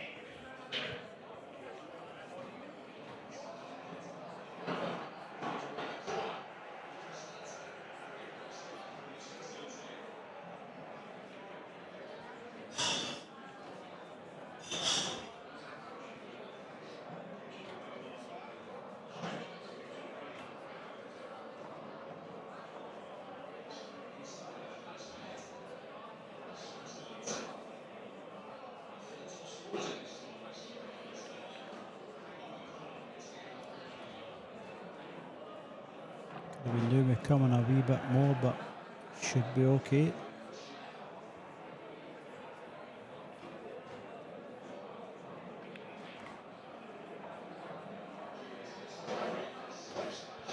Oh, it's 5-1 to Scott now. As I said earlier, well, I keep saying, but snickering himself, Ryan, wasn't ideal, but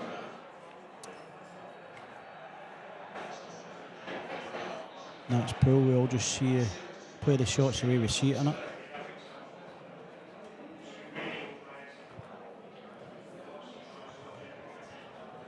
Oh, bastard.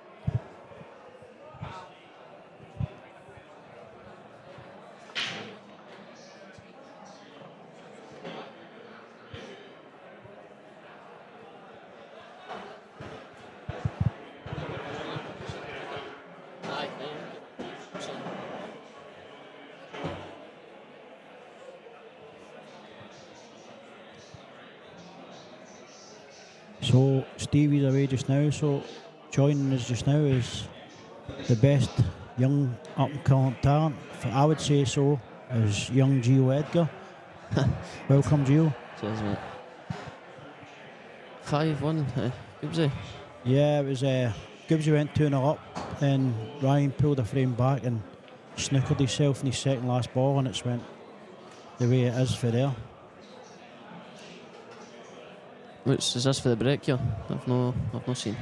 Yeah, this is for the break, yeah. Open table then. Yep.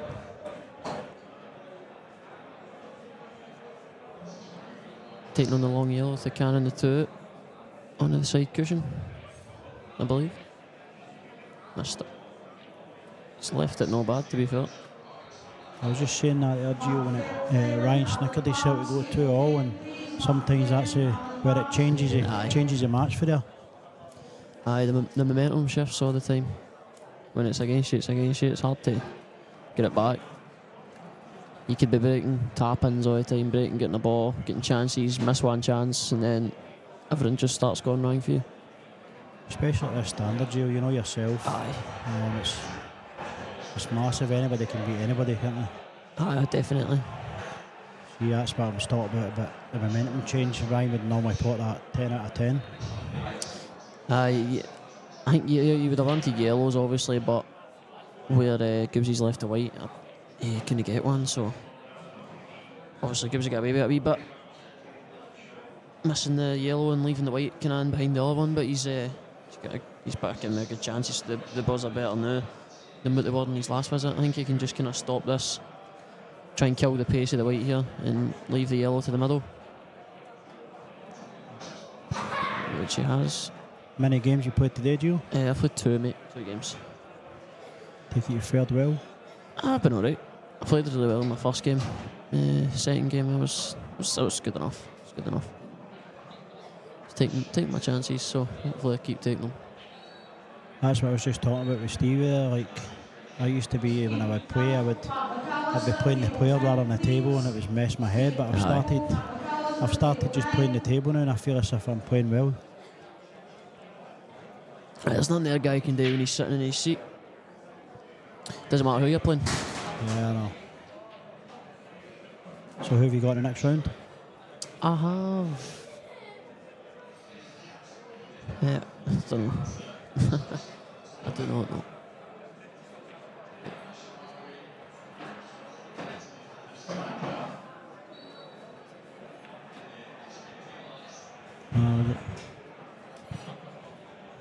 Let's see.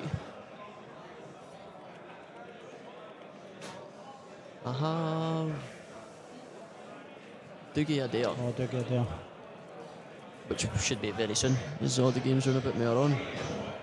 Yeah, like Dougie's a very, very comfortable player. If he's, I think I've played Dougie before. He went to, when our local club Burnett Ball was still open, he went to a few flyers in there. I'm pretty sure I've played him before. What's happened with of an 8-ball, Gio? Is that just shut as a pool hall now? Yeah, or- mate, yeah, it's just shut now. It's a shame. It's a good place. Maybe the money you're winning these days, you just took it over. Hilarious. I wish. It gives you 3 yellows left. He's kind of awkward actually, because if he just kind of stops the white where that yellow is, he's obviously running into the red. But Yeah. I think it's not too bad leaving that. I think you can just roll into the red, and if you leave it straight enough, you can just kind of come across it, flick off it. But he's leaving it high to try and screw on and off the side cushion here, maybe. I thought maybe taking the white up above the reds and playing that and then it's- taking that in the middle. Aye, good shout, aye. It's a Aye, you could have natural brought angle, it up to kind of the blue spot. Aye, for the yellow on the bottom left, the one furthest left of the table. I see the shots, I just can't play them. Aye, he's doing that now. Aye, he's played that well. There's usually different camera angles and that in here. I'm a bit disappointed. Yeah, I think Craig's trying to save the electricity bill. He's got half the telly still now. So 6-1. Yep. It's a long way back against Gillespie for 6-1 done. Yeah, definitely. Yeah, to be honest, you're pretty much you beat. I mean, you've just got to try and he's got to break this here. You've just got to keep putting the pressure on. But Gillespie to know there's another possible 6 frames here, so Gillespie's got 3 breaks from here, and he's going to dish one of them. Or if you go dry, he's going to dish one of yours. You need to basically break and dish all 3 of your breaks and pray he goes dry. To be fair to Ryan, since that's happened to go 2-all, he's had 2 dry breaks after it, I think.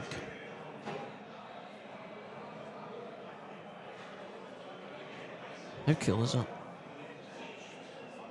So like that, Gio. That's ridiculous. You can move. There's one mouse for six television screens in here, or 6 monitors. One mouse for every one of them. Just moves for the other. That's impressive. So what's happened with yourself, Gio? Have you got any money matches lined up, or? I'm not too sure, mate. To be honest, I don't keep track. Santa deals with all that. He just tells me when and where and who against. To be fair, I wouldn't even be surprised if he never told me who it was against. Sure, you've got to look at taking Farnsworth now. Aye. It was good to see Christian Phillips back playing as well there. I was speaking to him at the weekend. Aye. He looks like he played well. Yeah, last time I seen him was 2015 Killarney. He's a great boy. Nah, he looked like he played really well. Seen the final. I didn't watch it, but I seen somebody saying how many dishes there was. Must have been a ridiculous standard. Somebody said Farnsworth had 9 dishes out of the Aye. 11 frames he won, and There was 14 dishes and 16 frames or something like that. that's crazy. You know that standard anyway, Gio, don't you? It's good to be involved in the games, but it's obviously not so good to be in the receiving end. Yeah, I know.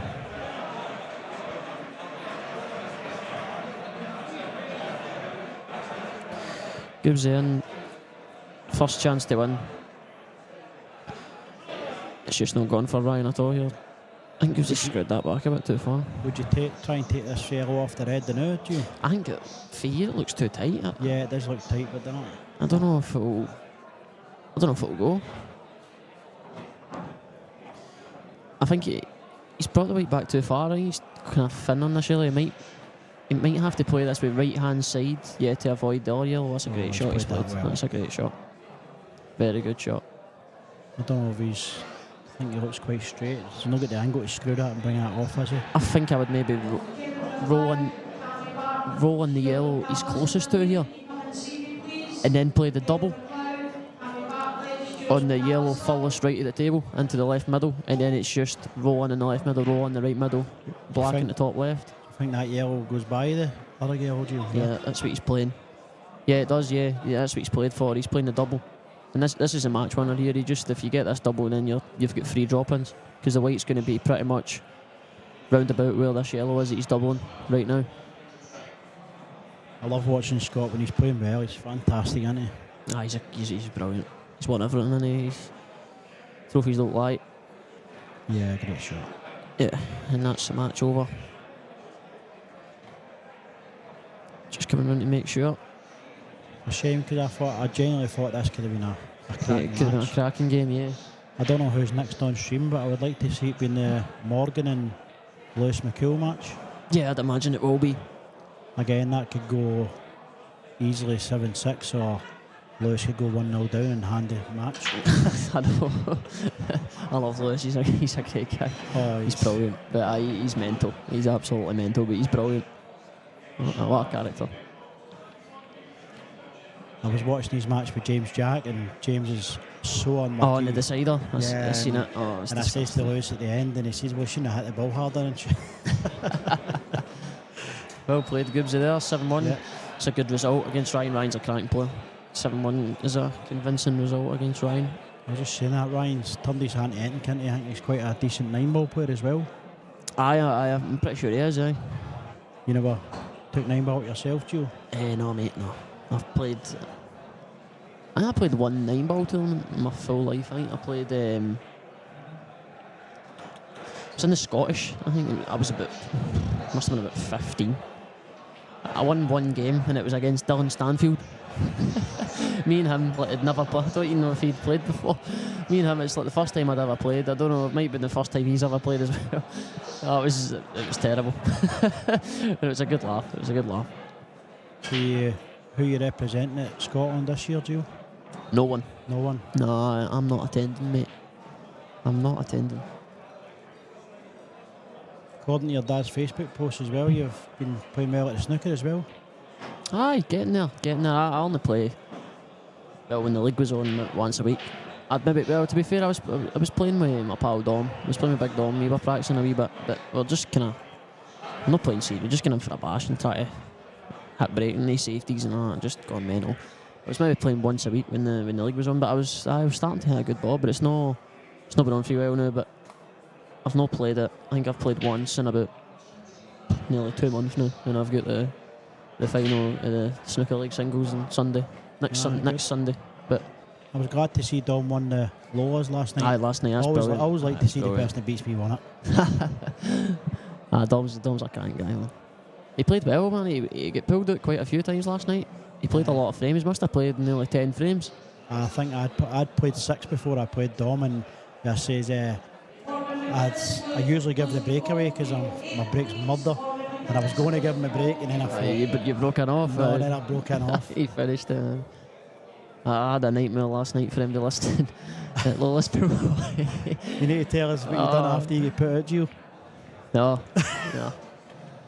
So what happened last night is I was playing. I won my first match against Stephen Allison Jr. I broke dry in my second match and got dished. Then Stephen Allison Sr. bought me back in for £500. And then I played Big Dom in the next frame and I lost. Oh, don't laugh, you're great. I'm sure you'll Santa qualify for Senior, one. you're a maniac, honestly. Absolute maniac. I beat your boy and then you bought me back in for 500 and I get beat again. Unbelievable. Well, I hold a record anyway, Gio, and it's not going to change because Mark Ball told me today. So the event I won, there was 90 players in it. He's never going to have 90 players again. Oh so my God. Was it in here? Yeah. it was in 90 here. players? There was 77 last night Yeah. and we left it. Dom won the last frame, we left at 1 in the morning. Oh, that time I won it, I think I played Paul Crawford in the final, and I think it was like 2:15 or something to play the final. Jesus It was Christ. crazy, so I'm hoping to get a trophy for that. At least I've got something in my life to have. So here's the game we've been speaking about, Morgan against Lewis. So again, this could go anywhere. 2 amazing players there. Lewis has actually been playing really well recently. He had a good run in the IP as well. I'm pretty sure he got beat off. I think he got beat 10-8 off Farnsworth as well. Yeah, And maybe the last 16 or something. I'll tell you a story I've about seen Lewis. he's been playing well. We played in me, him and Ivan Thompson played in a 3-man event in the Q Club, and I'd never met him. This was 16 years ago. And Ivan says, my pal's playing with Lewis. And I went, is he good? And he says, he's a good player. And he's got 5 balls on the side dike. And the other boys took the edge, and he's got 5 girls on the side dike, and he's been down and nailed every one of them down the dike. This is surprising me with Lewis. Incredible. Does not surprise me. I played him in the Scottish at the end of last year. He beat me 9-3, I think, and he dashed, or 9-4, and he dashed 8 of them. I'm just like, no bother, mate. That's brilliant. Thank you. Cheers, Lewis. That's the thing, but Gio, you can get him where his head's gone, or if his head's in it, then he's unplayable at times. He's dangerous. He's very dangerous. This should be a good game, because look, who I have seen of Lewis recently has been playing well, and Morgan's solid. Morgan's always playing well. His break's really good as well. Yeah. I tell you, young Preston McInnes is really doing well at the moment now. He's definitely getting better. Definitely. I think he's got a money match coming up, hasn't he? He's playing Logan Hunt. I think he's playing Logan Hunt. I don't know Logan. Is he for your neck of the woods? No. He's for Dundee, Logan. I played in the under 23 tier. He's a good player as well. So should that be a good game then? Aye, it should be. What about a decider with Robert Stevens? Do you think that's something that will be on the cards? Well, it's 1-0. I only played him for money once, so. Oh, did you not play him in here? No. I thought you played him in here. No, it was a tournament. It was in the King of the Hill tournament. Oh, so it was, yeah. So that's it. Then you're 1 up, aren't you? I'm 1 up. In tournaments, I'm 3-1 up. Or 3-2 up. You definitely count, don't you? When you get beat, you don't count them, innit? I know. I think I've played them in. I don't actually know. I've played them once for money and one. Other than that, I don't know. I remember beating Robert in the West of Scotland. He beat me in the West of Scotland. I beat him in the Sol tie-up. I don't know. For where Roberts came from when he came for snooker, then all the rules of pool, he's a great player, man. Aye, Robert's brilliant. He's even in that money games. I was. We were saying in the way back after how well he actually done to. Because I was always in front and I was always dishing and he just kept firing back. It was just like he just wouldn't let go. He was brilliant. He just wouldn't let go. I think with snooker background as well, he can just pull pots out for anywhere. He's got the times. Chance for Italy. Chance for Italy, yeah. He's definitely got the big shot, and he just nails the long ones all the time. You think you maybe sitting in your chair and you go, right, you may have a chance here, and you just slamming them in, down the rails, anything. He's just smashing them in. He's a great player. He's brilliant. He is brilliant. Nice guy as well to go with, so that helps, doesn't it? Aye. All our stream table here is Mark McAllister and Stephen Campbell. Steve must be playing well with it. I think he's seen they beat Jamie Burnett. Yeah, aye, so. I didn't see the game, I just kind of seen the score. Aye, so it was, I think it was 6-2 up at one point, and then kind of he missed a black to 1-7-2. Oh, Mark McAllister. Oh, it's just. Oh my God, that goal! Wow. You're probably wondering what I thought, but we've got a camera for the other stream table. Since we've got nothing to watch in this one, there's Lewis there. Someone's saying in the comments Lewis is about 8 pints deep, so should be a crack watch. Yeah, aye. Right, okay. Was that just this morning before he started his first game? Was that just before they got here? Oh. I think he'll need. If he's only drank 8 while he's here, that's probably a record for him. I think he'll need to take the name off the Riot, wouldn't he? I think he's a new Riot. I don't know if you remember, right, but see when I played my money game, that same watermark is still on the same point of the cushion. That table is like in the same place. Remember the condensation for the aircon? No, I don't know. There was a water drip. But no, it's from the aircon. Because I've not seen that. You've just bought it, so it must have just come back down again now. I spotted it last night as well. So it's like that table was literally been in this, like that has not moved a single. Is that why centimetre. you beat last night? But do we need to get marked to get a? No, I never get beaten that table, to be fair, so I can't complain. I got beaten at another table. I think Mark McAllister Jr. as well. I remember a few years ago when you was just he's been on the TikTok and during COVID and he's been doing the breaking dish challenges as well, and Mark's gets so much better as well, hasn't he? Aye, Mark's a good player, mate. Always been a good player, but he's just got so much better. Played in all the under 20, played in under 18s and under 23s, Mark. We had a pretty ridiculous record at the under 23s, I must say. See, like, even that shot he played there, Gio, he just took that shot for granted. When it wanted to just drop, but how many times do you do that? Just get down and, well, I know I do, I don't know what you're saying, but Aye. you just think When it's that ball. easy, you just cannot. You don't even really go down on the shot. You just cannot put your hand on the table and hit it. Yep. Right, here we go then. Lewis McCool against Morgan McInnes. That's Lewis to break, so Lewis is on the lag. Asher's number one doesn't forget the stats. He does, Joey. Big Joe. He's trying to forget last night, Joe, but he can't get away for it. No, at least it wasn't my money. £520 deep last night he was. Oh, £520 and I lost more frames than I won. Look at that break. It's actually Unbelievable. the white ball's actually come off right off the table there. Just jumped right up off the table and come back on. Spin. Santa's got too much money. Too much money to waste, but it looks it. Definitely wasted it would be. Nah, I'm sure that's not right, Gio. Boy's my hero. Thanks, Joe. You're not my hero, but fair enough. I do love a Guinness, mate, you're right. He must have paid you to say that, Joe.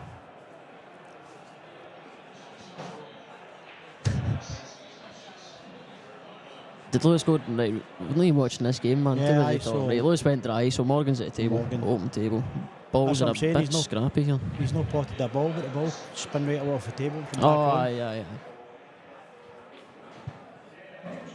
Well, he's kind of awkward here, isn't he? He's not got much. He's going to play the yellow onto the red.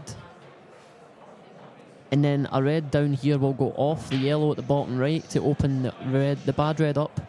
He's missed the plant. I don't know.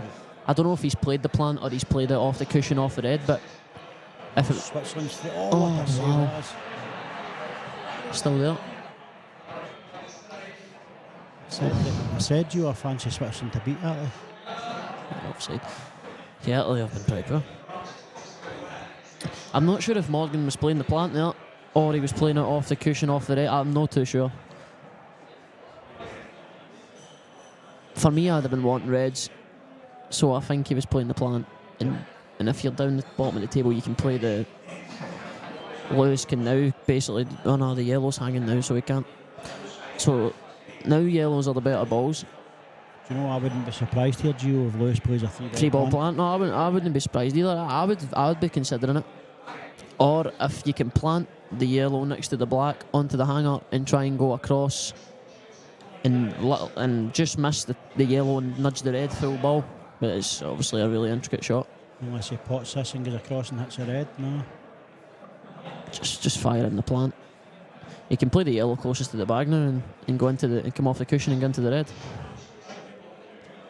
He's always going to have. You'd think he's always going to have a shot as long as he hits the red full ball or top side of the red. If you hit the bottom side of the red, there is a slight chance you can come down to the bottom cushion and snooker yourself. It's kind of like that. Not the way I thought, but it was kind of similar. He's hit the bottom side of the red, and I thought that's the only way it could cause problems.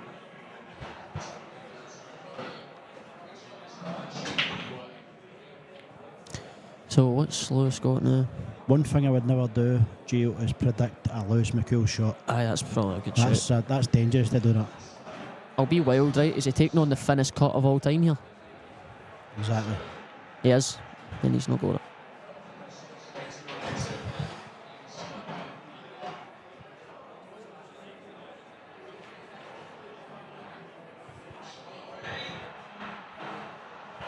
So Morgan back at the table then. He's gonna hang this red and put the white on the other red. Good shot. It's a good shot. Good containing shot anyway. That gets him in full control of this frame. This is one of them against when you're playing against the top players when you're loose here, you basically have to finish this. Like you have to finish this because it doesn't really matter what he does here. Morgan comes back to the table, he's got a great chance, you're always fancying him to finish it. He's playing the yellow at the top of the table here. He's just made it even easier for Morgan. Aye. He's just brought out he's on the bad red, but and he's got a lot of balls that are two balls particular, maybe 3 that are quite good for maybe getting the black out or just canning in the yellow to open the black up. So I better leave now. I need to go home and get my daughter. Missy's got a pink concert, so baby duty tonight. So I'll leave it to you, Gio. I'll and take good luck over in the rest of myself. the tournament, pal. Cheers, mate. Thank you.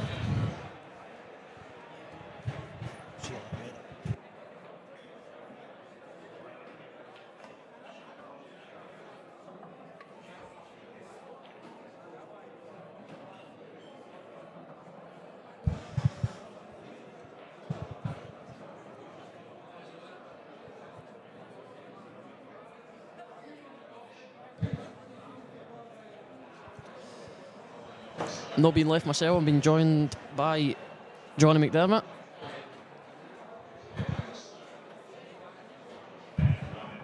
How's it going, alright, guys? Johnny in on the comms now. Oh, I think Morgan's So tried to. Ayrshaw's number 1, doesn't forget the stats. Aye, I was getting asked a lot of questions.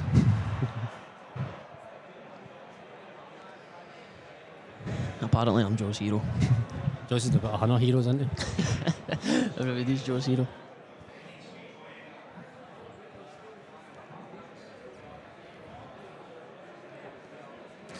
Right, Morgan's on reds here.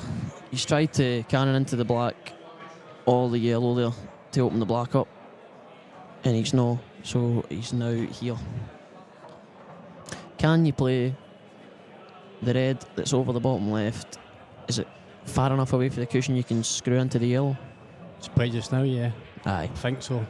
I would play it. Can the yellow, then you play the red bottom right, Yeah. red right middle, red up the rail, back out to the blue spot, red top left. Just leave yourself a shot Yeah. in the black. Do you think Morgan will go though? Probably not. The only thing is, if he, do you think he'll just roll onto this, or is he?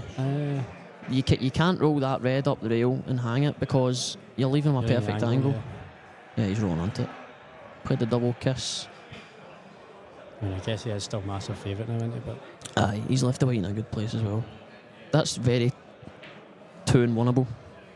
It's right far in the bag, but he needs a good opener. If he takes the yellow long to the top right, I think he's got a chance to finish this. Yeah, that's a first frame shot, that, isn't it? I think if it's free each day, he's going to go. Aye, maybe.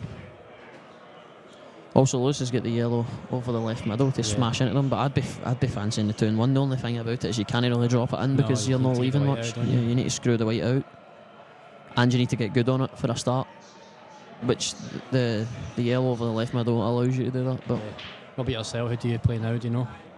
Dougie Adair, we're just looking at that. Is that the 32? It is. What about you? I play Gibbsy in the 32. Gibbsy. Tough game. Aye. We were just commentating on. Well, I was commentating on the last 2 frames. He beat Ryan Fleming 7-1. I seen the He last couple of must have played frames. well, because obviously Aye, Ryan's class. Isn't it? as long as I don't pot the black in the decider in the first shot this time, I'm not too bothered.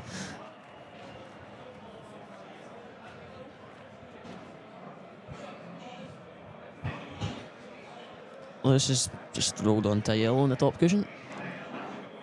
The only saving grace is he's left Morgan the same shot. Aye, the same thing. Aye, Mhm. he's just in the exact same position that he was, yeah.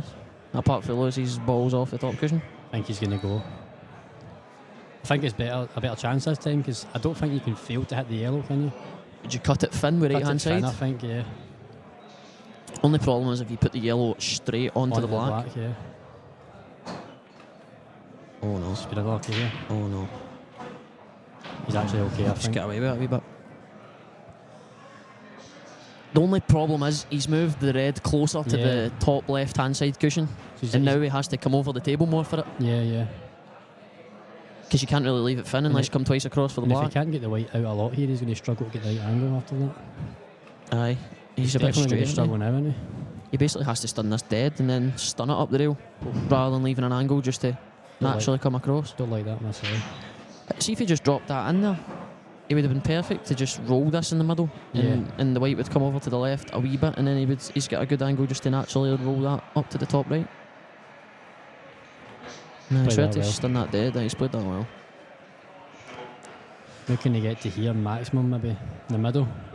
I think you can Can you even get It just there? depends how hard you want to hit it. If you're comfortable smashing this in, that you can get straight. You can get straight on the Yeah. next one, but you don't want to be. You need to be really accurate hitting it that hard. So he's just left Played it himself kind of short. So he's going to come stun with twice across, or is he just going to drop I in think and he's leave a just going to shot? drop it in, to be honest. Yeah, tricky black, but one you'd fancy me get. Just depends, because if you come over too far, you could be.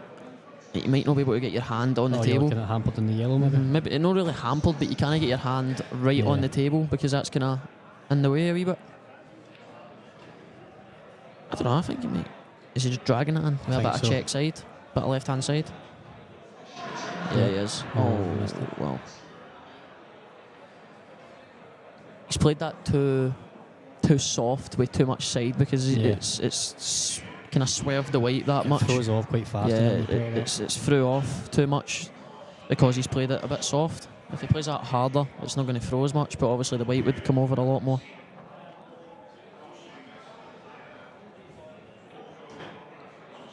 I'm going in for my neck in the line here. I think it's 1-0.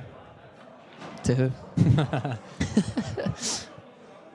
Somebody says in the comments that Lewis is about 8 pints deep. So Is that it? I know I was impressed with that. I was like, is that just before he got here? He must have Is slept that- in this morning.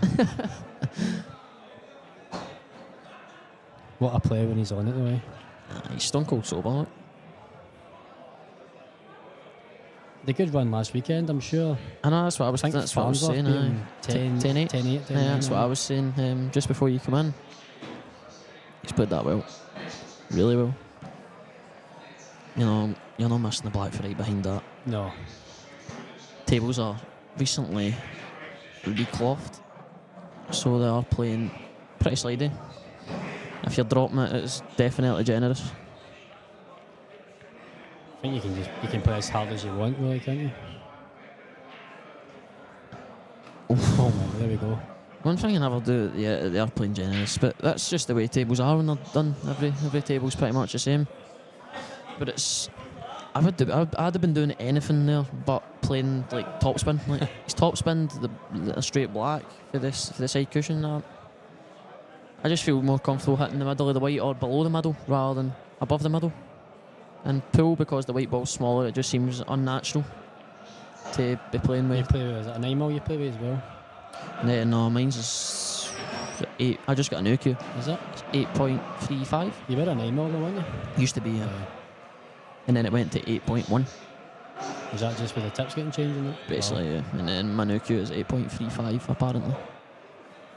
Alan Reynolds says that. Oh, we only trust Oh that. no, Alan Reynolds said it was 8.5. But when my Q guy measured it, it was 8.35. So, Renzi's, I want to trust him. Mark McAllister flies straight and off the back in the top bag. Get rid of breaking cues.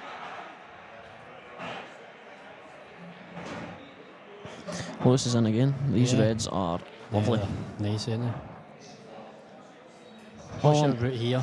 All I'm looking at, I'm not really even looking much out here. I'm just potting the 4 balls at the bottom of the table. Red to the top right, red to the left middle. You're basically You know, the just black. leaving these two to last and other Just- hands. Just making sure I pot these 4 Yeah. balls and leave the white in the middle of the table. It doesn't really matter how you do it.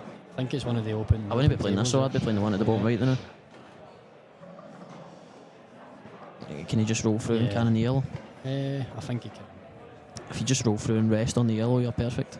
Even if you can, it's a wee soft screw into it and you're just dropping it in. Saying that, you don't want to be the other side of the red.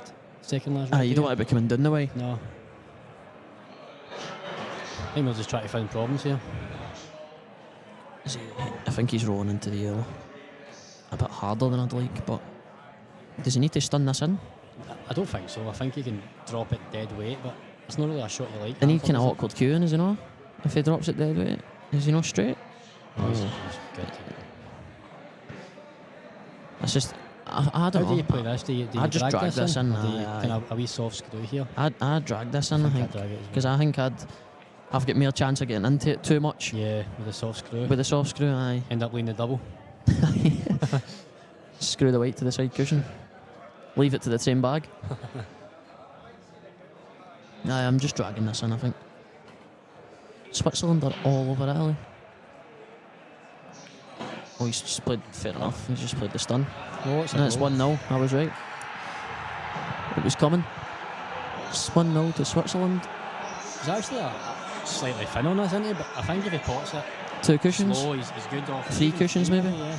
Just in, but too hard. As soon as you hit the third cushion, though, you're flirting with the snooking yourself. Yeah, in that's the end, isn't it? in, but too hard. Yeah, he's It's good. perfect. Good shot. 2-0. So whose break is it now? Because it's a big frame earlier. on. Lewis. Lewis's break. Yeah, Lewis won the lag, so Big frame this, really. that was a The dry first break for second. Morgan.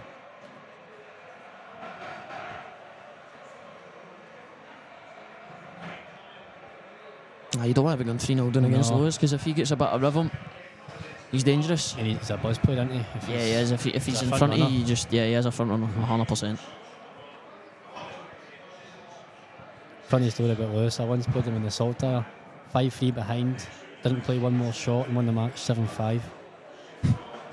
That's not surprising. How many frames were conceded? All 4. Didn't hit another ball apart from two dry breaks. Wow. Take them all day long.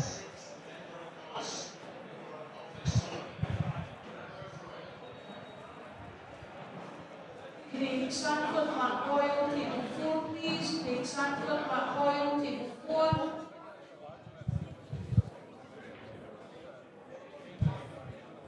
Lewis to break then. Like you're saying, this is actually a big frame early on, because Definitely. yeah, it definitely has a front row. If you don't want to be going 3-0 down and giving Lewis McCool rhythm. Especially first to 7, isn't it? When you start thinking about it, you'd have to win 7-3 or better from 3-0. Yeah. Which is tough against anyone, especially on these tables. No, he's lost it. no. The black was so weird there. The black just rolled up like an inch, 2 inches. Like just went straight up. Do you think that happens more on a brand new covered table? Because I've actually done that a couple of times. Like recently. going off the table? Yeah. No, And no. I never used to do it. In the last couple of months, I I've think been playing on new I think tables. the way Lewis broke there, I think he's caught the first ball, Yeah. and it's obviously hit the second ball, and just jumped kind of off the table. I think you get it more when someone's been side breaking from, let's say, the same place on a table for You've so got the long, divot, and then they get a wee divot, and then Yeah. as soon as you hit it, as soon as you put the weight there, it's in a divot, and when you hit it to break, it's coming out the divot, so it's already kind of bouncing, and you fly off the table all the time. When they hit it, yeah. Now, what we doing? What are you doing here? It's kind of tricky, isn't it, for the 2 shots? It's Do not you easy. risk trying to play the red onto the yellow and planting it in? That was my first thought, but But if you rummel it and hang it, you're Yeah. gutted. But is it worth it? Because it might knuckle and go away. He's just kind of canning it out next to it. that's a good That's shot. a great shot, to be Yeah. honest. Because it a wee bit too hard, and that's just Yeah, dead. he's played that very well. He has played that well. The only You don't kind of want to, semi-problem ball now is the red by the yellow. you don't want to leave the white right there. Oh, Oh my my God, God. he's missed it. Didn't expect I that. think he was thinking. I was thinking. See if he left the white right there. You want to kind of be playing the bottom one next, and then just getting rid of Yeah. all your balls up the table. But for there, it was hard to get up the table. So was he thinking he couldn't get the weight out maybe after I that? think he was too busy. I think he was actually thinking about his next shot before but rather than walking around the table to make sure. Yeah. Not like him anyway. And there you go. Lewis has got another chance here, and Morgan's brought the bad ball out with him. Yeah. The 2 shots that Lewis gave him. He's got one if you want to make a problem, one semi-problem ball, but Play for it now. you could do, yeah. I don't think I would, but just a suggestion. You could, but I guess if you land short, really short, See you've you, got a shot. But if see you land on decent, the side cushion in the bulk line. yeah, you're in trouble. You've got a hard pot. For You've the got a front. hard ball. He has played up his knuckle. Oh, Oh, he needs to take this. he's actually still alright, isn't he? Yeah. Can you take this and stun I across? think you can, yeah. As long as you get by the edge, you're good, aren't you? And just stun through the middle of them. Oh, I think he's nudged that there. I think he did. If he didn't, he might have been snookered on it. He might have went kind of Towards the knuckle. Yeah, towards the top right bag and snookered himself on it. Roll through for the middle, right middle. I think that's the only thing he's got, isn't it? Don't think it doesn't really matter. I don't think it matters what angle you leave No. yourself. If you're straight, it's fine. Just means your next shot's going to be from distance, isn't it? You would kind of rather be. I think you want to be straight. Yeah. He's pretty perfect, I think. straight. I think he's actually even better. I think he's coming down the table, kind of straight down, maybe. I actually think he can play for the one in the middle. I know not that he will, but Yeah, I think he can. he'll play for the one in the bottom left. Yeah. But I think he's perfect to, like, I don't think he... Yeah, he was absolutely He was perfect. perfect. Yeah, he was definitely perfect. He's stunning for the left middle, or the top left, or the top right. Oh, nice straight. Yeah. Right, okay. I thought he had an angle. I'd have been stunning across for the top left, but I didn't realise he was that straight. He was actually too straight. Yeah, I think now he's... Does he have to Can he just kind of hold? die this in? I think he can hold, but the way he's looking is as if he's having to play a shot. He can play for it in the middle. Yeah, Yeah. play for it in the middle. 3-0. I'd imagine. That is 3-0. I thought I'd be on by now. I'm wondering if I'm being saved for the stream table. Just the, You always want to be, don't you? the big draw on that, you know. You always want to be on the screen. Let's find out. Yeah. We've got everyone here. Well, we don't. To Craig, get the camera angle sorted out.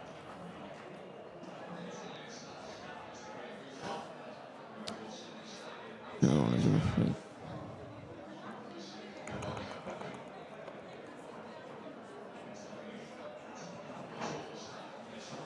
Doesn't say. Doesn't say a table.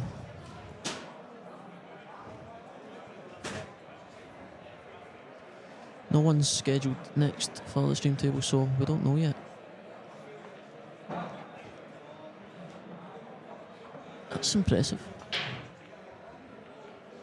Someone's up 3-0 with 4 dishes. What a player. Yeah, that's good. Very impressive. Morgan's in. Yellow's, it's going to have to be. No, the nicest, but if you get in behind the 3 yellows, you've got a good chance. Yeah, so what way are you going here? You going sunning off the side cushion and getting back on the same bag? No, he's not. I think I would have played He's that kinda- and then... Yeah, because it's a shot to nothing And then anyway. you've got the ball in the middle, then you've got the hang off for half the table to be good. Yeah. I'd have come across for the one like kind of into the same bag that it was like Yeah. queuing that it was the white was touching basically because it's a shot to nothing. Because if you're not on it, then you're on this anyway. Is he going to try and hit them? Oh, it's came out good. Wow, that couldn't have been any better. Couldn't have been any better.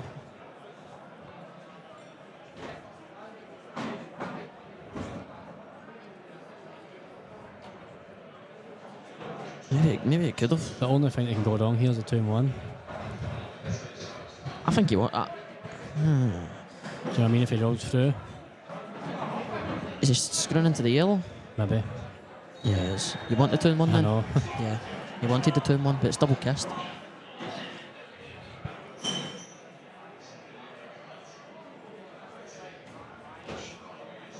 This is awkward now. Has Morgan Yeah. had chances, or has Lewis just been doing Lewis things? And Morgan's had chances, Morgan's Chris. had one really good chance, was it? Was it one good chance? He had a good chance.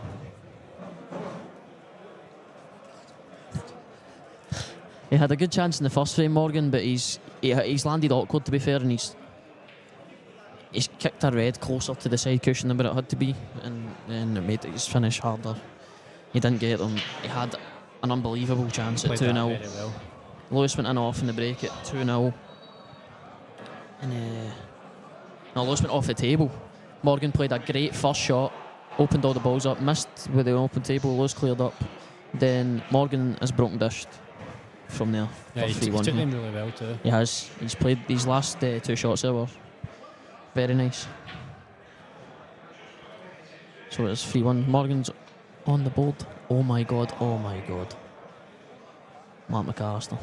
What happened? Did he flick the black and Just go came off? off the bottom cushion, smashed the black, 100 mile an hour in the middle bag. Whites came off the red and went in off in the other middle bag. Like Oh, wow. 100 mile an hour.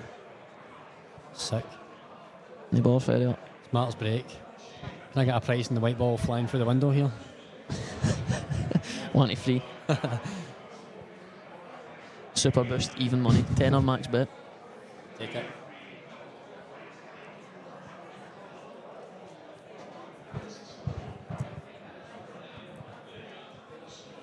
It's a 3-1 lose. I hate it when you're up maybe 3-0 in a match and somebody breaks in dishes. It's just like you're just coming back to the table. You go, if I break down, it's 3-2, but you feel like you're cruising at 3-0. You feel like it's 3-all, don't you? Because you think if I go dry here, You think he's just going to break in dish again? Mm-hmm. It's crazy how the mind works. Like when you're in front, you always feel worse. You feel better when you're behind. I know. Mark was up in the air, but he landed on the table, not on the window. When he's dry. He's dry, yeah. What about McCool? He's hit the second ball this time, that's a good start. Then he's got a ball. Oh my god, look at these. Oh no, they've all tied up. I mean, the yellows are still good though, aren't they? Because yeah, the yellow goes to the top right. Ball for the cannon. And just cannon them. I think it's one of the cannons. See if you were to leave the ball in the bottom right pocket here, you can't really fail, can you? Mm-hmm. I don't know if you do that though. No, I think you take the one at the bottom right and you leave the one that's basically on the blue spot. On the blue spot, right. If you get the white in between the one in the blue spot and the red that's over the left middle, you can just you can get a wee stun into the other yellow. Yeah, and then if you pot it to the top left, the other yellow might go to the top right. You don't need to move anything really, do you? You just need to stun into the yellow beside the black. Yeah, you just need to nudge it an inch basically. So what you're saying is you're guaranteed on the ball in the blue spot then? Yeah, basically. Yeah. But you might be hampered though, which is the only problem, but you're definitely going to be on it. Yeah, I quite like that way actually. So you'd be screwing back here, off the cushion, and just leaving yourself kind of the quarter ball to the bottom left pocket? I'd be playing for about maybe 6-7 inches below the right middle back here, and just roll the yellow in the bottom left, come on and off the cushion just above the red, and leave it just there. Guaranteed the right angle. Yeah.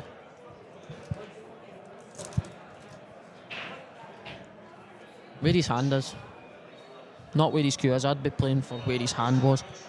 Yeah. It's easier to create an angle when you're further away from the balls than it is when you're right next to them.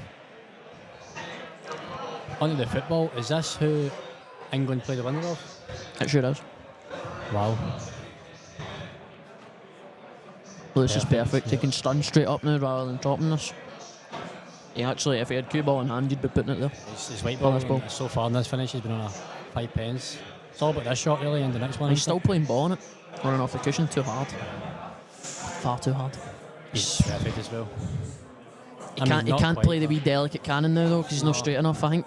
But the thing is, can you see when he cannons this, that yellow isn't hitting the black? No, I think he's playing to knock it on and off the cushion now. Yeah, I think he still has to play the delicate screw, because I don't think you can even move the black and the yellow unless you just smash this with top spin and hope for the best. I think you could if you topped it through, but you're not guaranteed anything, are you? Just a wee soft screw into it, full ball, pretty much. Yeah. Too hard. And he's bridging you. Yeah. You said it earlier on, didn't you? I said earlier he was going to be bridging, but he's played that too hard, because see if he plays it soft, you're not too bad because you're bridging, you can just kind of roll it in. Now, if the yellow doesn't go by the black in the middle, I don't think it does. Definitely doesn't. If Craig Anderson would give us the normal camera angles, we'd be able to tell, but we... Does he have to jack the cue up and stun this to the side cushion for the yellow? What a dig that would be. Yeah. It's not bad bridging our one ball, but bridging our two. No. And it isn't quite straight. Because you can't get your hand close enough to dig down enough, if you know what I mean. The only positive is, I think, if you pot the ball... playing it, by the way. If you pot the ball, you're good. I know, he's just rolling in. Good shot, though. It's a great shot. Yeah, but I honestly cannot see how you get these now. Roll it in double? Yeah, roll it in double. Does he get into the white? I was thinking that. Does he come through the gap and two reds? Right, okay. Try and nip it with screw, two cushions through the gap. And the middle bag here. Middle bag's huge, isn't it? Yeah, with the red there. That's huge. If you get through the gap, the middle bag is massive. Yeah. You're probably better off flicking the highest up red. See if you flick it, I think you're good.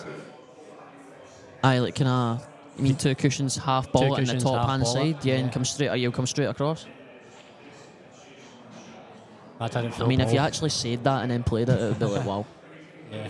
It's one of them, you just play it and kind of hope it happens. Yeah. You don't. You're basically playing to off in the middle here, aren't you? Oh, he's desailed. Might be on this. See the cut. Cross double. No chance, I'm just shutting my eyes here. Yeah, pale. Just putting the white straight on off. I'm going to do a Callum McKinnon here and call the shot. Oh, if you're watching, Callum, you can tell me if I was right. Two cushions double off the black. Off the bottom cushion. The top cushion, sorry, the right hand side, hit the yellow to hit the black to hit the red, and the top right. Top right.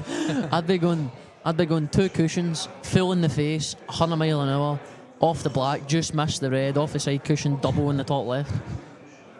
If he plays, see if he plays this, I'm just walking out. This must be worth a pint if we get it. If he, he's playing the cut. I think. Can he actually see this? Oh my they God! poured it. Oh, unlucky. Wow. That's one of them. If you are on that, you've just got to play it and just pray. Callum McKinnon, if you're watching, was that the right shot I called? He's definitely not. Definitely not watching. He'll beat the Bulls, won't he? Aye, he is at the Bulls today. He was telling me a couple of days ago. He's the only guy I've ever seen that calls these shots and plays them. I know. And gets them. And gets them, aye.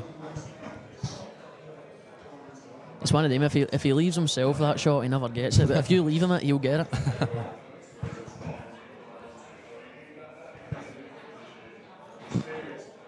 I don't see any issues here. No. Right middle, left Especially with middle, the first bottom shot left. he's played, he's killing the yellow. Yeah, right middle, left middle, bottom right, top left Yep. for the 8 ball.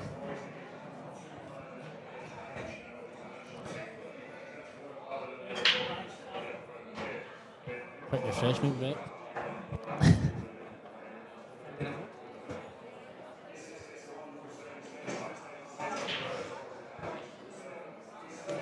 I've been left myself again. Morgan is perfect. So it should be 3-2.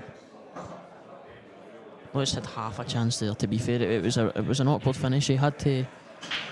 I think he just left himself a bit too much angle in the cannon.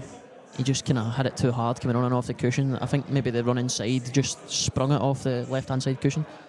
He landed too close to one of his balls and too thin on his ball to the top right to softly nudge the yellow over the top left. He's just kind of had to play it. But it's obviously because it was thin, the yellows went too far because the whites got too much pace. After that, you're just hoping for the best, basically.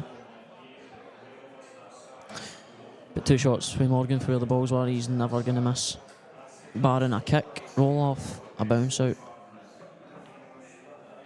or shut in his eyes.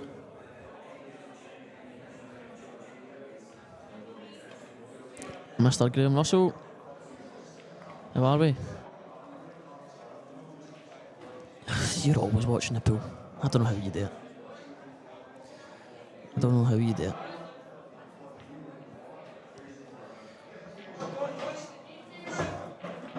So it is 3-2.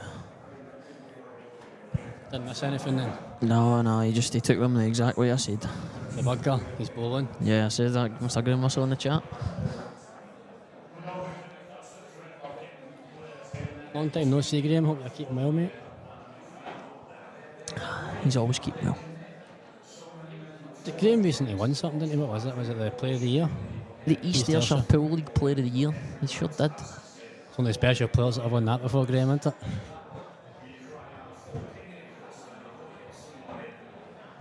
Need to win the singles, Graham.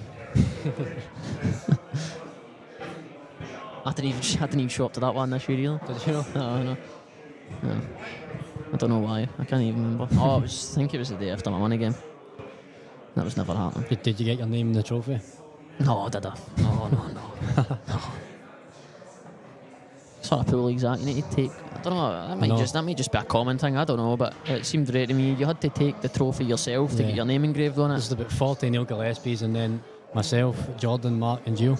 I think that's the league's history. See, I didn't put my name on it. I would just rather it not be there, unless they got a new trophy, because that old one was terrible.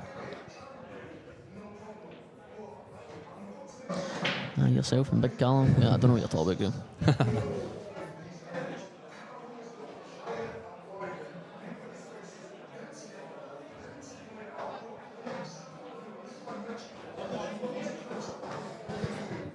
Lewis McGill must be about the bar for another pint.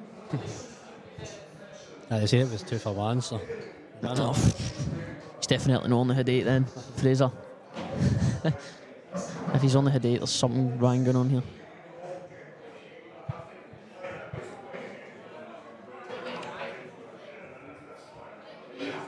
So Lewis won the lag, so is it Morgan's break? Sure it is. Game on now for 3-2.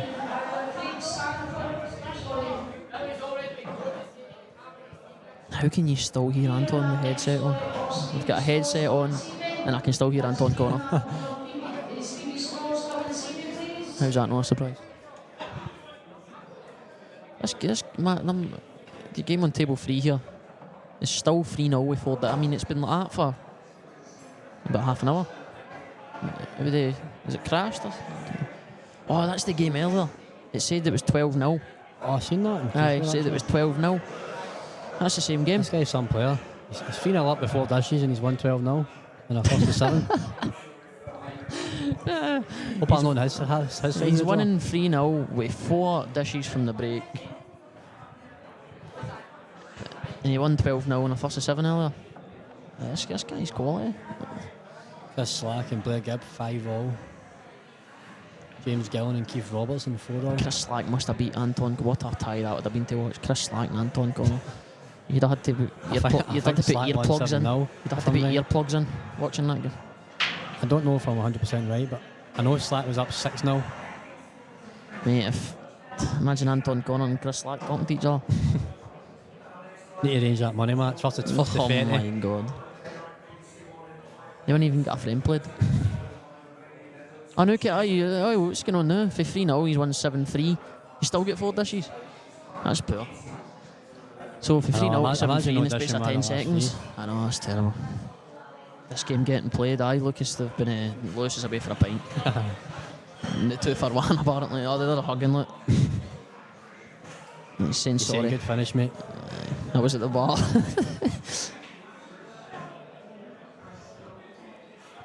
Yeah, Slack did beat Anton 7-0. Graham Russell knows everything about pool. You could ask him any question about pool and he will tell you. Graham, who did I beat in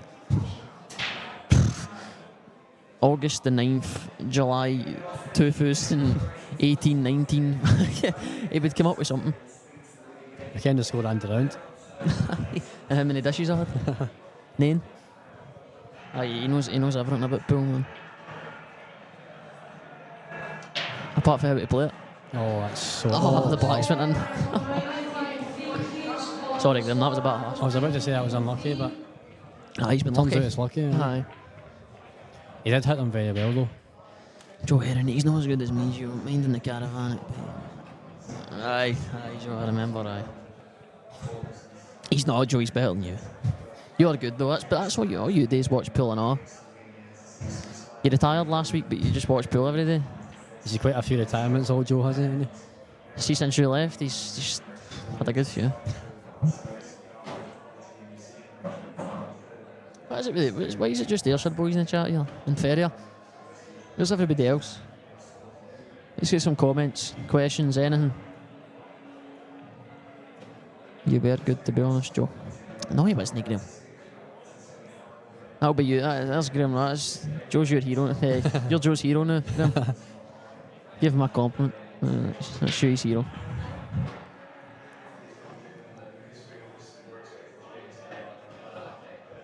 Normally when you pot the black off the break, you go dry next, but when you pot the black and the white, you just break Rollins. No, these aren't the Rollins, to be fair. This is a tough finish. Reds. Yeah, 3 awkward balls maybe, actually. The 2 reds close to each other at the bottom left, and then the red in the far right hand side cushion. It will double when you pot the one in the middle. I mean, only one doesn't have a bag, but it's still hard to get on them. Are you playing yellow? Colourblind now. Are you playing red top left? Yep. Red top right, cannon red right hand side cushion. Yeah, I think would you play it? You've always would you play it in the cushion first? Because if you go cushion first. By the way, see if you go, like you're saying, see if you kind of go cushion first and just nudge it down. Yeah. You'll be on the one in the left middle and leave the white where Morgan just put his cue. Yeah. And if you miss the red off the cushion, you're going to hit the yellow, aren't you? Mm-hmm. So, like where Morgan had his cue there, just below where he's standing, just below the red in the left middle. If you get the white in there, you're obviously on the red into the bottom right in the gap. And you could leave that angle to do that after you can in the red off the right hand side cushion, which is going to play right now. But like you say, if he misses it and he hits the yellow, that's not bad either. Yeah. Just watching Mark's game, he's played a bit of a loose one there. He's still okay, but he's going to have to play a good shot. It's the Jack Q that I'll put it back. Morgan's played straight into it. It could have been worse. He's got the red to the top left. He's an off. No dear. That was the shot before, the shot previous, really. Big frame as well. He's beat, you think, when you sit down there? Yeah. Steed's got 2 shots, tap-ins to to go up. Well, no tap-ins, to be fair. No, they're not tap-ins, but Steed's going to get them. He's going to get them, and he's a good player. Steed's going to get them. So it'll be 6-3, and when you're marking that situation, you sit down, you think you're beat. You played well earlier, Joe. 5 dishes. Johnny, you'd still be plumbing a straight ball, shaking that heat. You're no dying, but since I've left Ayrshire, I've got a wee bit better. The mental side of the game. Still good rubbish, shot, but Morgan. my mental side of the game's a lot better. Good shot for Morgan.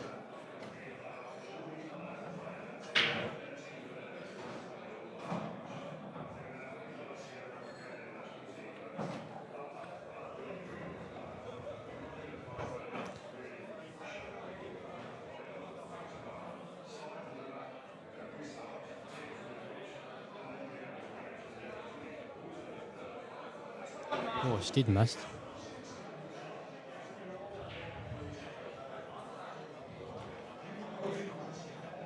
I fancy Mark for this now. What do you think? Steed left himself a red along the bottom cushion and he's tried to nip it out and just caught the jaw. But he's played it well with a shot to nothing, but Mark always gets these. He just shuts his eyes, doesn't he? He shuts his eyes. Oh dear. Morgan needs to play this through the gap. Or hit the yellow. That's good. What are you playing now though? Are you coming up towards the black, or are you playing this I think I'm coming up and just towards hoping for the best? What, right hand side and playing to the side cushion? I don't feel like that. I think I'm playing to just hit the black full ball here. McCool was on stream. Wait, McCool. Belittled and swearing like it. Everyone was buying him. Looks alright. He looks alright. Great commentary. Cheers, Lucas. Probably being sarcastic, mind you, but it's a great shot, by the way. That was a great shot. Gio, why are you not going to Malta, mate? I don't have an answer, mate, to be honest, Gary.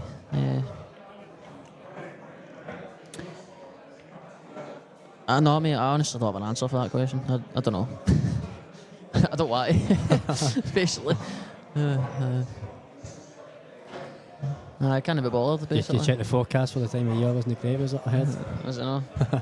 No, I mean, I just can't be bothered. No, Lucas, no. But fair enough. Feel. Game on. Lewis will feel like he's maybe missed a bit of a trick here. 15-0. Will Lewis start conceding frames? I hope not, because this could be a great match. It could be over very quickly if it does. Such a talented player as well, isn't he?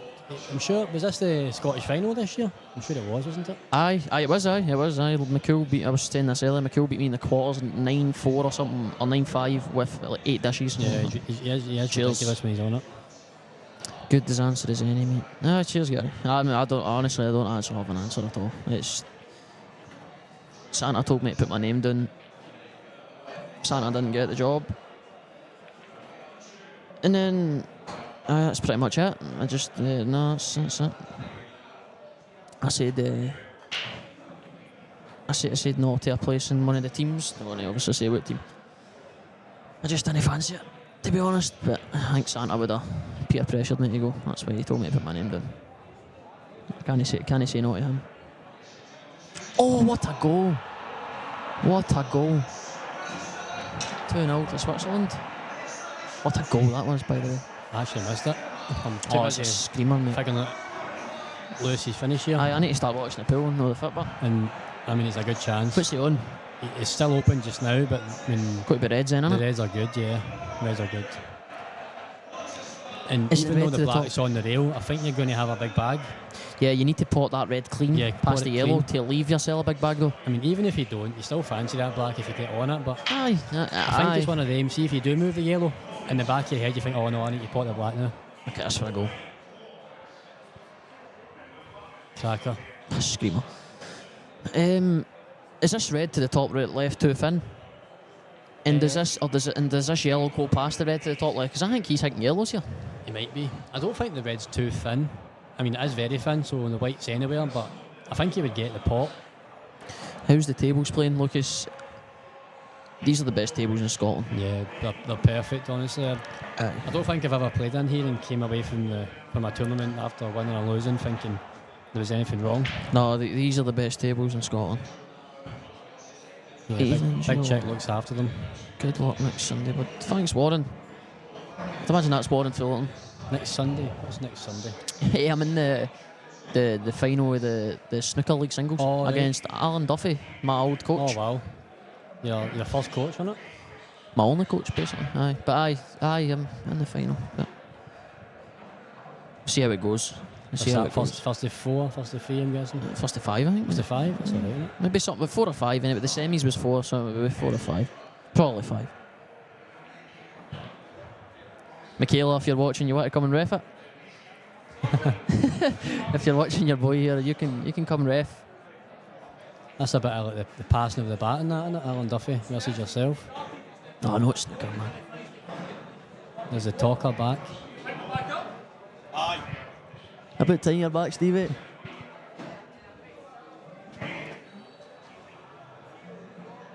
No bad for a pool player. He's no wrong there. No bad for a pool. Ah, cheers, Warren. No, you'll know. Good news for the viewers at home. The talker will be back in 10 minutes. Bad news for the viewer at home. Lewis is snookered himself. Oh, Lewis, don't concede the front. Keep it together. So on the other table, Matt's still battling away. Do yous 6-3 down to Stephen Campbell. do you play the miss rule in the snooker drill? Gary, no, we don't, mate. We do not. The league, there's an air league. It's a singles league though. They play the miss rule, but it's only free. Freedom. You can put back 3 times, I believe. I don't play in that, but in our league, no, we don't have a miss rule, so it's even harder winning off a. I think it's too hard in the issue with trying to agree between where the balls are, isn't it? It just makes it harder for the flipping, but for like me and Warren. Oh, what a shot, Lewis! So you take that. Yeah, it's a good result. It makes it. Lucas says it's far better. Lucas, it's far better with the miss rule or without the miss rule.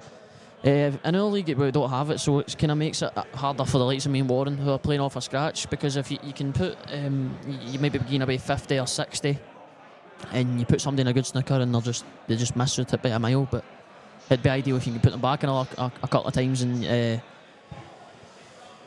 get an extra few points to catch up. But we don't have that.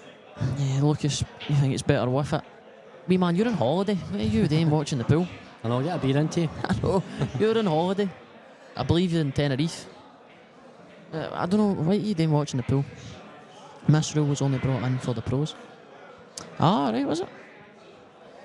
Well, the pros for the air singles like you said. Good reply from Morgan there. He's put a good shot. I wonder if Lewis Did they fin off? He finned off it. I wonder if Lewis is going to go game. I think he has to, didn't he? Gary Teeth. Do you play the miss rule, Bill? Federer, you play the miss rule? Not bad shot for you. Let's say a wee tactical exchange here. Morgan will be loving this. Well, maybe know where he is now. I don't give up. I don't think he's loving it right now, but aye. What do you even do here? Just kick the black out and go, just finish him. Set him up again. I play the happy to wait though.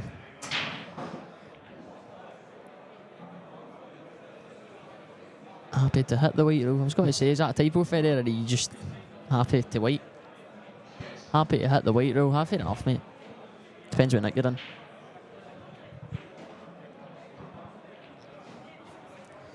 That's interesting that the miss rule was only brought in for the pros. I didn't know that. Neither did I. So is Morgan coming cushion first here to hit this full ball? What a shot if this would be if he played it. Oh, That's a great shot, by the way. That's a brilliant shot. Clever. Never seen that. That was a really good shot.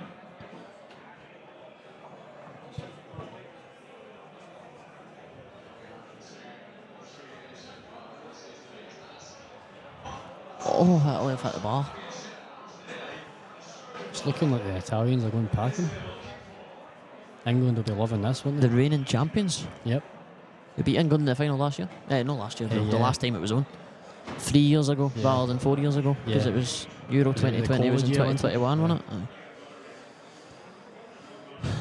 Where's Lewis? Who is it England play? Is it Slovakia? Aye. Where's Lewis? It's not waiting for an Erwan already, is he? His page running low. Oh no, he's no. He's standing. But he's there. He's just froze. But he's at the bottom right of your screens. Here he is. Here he is. There's a bit of thinking to do here because he doesn't want to open up. He's putting the knuckles again. Wow. Twice in a row. Oh, what a shot again. Great shot. That's twice in a row he's nailed the knuckles. Yep. Yeah. Still a hard finish though, isn't it? Do you cut this in the middle just now? So, no, what he's looking at is playing this one straight into the middle, topping through, playing the yellow to the bottom right, canning the black right, and leaving the right. cut, but Yeah. I don't know if I You need like to that. hit the black absolute full on, don't you? As Even soon if as you leave the clip cut, it. you need a lot of luck when Yeah. you cut that in. Saying that, if you just hit the black very softly, nudge it over the middle, it's just a pot into it for the frame. But Swiss are a really good side. Give England more of a game than Italy. To be honest with you, I don't disagree with you. Italy have been terrible. Lewis just missed the yellow to the middle. I would admit, I'd have been playing your shot, mate, to be honest. I think I'd have cut the middle yellow to the I left think you'd middle. have a chance of kicking the black out. The Not yellow a big could have maybe a chance, half balled the black. Aye. but you were guaranteed a good next shot. Aye. It was a harder pot. Yeah. Well, to be fair, maybe it wasn't, because he had to play that with pace for the cushion to get the white through. So that was a hard pot as well. Yeah. Morgan's going to be looking for a snooker here. He's going to snooker He's him going here, to play isn't it off this one, he? isn't he? Yeah, he's going to land him welded to this red. And the way he's putting this red he's hitting, he might not leave him the one cushion. Yeah. Let's see if the stream matches have been allocated. If I can figure it out. I'll get it. I know you need to... No, they haven't. that.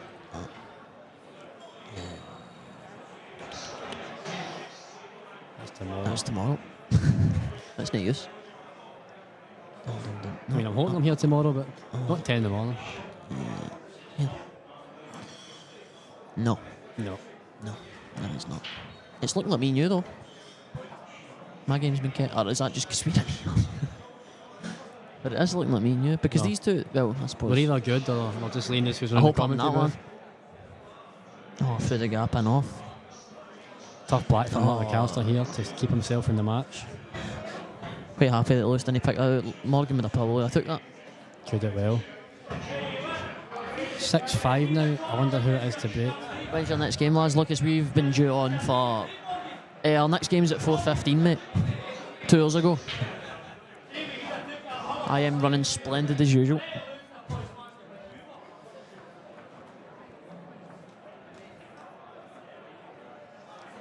I'm hoping the timing works out good.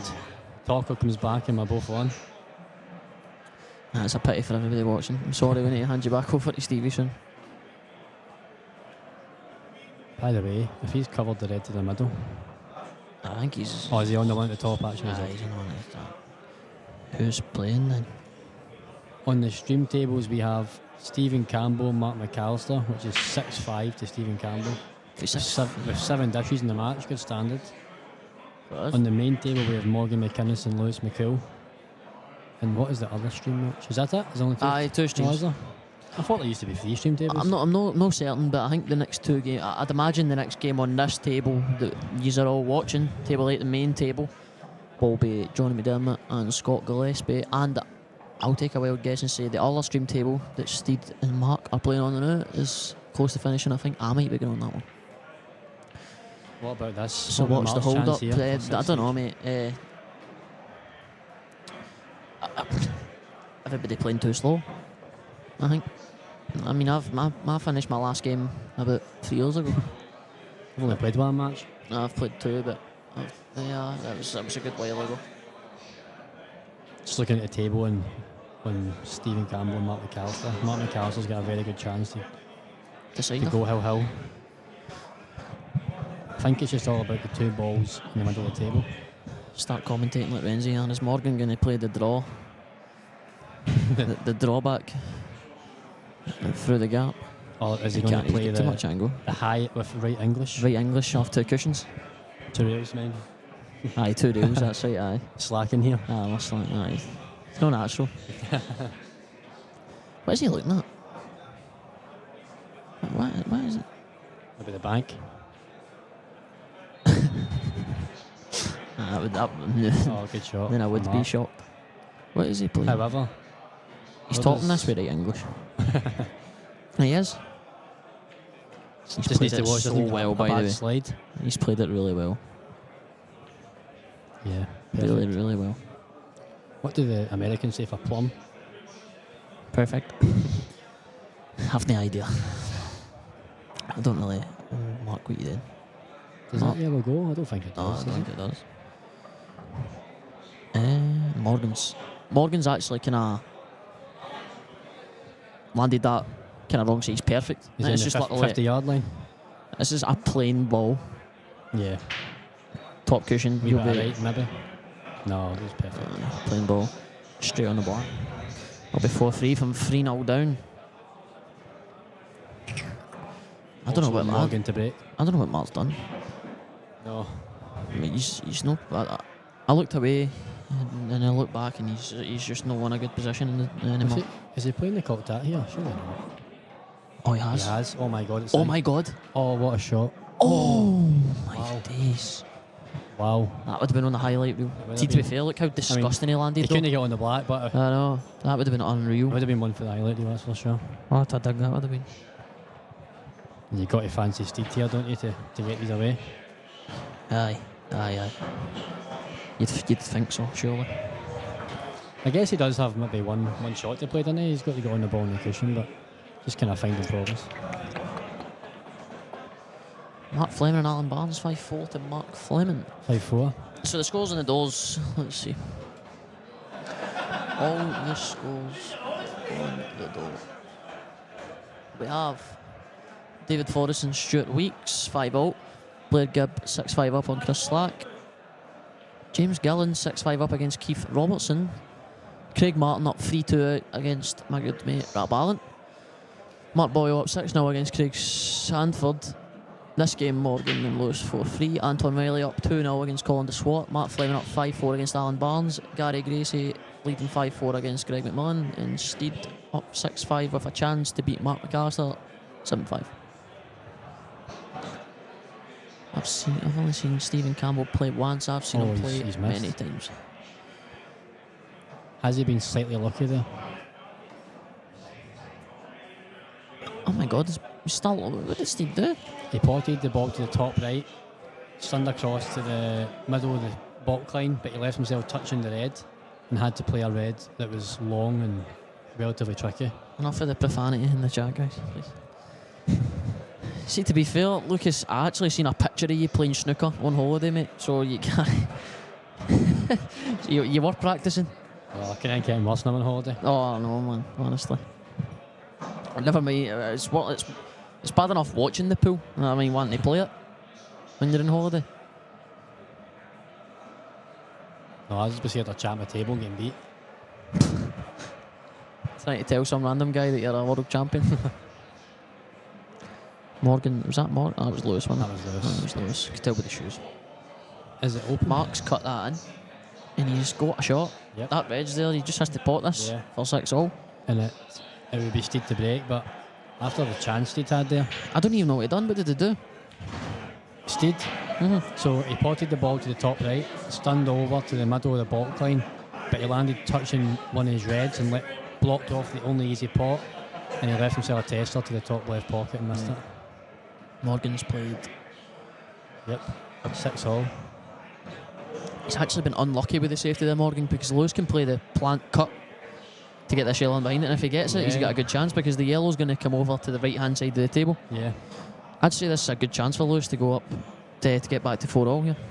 And he's not won a frame. He's lost all the last 4 frames. yeah, and he has had a couple of chances as well. You need to. He needs to get flown again. He needs to get one on the board.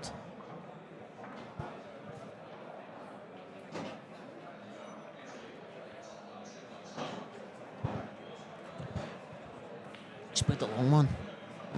Well, fair enough. Played Just it well, but- cued the long one, and I would have definitely been playing this this Yeah. plant cut. I don't like playing the plant last.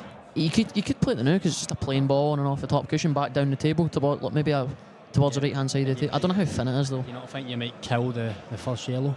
I know, because you want to be hitting it harder so Yeah. the yellow comes across. Saying that, the yellow's going to go in off the red, isn't it? So it's going to open the pocket, but Nah, I don't think the yellow will have enough pace on it to Yeah. move the red that much. Or maybe it's tighter than we think. I don't know, it but must be. he's not playing it But last, then, surely. what's he doing if he's not playing the plant? That is very true. Is he going to leave He must be playing this last. By the way, I would be playing this yellow in the left middle now. and then running off If it goes, two or maybe it the doesn't go. side, or would you be going straight into it? If that yellow goes in the left Oh, left wow. middle, I'd just be stunning it undead. What about this? Stephen Campbell's break. Oh my and the god. sider, and Roly polies. yeah, they're all there, that's for sure. Nothing's roll-ins in a decider. No, that's true. Nothing is roll-ins in a decider, especially when you were 6-3 ahead and it's now Yeah. 6-all and you had a great chance to win in the last frame. Yeah. It's crazy how the finish can look difficult when, if you're down the club, these are gone in seconds, aren't they? I actually think Lewis is perfect here, but I don't know what his plan is. He's got a great angle in a shallow, but I don't know. Is he playing up for the plant? Is he? I would not be playing that plant last. It must be, because there's no value in any sort of cannon, is there? I don't think. Is there room for a gap here? Can you play on the yellow? You actually can. Wow, how That's what he's played. That? He's too hard.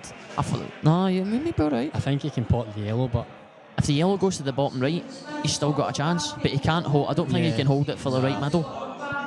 But I don't even. This is good thinking, Phyllis. It's an intricate shot he's played. Yes, it does go to the bottom right. That tells me. yeah. But he's bridging, and he I has can't to. believe we both missed that. I know. It's an intricate shot he had to play. He's played it really well. Mhm. If he was a roll shorter, he was perfect to drop it in and the yellow. And he's still looking at it. Is he playing this off the red, by the way? Maybe. He might be playing that. I don't like that. Over to Steed and Mark. This is almost like the black ball, isn't it? Get good. He's perfect. Is he not got to kind of? Is he got to I top off think the cushion? top off the cushion. Maybe Yeah. a bit of left hand side. Yeah. Or do you stun across? Nah. Nah, topping it. Yeah, he's think playing the cutting cut. this to He's the playing the middle. cut. Oh, Nah, it's- no. it's It's thick. tough. And he's actually left Morgan the perfect angle. Yeah, to nudge this over the Yeah. middle bag. Yeah, Stephen's Only thing is, perfect. you could actually leave yourself awkward here. See if you don't land on this ball you're kicking. You need to play the red to the top right. You've got a bit of queuing shot next You, off you the need to cushion. play it to the top right, and if this doesn't land like right over the middle, it looks like kind of straight and off. Yeah. There's me being called on. Hey, he'll play the one he just can into the middle. Right, guys, I've been called on.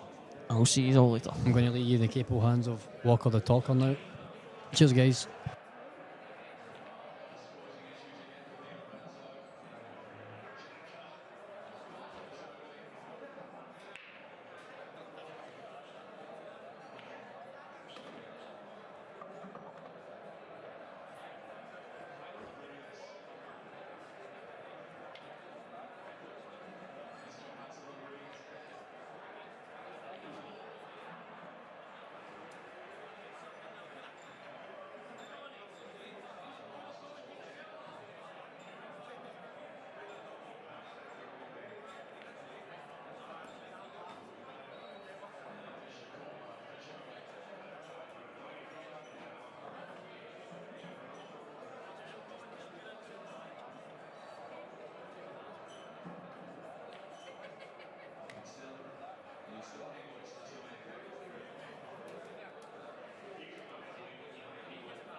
Hello, guys.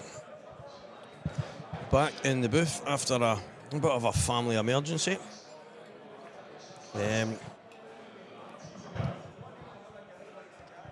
will hopefully see out the rest of this game.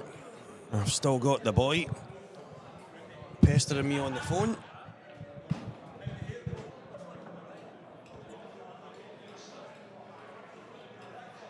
Big shot here. You fancy him to take it.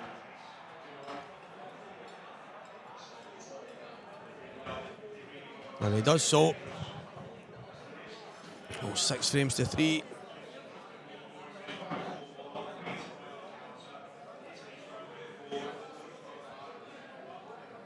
So who knows what the conversation's about just now.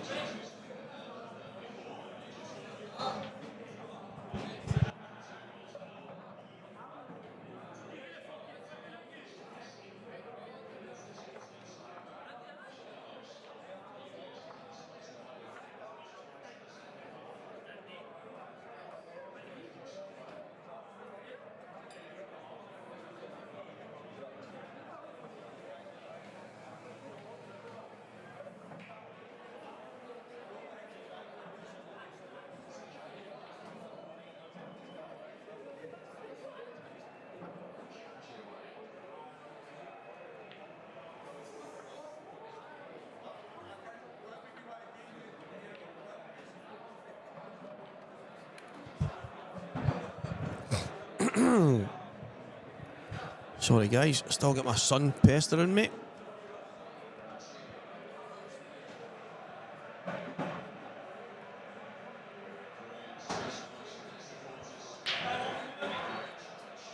Big break off. There's one down. Oh, what a chance. What a chance this is. Yeah, it looks like he's got an opening plant.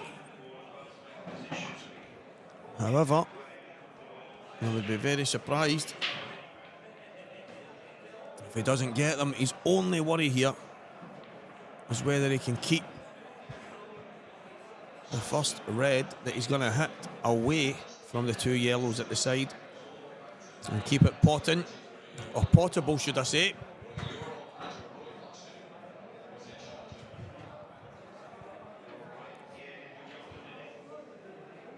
I don't see any other option. I think that's what he's got to play here, guys. So, big shot in the context of any match. He's played it well. Oh, no, he's not overly excited about it. I think that's as good as he could have hoped for. I think for me it's the one he's closest to into the bottom left corner. Right middle. Bottom left corner, just come back across to the right side of the table, play the red into the top left, right middle and the black. It really is as simple as that. It's never that simple when you have to play it, but for Morgan McInnes here, that is the road to victory against Lewis McCool, who was in the box with me earlier, chatting obscenities left and right.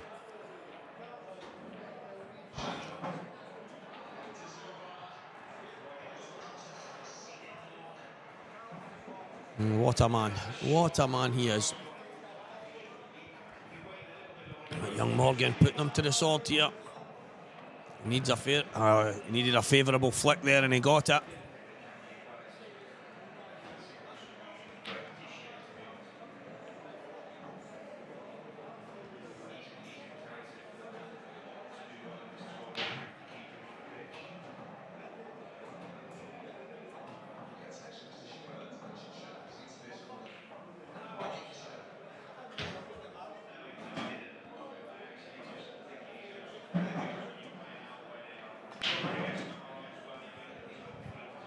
Exactly as I called it, guys. Get himself to the right-hand side of the table. He is in prime position here. A premium position. Morgan McInnes.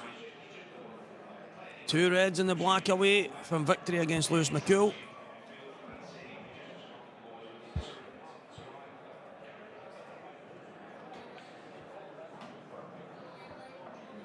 And this match is over. As I said in the beginning, the plant was always the shot to get it started. And Morgan made it look easy. And the handshake has come from Lewis McCool. It's all over here.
I am back, guys.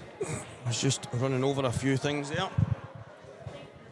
Don't know what happens every time I come back into this booth. The wires are all mixed up.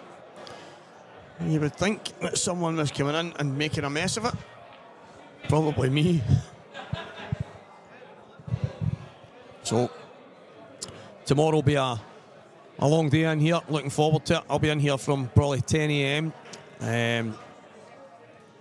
And I'll get as much of this match done as possible. As I say, guys, I've had a few family issues tonight, and I've had the wee man back and forth on the phone, so I'm going to need to get that organised at some point. But hopefully, if these guys get through this match at any kind of pace, I can see it out. But if not, I'll do as much as I possibly can here and be a bit more prepared. I wasn't 100% sure how today was going to go. I was always planning on coming over to do a few games.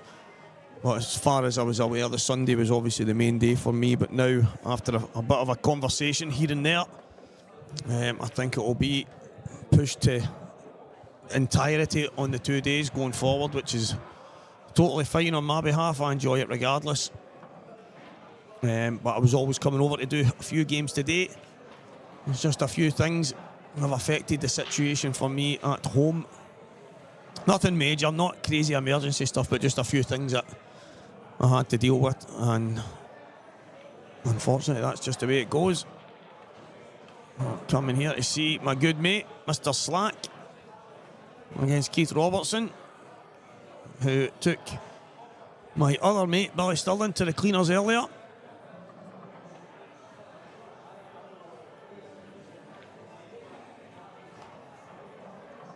No, I know, mate, I know.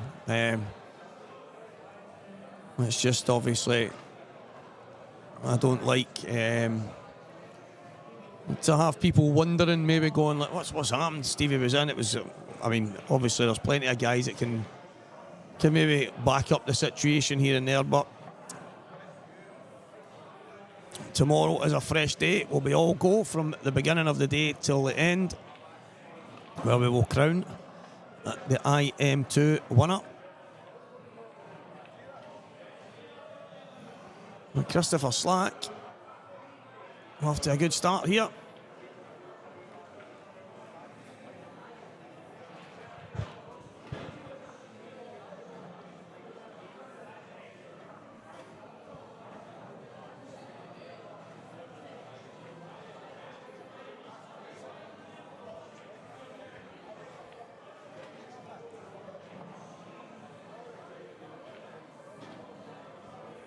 Slacky to break in frame number 2.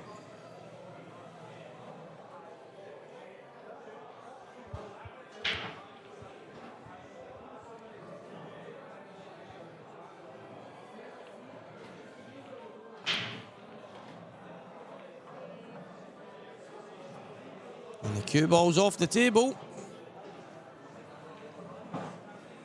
And it's just a case of mapping these out for Keith.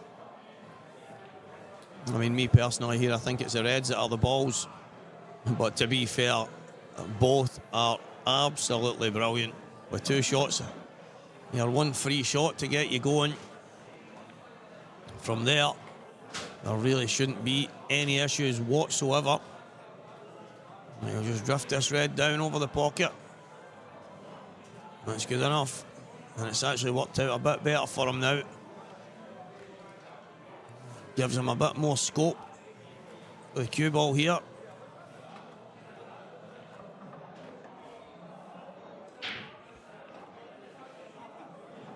I think the one on the right hand side of the table is probably the one he wants to get early.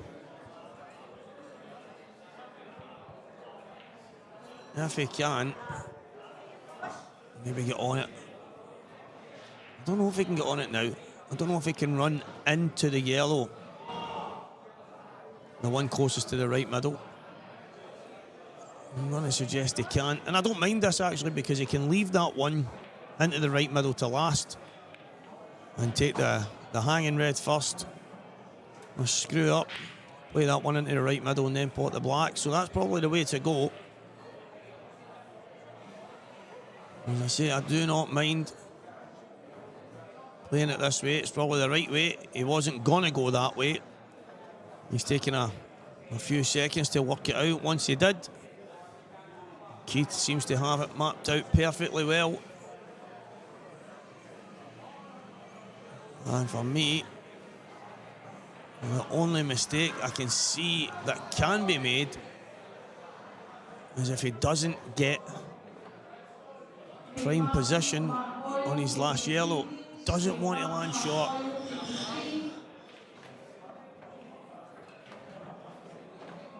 That's absolutely plumb. You can just play this now with a wee flick, tiny flick aside. Just slide up towards the yellow.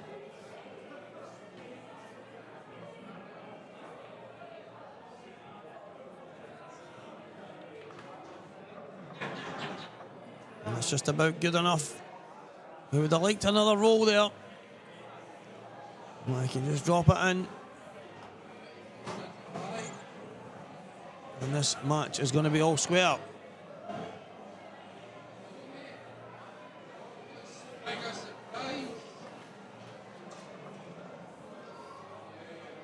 So one each. Keith Robertson from a Chris Slack. In off on the break. And it is all square here in this match.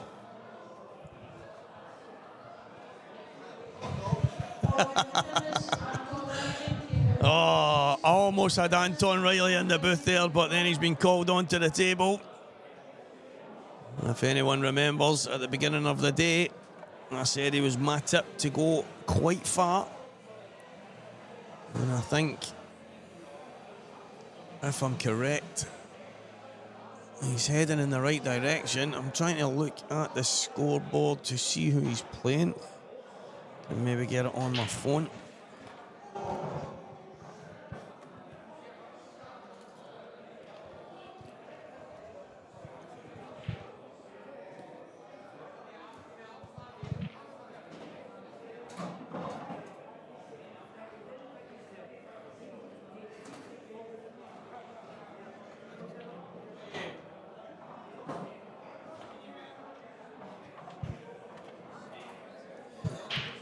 Yeah, so I'm trying to find Anton here.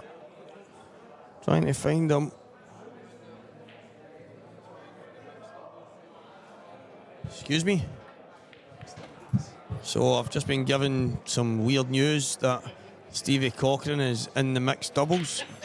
He's managed to get himself a male partner. I think it must be the mixed up doubles.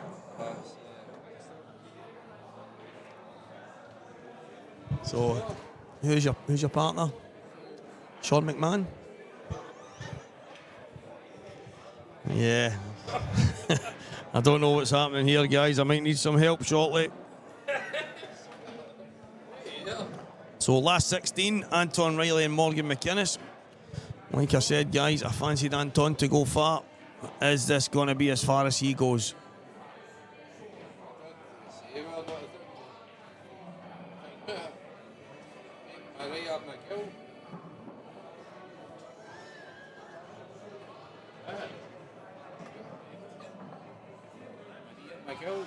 So, I've still not got a clue what's happening here, guys. Stevie's going to Troon to play mixed doubles.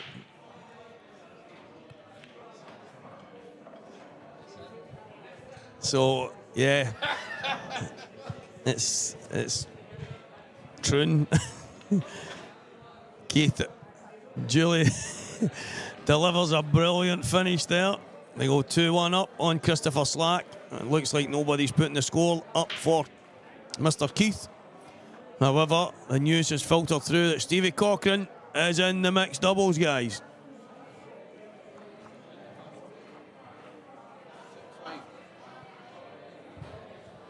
So, and it's Maria McGill. If you're watching, Maria, Stevie Cochran says, make sure you've got the right chalk because he will not share a chalk with you. He is not that guy. They call him Dusty where I come from. That much chalk falls from the tip of his cue. The last time I seen him, he was chalking his cue with talcum powder.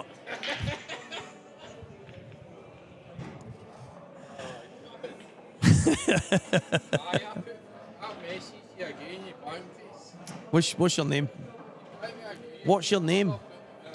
What is your name?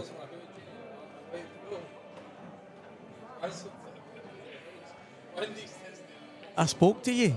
Aye, I did. I says your hoodie's been lost in the delivery service. So what happened here, guys, in case anyone's wondering, there is a bit of carnage in the box here, but the window cleaner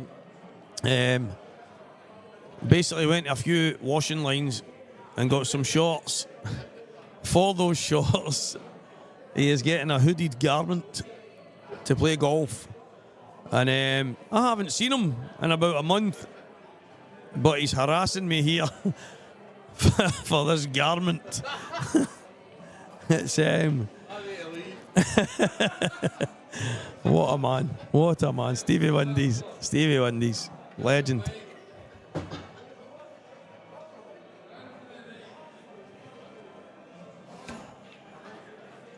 He's just jammed his hand in the door.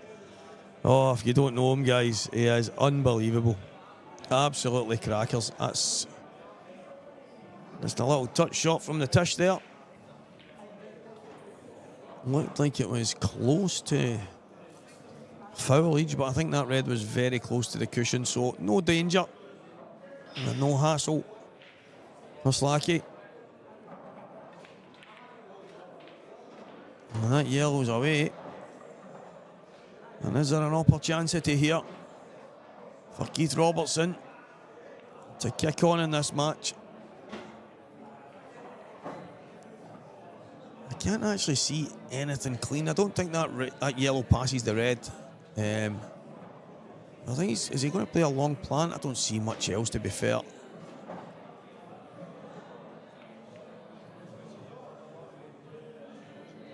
Now, it's not the best, it's not the worst.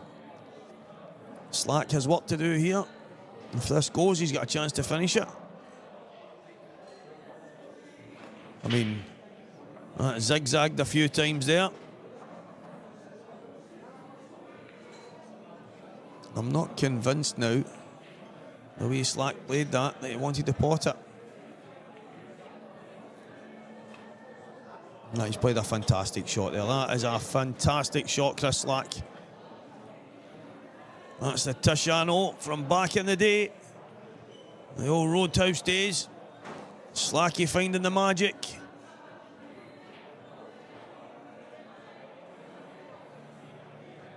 A stabby Staberson cue action.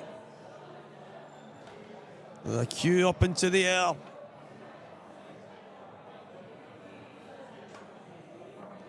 I'll tell you what, guys, whether you like it or not, this will be some finish if he can get these away.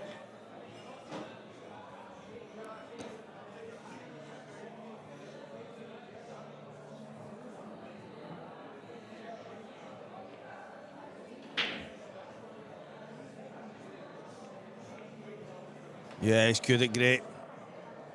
Looks like he's got his swagger here, Slacky. And that Staberson action of his has got him all square. Guys, that's a fantastic finish. Whether we care to admit that he maybe wasn't playing the pot on the top, he was maybe one of the kind of ones, if it goes, I'll work it out from there. If it doesn't, I'm in premium position. However, that ended up a phenomenal finish. Now, I have to say, guys, this match has got off to some standard. Can it stay the same?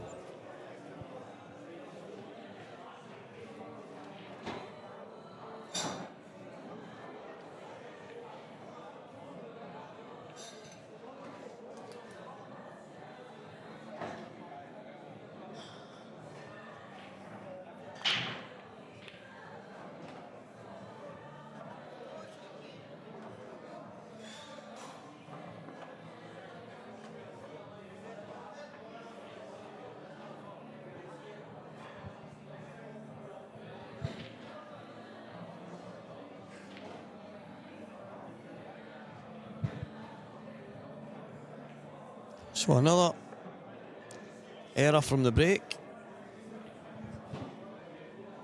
wonder if Slack can play this in a way where he opens everything up in one shot. That would be my thinking here, if it's possible. I think it is. Well, I think he's too close to it to do it. Yeah, I think he has to come a bit wider. He's going to try and cannon the bottom one at the same time. He wants reds here. He's not getting reds. And I would have been playing for yellows there. I think it was easier to bring the yellows into play than it was reds.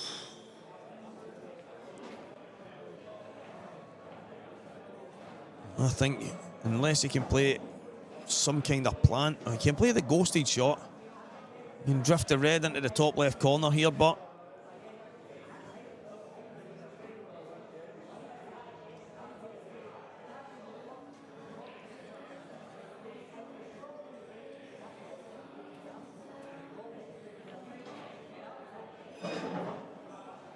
so it is yellows. So he's going to have to find the finish now.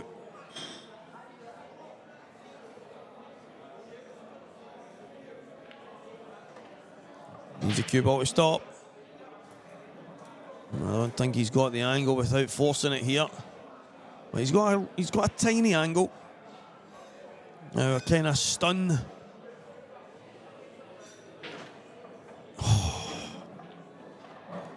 It's unfortunate.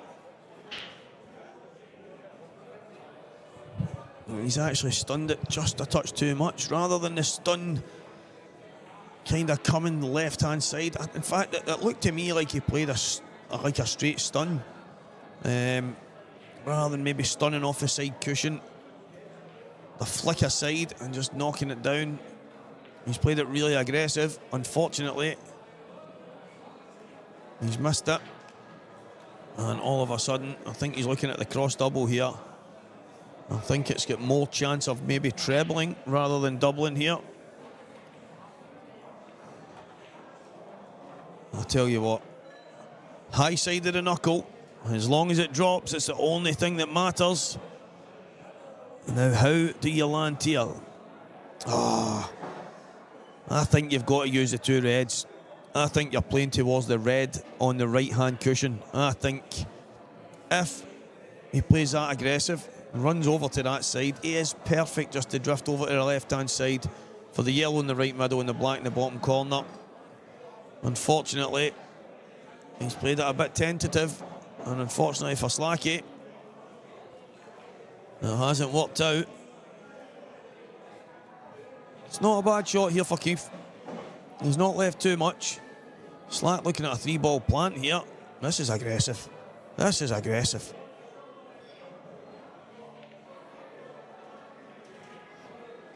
And he's in trouble now. Because I think the red in the middle of the table, guys, left-hand middle, will go in off the yellow in the bottom corner, and every single red goes now. So one good shot will open this entire match up, this entire frame up, this entire table up. So Slacky has given Keith a monumental chance here. It's one he didn't want to give, but he has done. He's went a bit far here, but it's still the same shot. He's just going to play cushion first.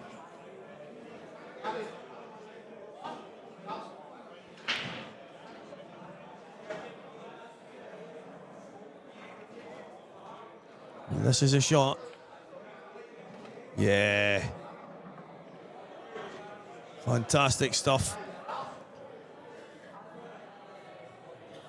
And he's one good positional shot away here.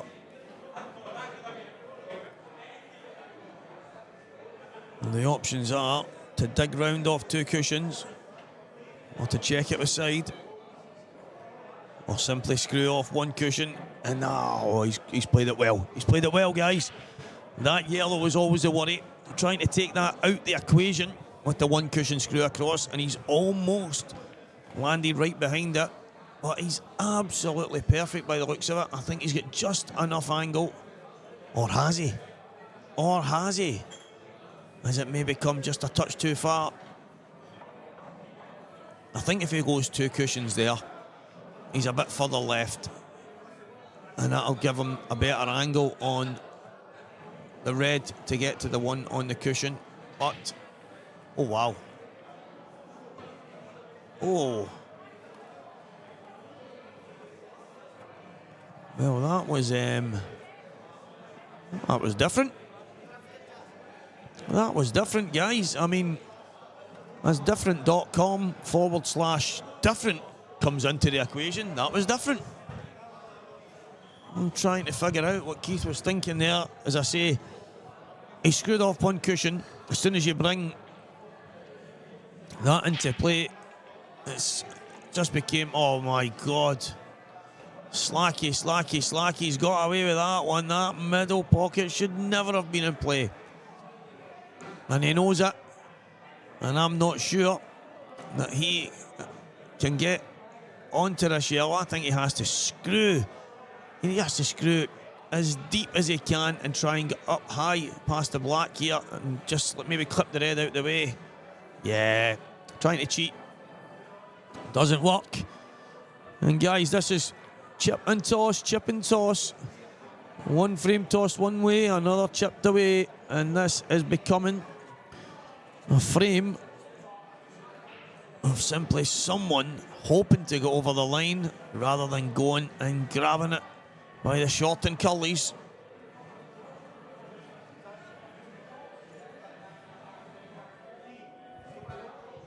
So what do you do, Keith?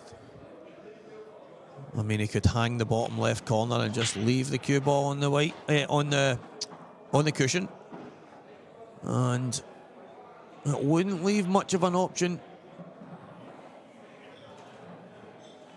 This looks thin.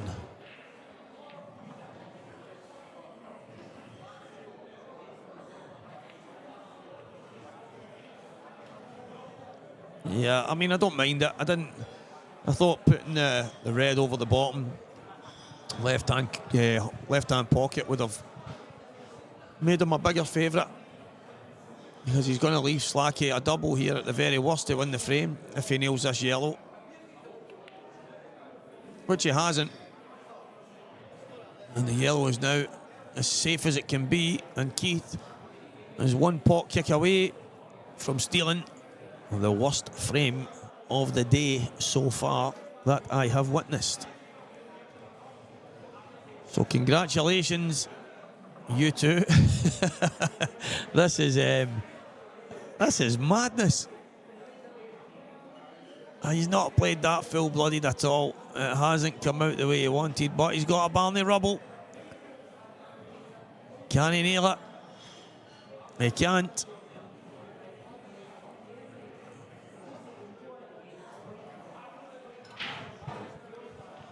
I must say, guys, this frame of pool has been absolutely insane.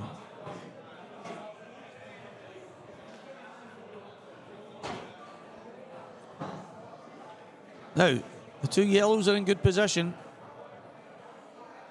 But I tell you what, again, I am of the belief that if the cue ball's in the bottom left-hand corner of the table, I don't think you're leaving much. I really don't. So I'm very surprised at that from Keith, because he's actually put the cue ball in a place where Slack can actually get the cue ball high here. But again, top left-hand side of the table is probably as safe as houses.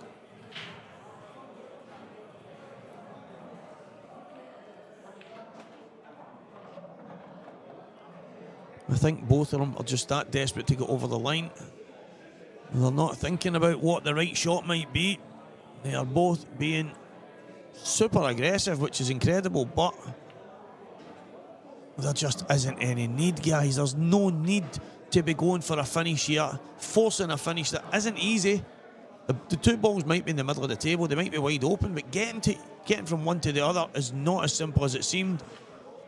And Slacky, after Keith tried to hand it to him, Slack tried to hand it to him, Keith tried to hand it back, and so forth.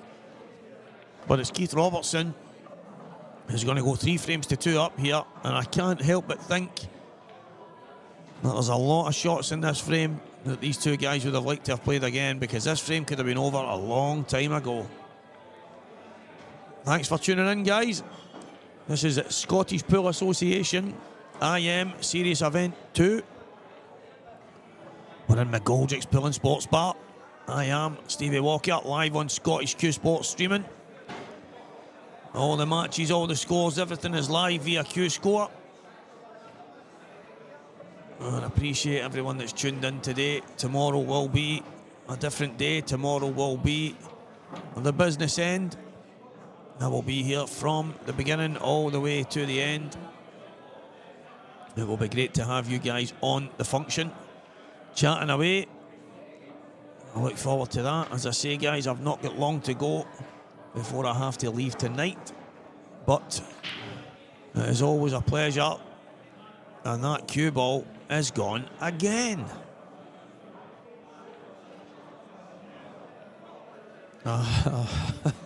I have to say, guys, that I think more than ever, when I see that front ball break, the amount of times I'm seeing the cue ball going off, and so often it's straight and off. Yep, loads of times it might be kicked, but it's so often that I am seeing that cue ball end up in one of the pockets.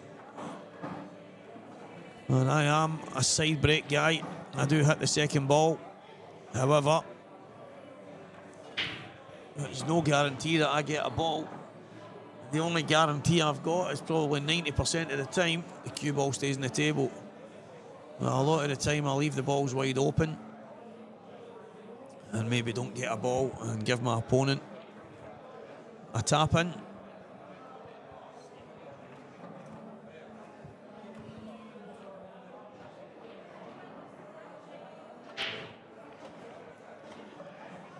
But I do try my best, and sometimes it doesn't work. But as I say, guys, the cue ball needs to stay on the table. It has to be on the table. And if it isn't, you're giving your opponent chance after chance. And it's a tough game when you're the guy doing the chasing. Super Cali go ballistic. Yeah. Ali McCoy's from Wish. Gotta be about AC/DC, man. Gotta be about AC/DC, man. Had me on. Oh, is that AC/DC, man? So Keith Robertson, what a chance he's got here. What a chance. He's got as good a chance as you're ever going to get here, I tell you. Chance to go 4-2, front of slack. Tell you. Keith Robertson. Can he move a head here? If he can move a head here, he's laughing. Can he move a head? Oh, he's killed her head. He's killed her head, man.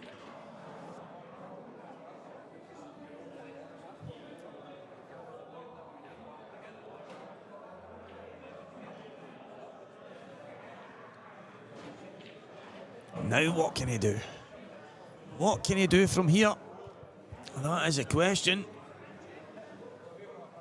Can he go for it right now? Doesn't look like it. Well, let's have a look here. Right, so he's trying to widen his angle. He's widened his angle so that he can screw in. But I would have liked that the last shot. I would have liked that the last shot because he's limiting his options now. Do you know what I mean? So, from here, if this doesn't come out, he's in a bit of trouble. And like I say, guys, he's in a bit of trouble now. So what do you do? What do you do? I tell you, he had a chance. He had a great chance.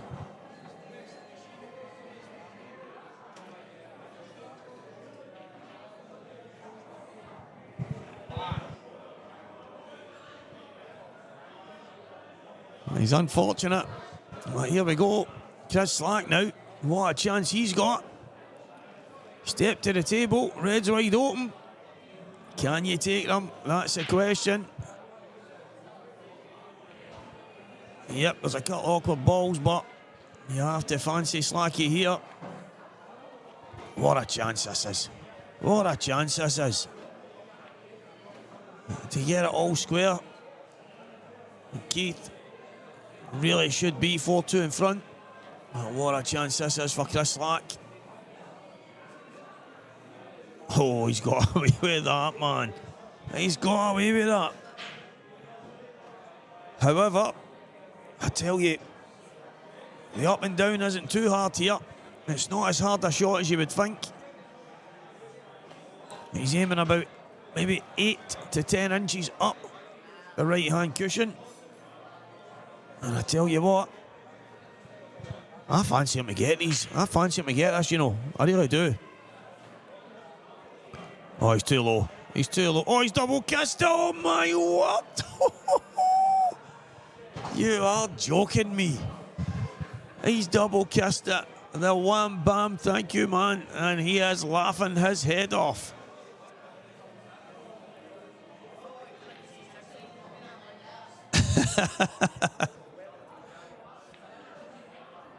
Christopher Slack is going berserk in the venue.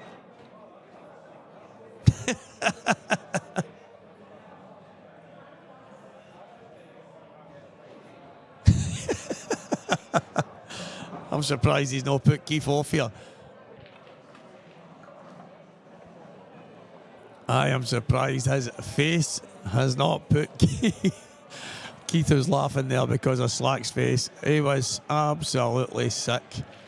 A double kiss was always a shot. Ah, brilliant. That is unbelievable. It just goes to show, guys. It just goes to show that sometimes the right shot just is not the right shot.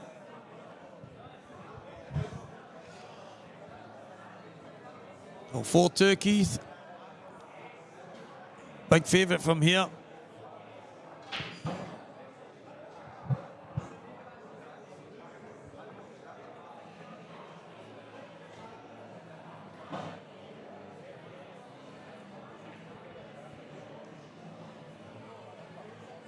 So come on. Let's fire a few frames in quick, Keith, so I can finish this game. Slacky's my mate, but I want this game finished. I don't want to leave mid-match. But if I have to, Keith, you're going to force my hand. And Slacky away banging his head off the wall somewhere. And I don't blame him after the... I'm looking at this scoreboard. What's happened here? Jimmy Gibson is withdrawn in round 3 against Jordan Graham. I'm going to have to find that out. That's absolutely absurd. How can you be leaving in the middle of a tournament and withdrawn? I mean, what is... There's a lot of people trying... A lot of people try and get to these events. A lot of people want to play in the biggest tournaments, and this is one of them. This is one of the biggest tournaments out. Every IM or Scottish events, whatever they may be. And there's a guy, I mean, I'm hoping that nothing's wrong. I'm hoping that everything's okay, but Jimmy Gibson is withdrawn in round 3 after winning 2 rounds. I'm going to have a look. Let me have a look here. So Jimmy Gibson beat Ewan Waddle. Jimmy Gibson beat Sean Sanderson. So Jimmy Gibson's got himself some ranking points, but disappointingly so. He has just basically walked out mid-tournament. I'm going to have to do my homework. I think if you withdraw in the middle of a tournament, you should not get your ranking points. You should forfeit them. Because I have been a big advocate for some kind of change when it comes to the ranking system. And for me, that's just wrong. Jimmy, if you're listening, Big Mad Mental Jimbo, I am hoping that nothing is wrong and you had to leave for a specifically bad reason. However, if it's just a case of can'tbeannoyed.com, then Jimmy boy, I am afraid I am an advocate for sack the board. You should not be getting your ranking points. But, like I say, hopefully nothing's wrong. Answers on a postcard, guys. Should you get your ranking points for walking out on a tournament mid-tournament? My vote straight away is no, you should not. Unless you have a severely good reason. then I am sorry, you should not get your ranking points.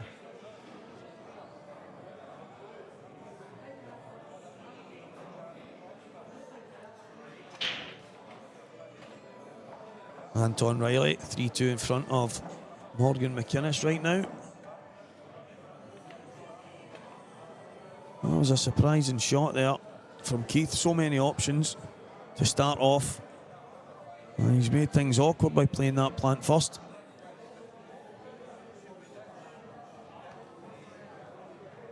And it's all gone quiet on the chat. Has everyone fallen asleep, or are you all still with us? 100, over 100 watching on a Saturday. That's okay. Saturdays are a busy day for everyone. Busy, busy day. Tomorrow, I expect the high hundreds as it gets to the tail end. That should be good. Well, like I said, the previous shot there from Keith was the problem shot. And he's given Slacky a gift. I think he'll take. I think Slack will get these. I really do.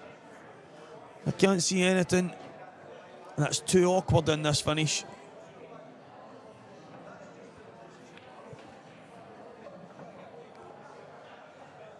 Well, that red that he's looking at right now,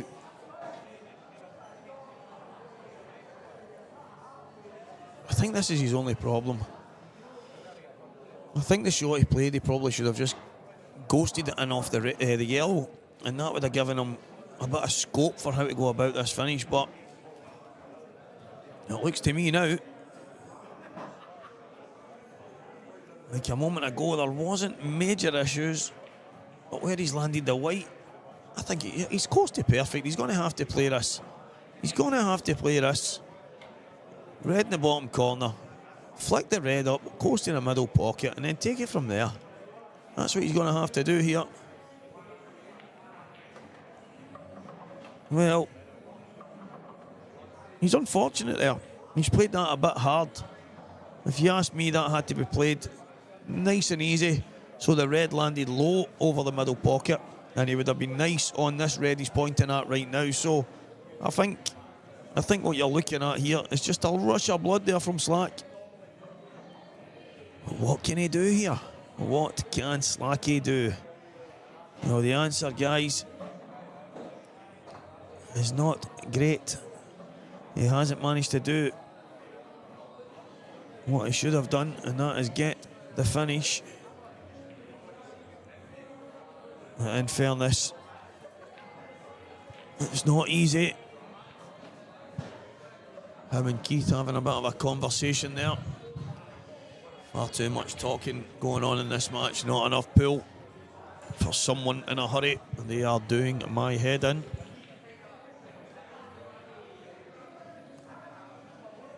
Well, Keith's one good shot.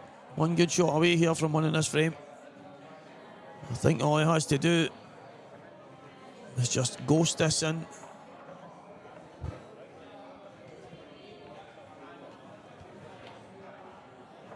And he's absolutely perfect now. And a goodbye handshake there from my buddy, Mr. Lewis McCool. The legend of Lewis. A man in a million. What a guy. What a guy. I just need to keep an eye on him, guys. He might be outside, heading up the road with some hubcaps from someone's old Ford Escort. Yeah, what a guy. Love him. Absolutely love him to bits. When you talk about good guys of the game, Mr. Lewis McCool, he's up there for me. And talking about one of the other good guys, one of my good friends, Christopher Slack is getting a whooping here from Keith Robertson.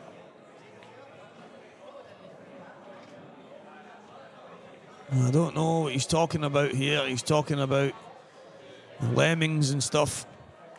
And we've just been broken into again. Mr. Cochrane has managed to find the key once more.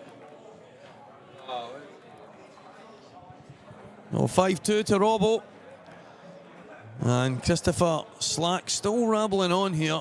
I don't know what he's going on about. Yeah, there's some issues. Look. And it looks like a dry one. It looks like Robbo's going to step to the table here.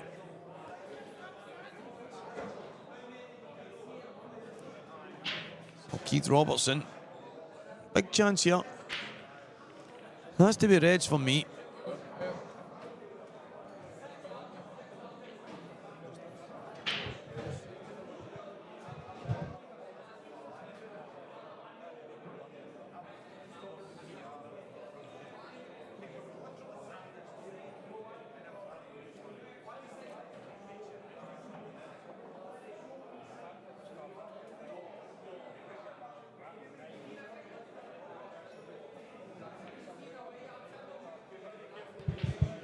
A good start from Robbo. Keith Robbo Robertson all the way from Madagascar. I'm in Milan. Thanks for telling me. I've just been told. She's in Milan. So Stevie's apparently going out with a Prada model, and she's in Milan on the catwalk right now, while he's in Kirkintilloch hunting for golf balls on the old course. Yeah, it's a different world, Stevie, when you're dating a model. What a man. What a man.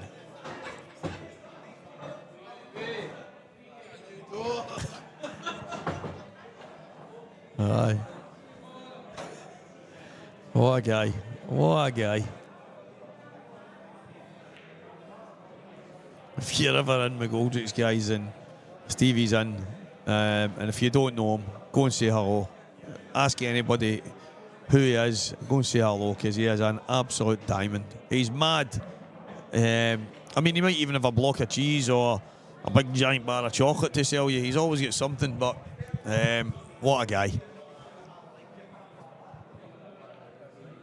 Seems to be always happy, always smiling. However, I know that he's had a lot of tough times in his life. He always tries his best to be in a good mood with people he knows. He always tries to put on a brave face, but he is some guy. What a man.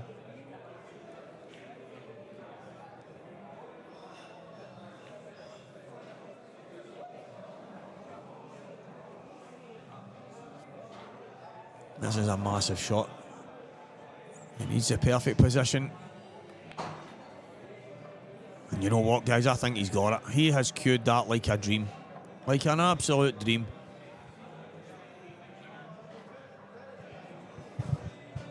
So Keith Robertson. This is a chance. A big chance. Oh, no, no, no, no, no.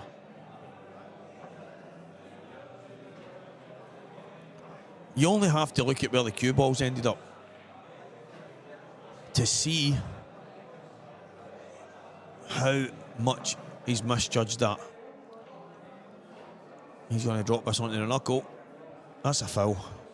That's a foul, guys. That is a severe error in judgment from Latish. He has made a monumental mistake. And Keith getting another reprieve.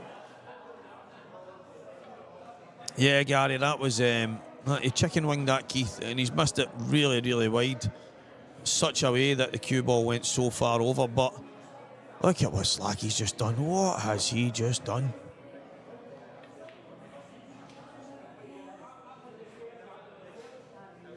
Well, I mean, if you could have placed the black with your hand, you might have put it there, but that was strange. But I like it. I must admit, I like it. And Keith obviously knew exactly where he was putting it, and I like it.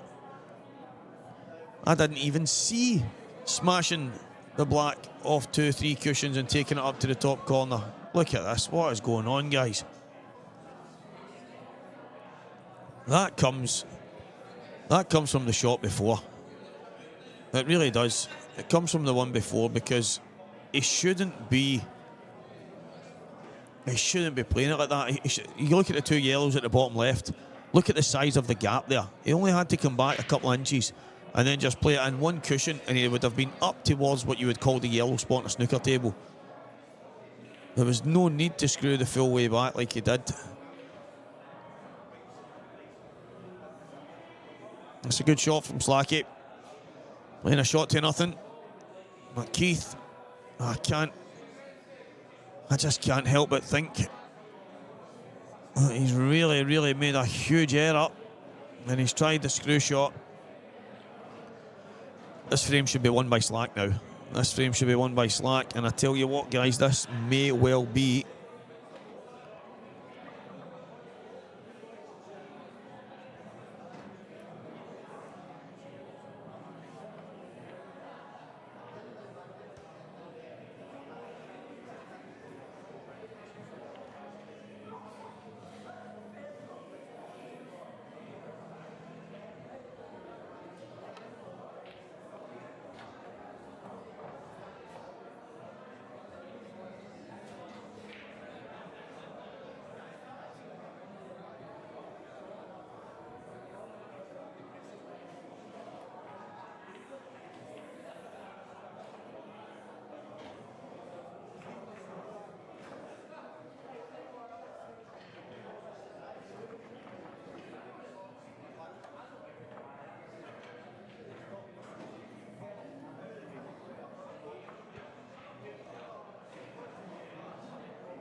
got a bit of news there that Jimmy Gibson left to go to work. Now, listen, each to their own. If you are working on a day that you're coming to play in an IM, I think that, I mean, it's a tough one. Maybe you shouldn't. I mean, these dates come out, guys, at the start of the year. At the very beginning of the year, everyone knows. Now, me personally, I play in every qualifier hoping to get there. And if I get there, I am not planning anything else that weekend, because I have the dates at the beginning of the year and I am hoping to get there. I'm hoping to get a run in the tournament. I'm hoping to win some ranking points. So for me, as much as I will always say work comes first, I just think maybe if you're working, maybe you shouldn't be at the tournament in the first place. Although you can go and pinch a few ranking points yourself and then walk out, it just really... No one in the third round of a tournament, a major Scottish tournament, should be getting a bye. You should not be getting a bye in the middle of the tournament. It's for me, it's wrong. So regardless of having to go to work or not, I just think if you're working, maybe you shouldn't be at the event. However, each to their own, but I would like to think that something can be done about how the ranking points work going forward for stuff like that, because I'm thinking of Ewan Waddle, for instance, who's in the top. I mean, he's in the top echelon of the rankings. He's got himself to the top 16. He's won a Scotland A-team trial. He's heading to Malta with the Scotland A-team. He could have cemented himself in that last 16 by a good run at this event. Instead, he's been beat. Numerous people round about him could win. It just makes so many differences, so much difference to so many people. And I know it's unfortunate he's had to go to work, but for me personally, I just think if you know you're working on that date, what is it you say? I'll go and maybe win a game, and then if I lose my next one, it doesn't matter, I'm working. It's tough. Hoodie, listen, I get it, should have won the match. I just think if nobody should be getting a bye in the third round. That's not what I'm saying. I'm trying to say you should not be getting a bye in the third round, and Jordan Graham is. He's in the third round of a Scottish IM and he's getting a bye because someone withdrew from the tournament. The guys before, fair enough, maybe they should have won the match, but that's not how it works. You should not be getting to withdraw. So I'm saying that you should lose your ranking points. You shouldn't be getting any ranking points for withdrawing from a tournament in the middle of it. Especially when it's a ranking event. However, that's my opinion, and now that I know stuff like that's happening, it will be something for the next AGM that I put forward, and hopefully it'll be voted on. to minimise the amount of withdrawals in the middle of tournaments. But Keith Robertson, congratulations, mate. Great finish to win it in the end. It was scrappy at times, but he got there. And guys, I'm going to love yous and leave yous. I'm going to head off. I will be back tomorrow morning, 10 a.m. I will speak to yous all then. And good night, everyone. Peace out.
So a little change in the commentary booth. Stevie the Talker Walker has done his shift for the day.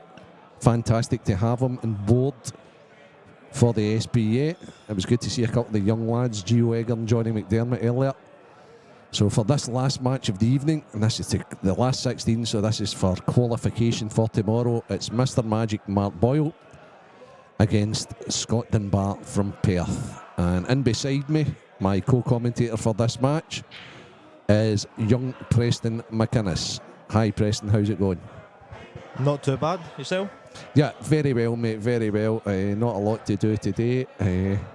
Just a few wee decisions here and there. So, so far, so good. Perfect.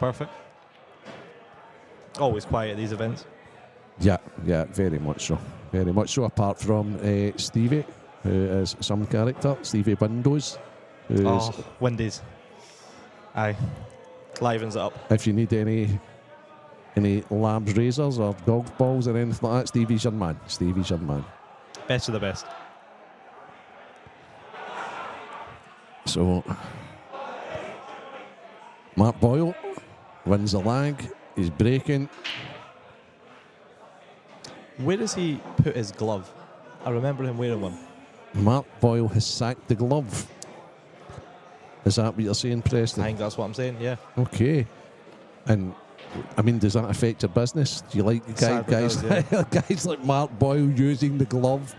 Do you use the glove yourself? Yes, I do. Yeah. And have you ever played without the glove prior to using it? Yes, I have. And I still do play without it, but in certain conditions. Right, okay. So when it's warm, sticky, this sort of a thing. Just like this, yes. Yeah, but in the winter, no glove. I wouldn't say no glove, but I'd say less than in the summer. Okay. So why do some people then play with the glove all the time? Because they're used to it, and they probably think if they change, then they won't be as good. Yeah, got you. So it's for consistency factor. Morgan McInnes. Morgan. Can't really tell you who else. Liam Dunster always wears a glove. Liam Dunster. Two of the best. I think he was the original glove wearer. He was, yes. Kimui. You can buy it on QWorld.com. So a nice little plug there for the business. Your mum and dad was so proud of you sitting here. I hope they are. SPA will now be sending you an invoice for advertising on the SPA page. They can pay for it.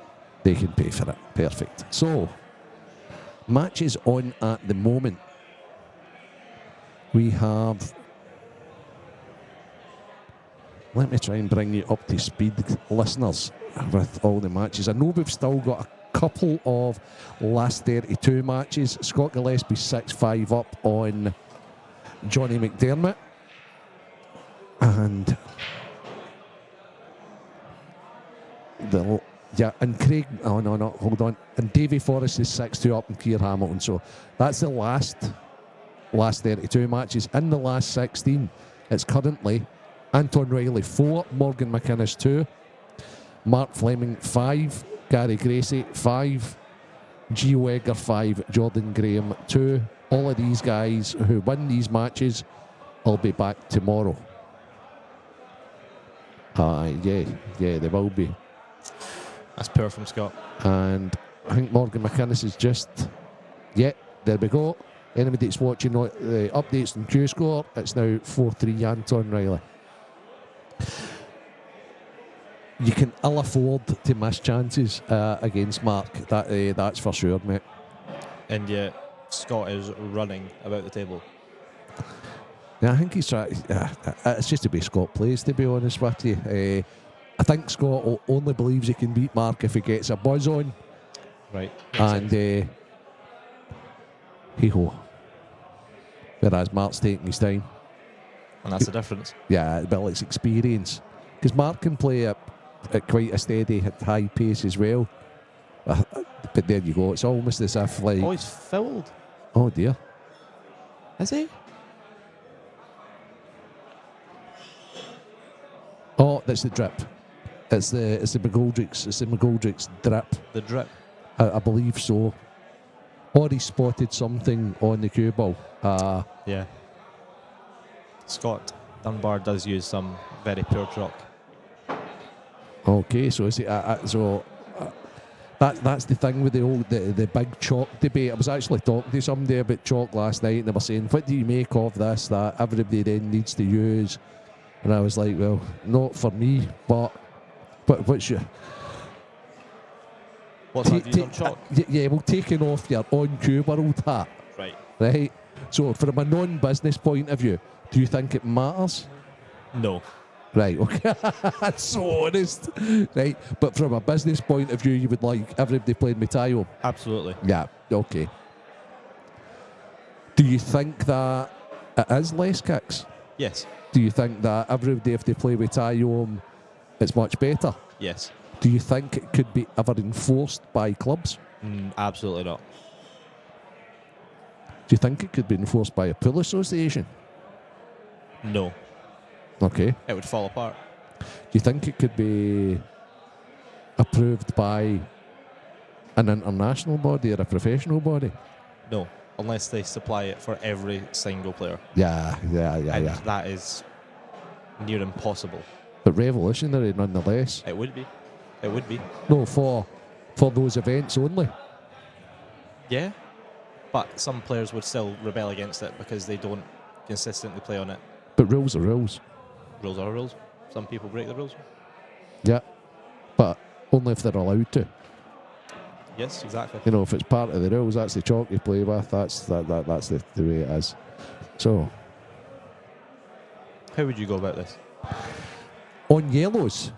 On Is he on reds? reds? On red. Well, to me, it's kind of. I don't know why Scott's. I don't know what his worry is here. To me, it's. I think he would like to keep the ball up the top, but I think he has to start with it. I think it's pretty straightforward. Scott needs to take the ball into the top left, and he needs to pull the white back to leave himself straight down to the bottom left. Mm-hmm. Pull it back a couple of inches and then stun off the cushion up for the black into the left centre. Is that the way you see it yourself? Absolutely. And he's played it great. He has, yeah. Got a lot closer than I thought he could have. Now, Germany haven't taken long in scoring at the Euros.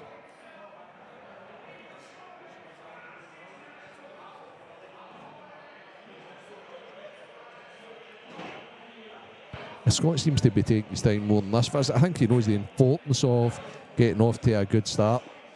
Absolutely. He's been thrown a bone by... That's interesting now. That is... His cueing's not the best here. No. I wonder if he will... And he looks pretty straight on it. So what he can do... Take your medicine. Yeah. And pretty much put the cue ball where the red is, or take it an inch forward of that. And take the long 8 ball into the top left, or alternately can try and screw, and then he'll flirt with the yellows, and he might hit into the And yellows. he's left the double. Yeah, but I mean, Scott's punching the table there, but to me that was obvious where that was going to finish. Yeah. If it's not perfect, Scott doesn't like it. Yeah, but the angle he left himself, he wasn't going to be perfect. That to me is exactly where he was going to finish. Has he hit it? He's not hit it? Oh, that's this is just a rookie mistake. Yeah. Okay, so that's where Scott lets himself down a little, because he was still annoyed at not being on the 8 ball, but he would have certainly been on a tougher 8 ball, as you said, if he would have took his medicine. Long day today, Absolutely. so I can only hope that, and I'm sure it will.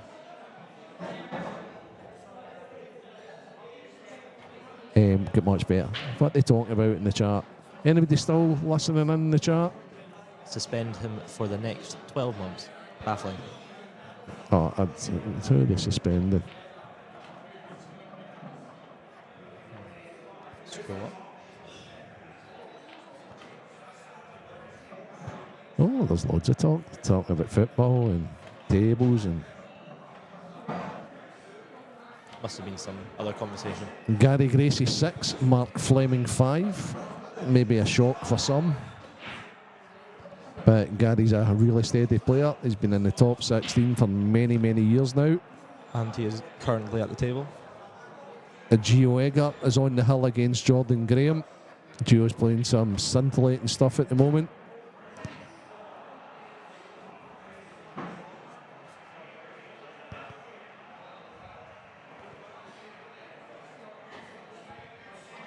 Anton goes 5-3 against Morgan. Anton's another fantastic player, very underrated, Preston. Just the ways he goes about things. Yeah. Questionable. Yep. John McGinn, how you doing? The real John McGinn. Hope you're well, John. Seen you doing a bit of refereeing at the pool party. Gibbsy has just beat Johnny McDermott 7-6. So is Gibbsy now in the last 16 to play? I think it's Stephen Campbell, young steed. I have no idea if my money match will be streamed. It's still some time away. It will be at least Facebook Live. Not sure if they have a YouTube stream or anything. But I will post updates and the stream if it is on. Is there a date set for that? The 29th of September. Okay, so quite a wee bit away. Saturday the 29th of September. Okay, should be a good one. Two good young players. Now, has Scott came dry? Or with us chatting and keeping up to date in other scores, have we missed Mark's first shot at the table? We must have missed it. I think Mark would, for Mark's sake, he'll be hoping he's on reds. I think he is on reds. He is looking at reds. Yes, he is. He did play a red into the middle. He's going to watch his shirt sleeve here. Okay, so what's the problem, Red, here, Preston? And how do you go about getting on it? The problem red is the red near the black spot. Yep. And but it does look like it goes in the bottom left. I think it goes to the left middle. So for me here, you go forward and avoid the yellow beside it. I'd be the one that would get me on that would probably be the one closest to the 8 ball. Oh, he's kicked it. Wow. But there you go. And it's worked. It's worked, but that's like a very surprised because Mark doesn't usually take unnecessary risks. However, it's worked out. When it's worked out like that, who are we to question the great man? Exactly.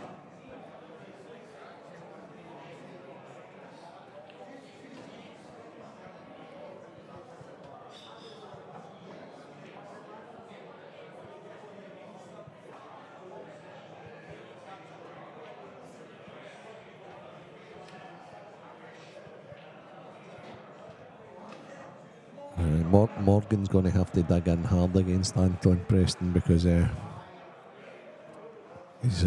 knows all the tables in here inside out, and he's a hard guy to shake off. Absolutely. That's a brilliant shot Mark Boyle's just played there. How has he got there? He's playing into the top left. So this shot for Mark is like so basic. Yeah, he just screwed up. He's maybe a smidgen, a half inch too far, but this is like a black off the spot to Mark.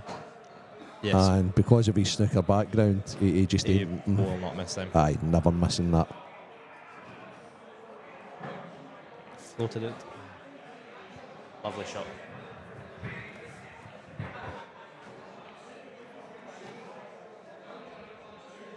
What do you think about his technique as he delivers the cue? Mark Boyles.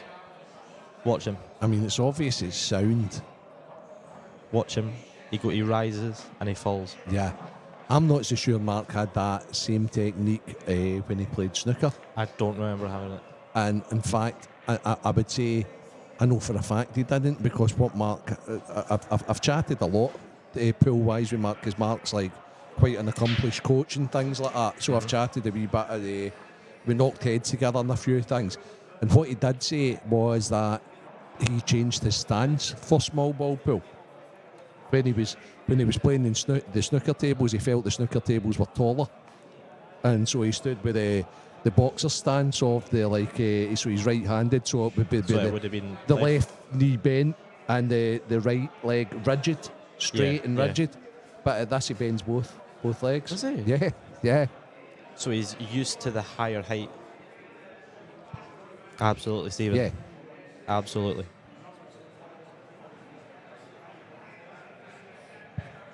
Who's the best to watch? Who's the best to watch? Boyle. Oh, Boyle. Yeah, he's fantastic. Fantastic. Break is phenomenal. Mark Boyle's the one in this country that all the other guys in those countries fear. Yeah. You know, and especially in the money match circles. It's, Absolutely. Best money match player I know. and he loves it and he buzzes off it. And to be fair, with a break like that and the ball's coming out like this, it's difficult to lose. Any player would. I mean, he's already good, but when you have that break, it's a joke. And he's not played that particularly great, but see how aggressive he was to get rid of the ball over the bag right away, knowing that that's only going to block him. A lot of people would have kept that there, used it as the last ball, and maybe shelved herself in a little bit.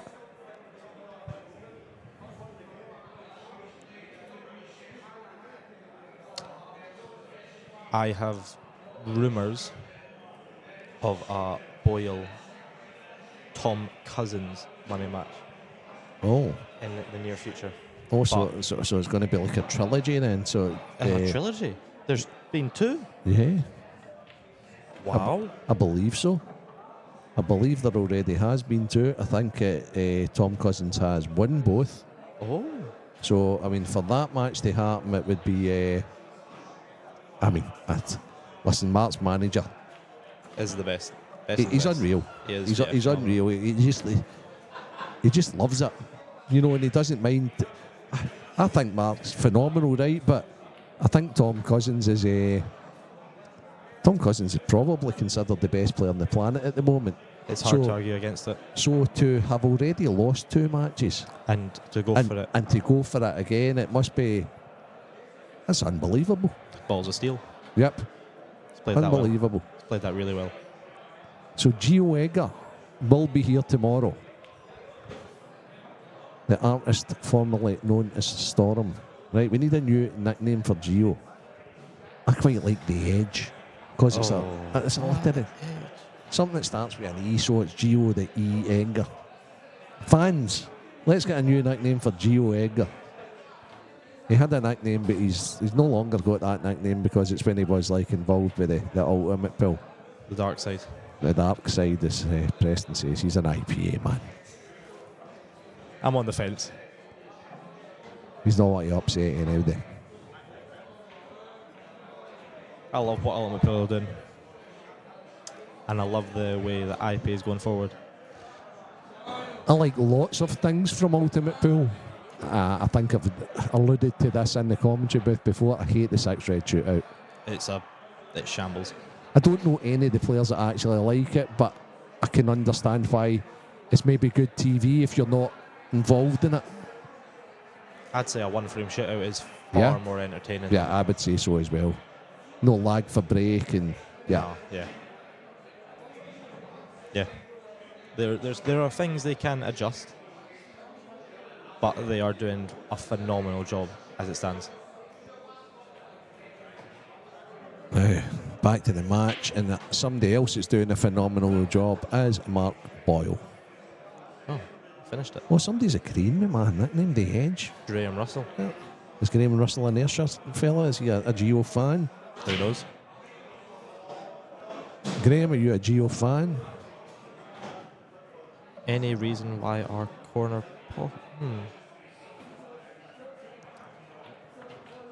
Try that again, Paul. Scott seems to be playing like speed pool now. He is. Yeah, he's a fan. Good call. Fan.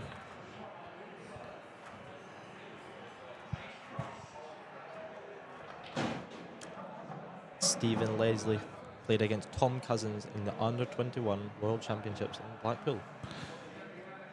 See, he posted that. Stephen must have beat him. He must have. Stephen, did they win a frame from you? How many did you beat him with, mate? Rush that a bit. And after you tell me how many you beat him with, did you go on to win the tournament? Who knows? Here he comes. Here's our Scot. He's came a little unstuck here. Oh, now he's got to top it through. Play yeah. Top it through, little left-hand side. I think he wants to play that, but I've got a feeling he'll bash into it. Oh, 100%. Please play the kick out here and snooker yourself. Was a team event and cannot mind who won. Scott was kidding his own. He could control it, no problem. Milking it. Don't miss it. Good finish. Well done, Scotland Bar. Very nice finish. Well done. 3-1. Gary Gracie has beaten Mark Fleming 7-5. And maybe a mini shock to some. Gary Gracie will be here tomorrow. Meaning you didn't win. Yes, Stephen Leslie. It was unlucky. Gary Gracie will be playing the winner of Morgan McInnes Anton Riley. That's currently sitting 5-4 Anton Riley. And Anton's at the table at the moment. Table. He has 2 balls to go on the hill against Scotland number 1. Yeah, Hoodie, you've got capital representation and a round of 8. Gary the Gracie.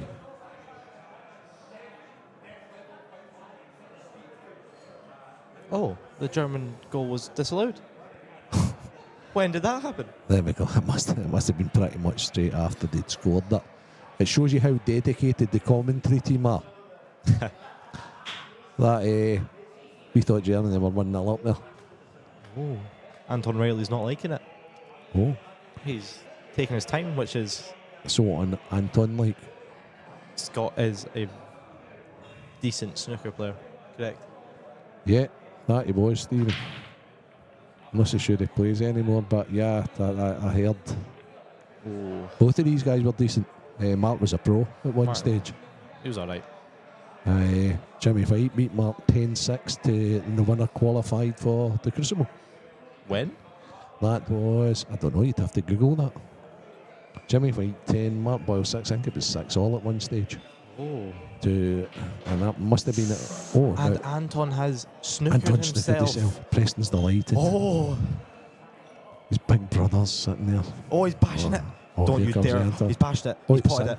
He's Oh missed. no, it's not. He's missed. Morgan's at the table. And he's hung a Okay, red. sorry guys. We're Sorry. going to be bit biased there. Nothing they're not used to. Yeah. I mean, you did listen to Stevie during the money match. Yeah, I did indeed. At one stage, it says to Stevie during the Geo Rab money match, "If you bet Rab."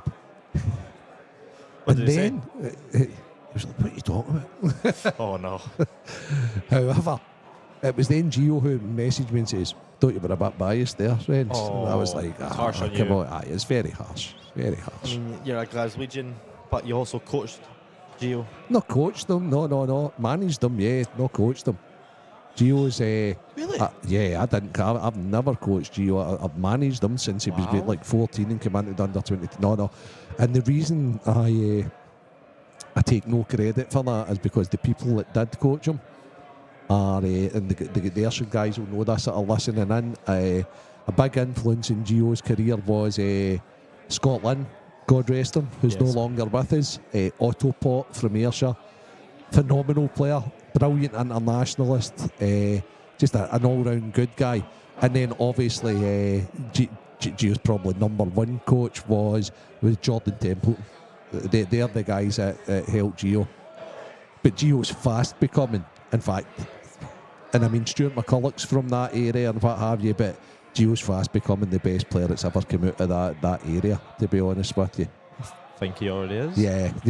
See, that the thing is, you're young, you know, so I'm still giving respect to a lot of good players from the Ayrshire area, but aye, if he's not already, he's definitely fast becoming the best player that's ever held a queue. And he's only 19, and he's already, now he's started to win tournaments and show his potential.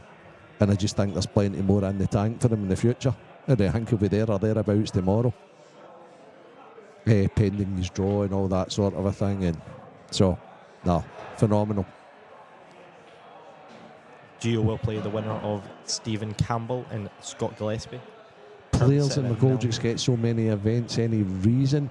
Paul, you would need to ask the SPA executive about that, mate, or the promoter. There's no need to ask. They're the best. Yeah, they are the best venues, no doubt about that. But for the IM series, so this is so obviously McGoldricks and the Saltire event is run by Paul and Santa. They'll not go anywhere else apart from players in McGoldricks. However, this is the Scottish Pool Association IM. Event 1 was in Players Lounge. Correct. Event 2 here. Event 3 is in McGurty's in Dundee. And then I think it'll be Corner Pocket, Keith. Correct. Would that be right? Yes. So that's the 4 venues for the 4 ranking events. Paul, I hope you're well, big man. Gio's first ever coach was Alan Duffy. Yeah, Warren. Alan Duffy. I was chatting with Gio earlier on about Alan Duffy. Alan Duffy is a registered world snooker coach. Is he? Yeah, WST or World Snooker, whatever it may be. Yep. From the Ayrshire area, yeah. And quite an accomplished snooker player, and did play a little bit of a pool back in the day. I don't know if he still plays in the leagues or things like that. But yeah.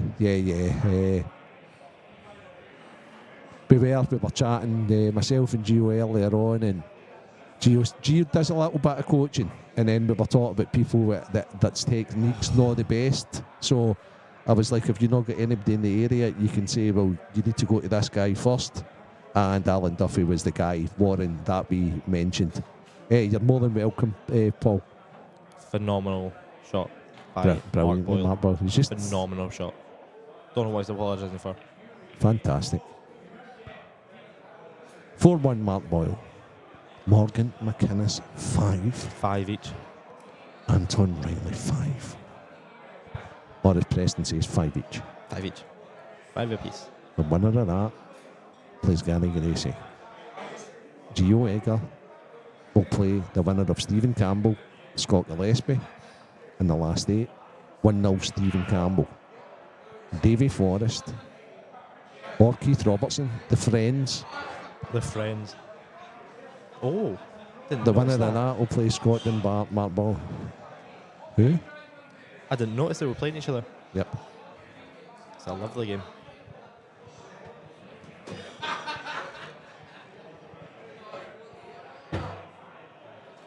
Morgan McInnes is on his 4th bathroom break of the match.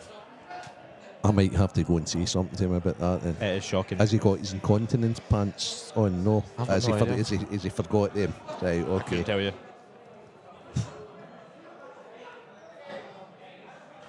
As long as his opponent's okay.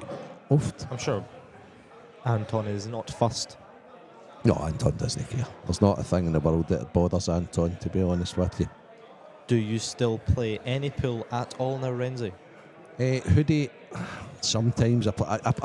I'm playing in this wee Tuesday night thing. It's been a local league stuff, but it's got some good players in it. It's got guys like Ewan Waddle, Andy McKinnon, Colin DeSwart, and there's a young guy in it who is not a bad player as well. Ryan Erskine. Yeah, right, yeah. And young Preston, junior Wrens and things like that. I play a wee bit, mate. Do quite a bit of coaching now. And I'll never say never. I'll play in some team events I've selected, and I maybe play an occasional over 50s Masters, but men's pool wise, absolutely not. The young guys are far too good. He's past it. Far too good. It's that simple. So I'm a great believer in if you can't win an event, why play in it? Oh, So that's shocking. Maybe I should have retired 20 years ago. Shocking mentality.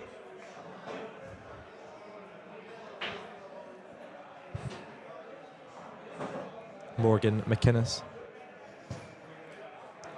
Will break. Is it? No. He must have potted a ball off the break because he's tap breaking. Very interesting. He's been tap breaking from 4-2 down, I believe. Okay, and it's worked then. It's working. It clearly is.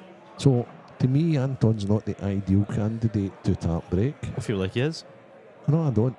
So that's the difference between the two. Anton's quite old school, however, it's working for Morgan. I thought he'd had it earlier against Lewis when he was 3-0 down, but he broke and dashed. And that Then- changed everything. Yeah, and then Lewis went and he finished it, and it changed the whole match. So, fair play, Morgan. It's good to see. It's good to see somebody is high up the ladder, the Scottish champion. He's vying for the number 1 spot, and it means so much. They're like tap breaking at 5-0. That's It's the mentality. aye, of course it is. He despises losing. That's good. It's the way it should be. Yep. If you want to be the best, you've Yep. got to be like that. I know somebody else very similar to that. Didn't like losing very much. Very humble winner, but a terrible loser. Phenomenal player. It's not Ross McInnes. It was Ross McGoldricks, indeed it was. Worst loser I've ever. Oh, Probably. He's in the top 2 or 3 worst losers I've ever seen. 100%. Sets a house on fire when he gets beat and come back home. Yeah, I could only imagine. I could only imagine.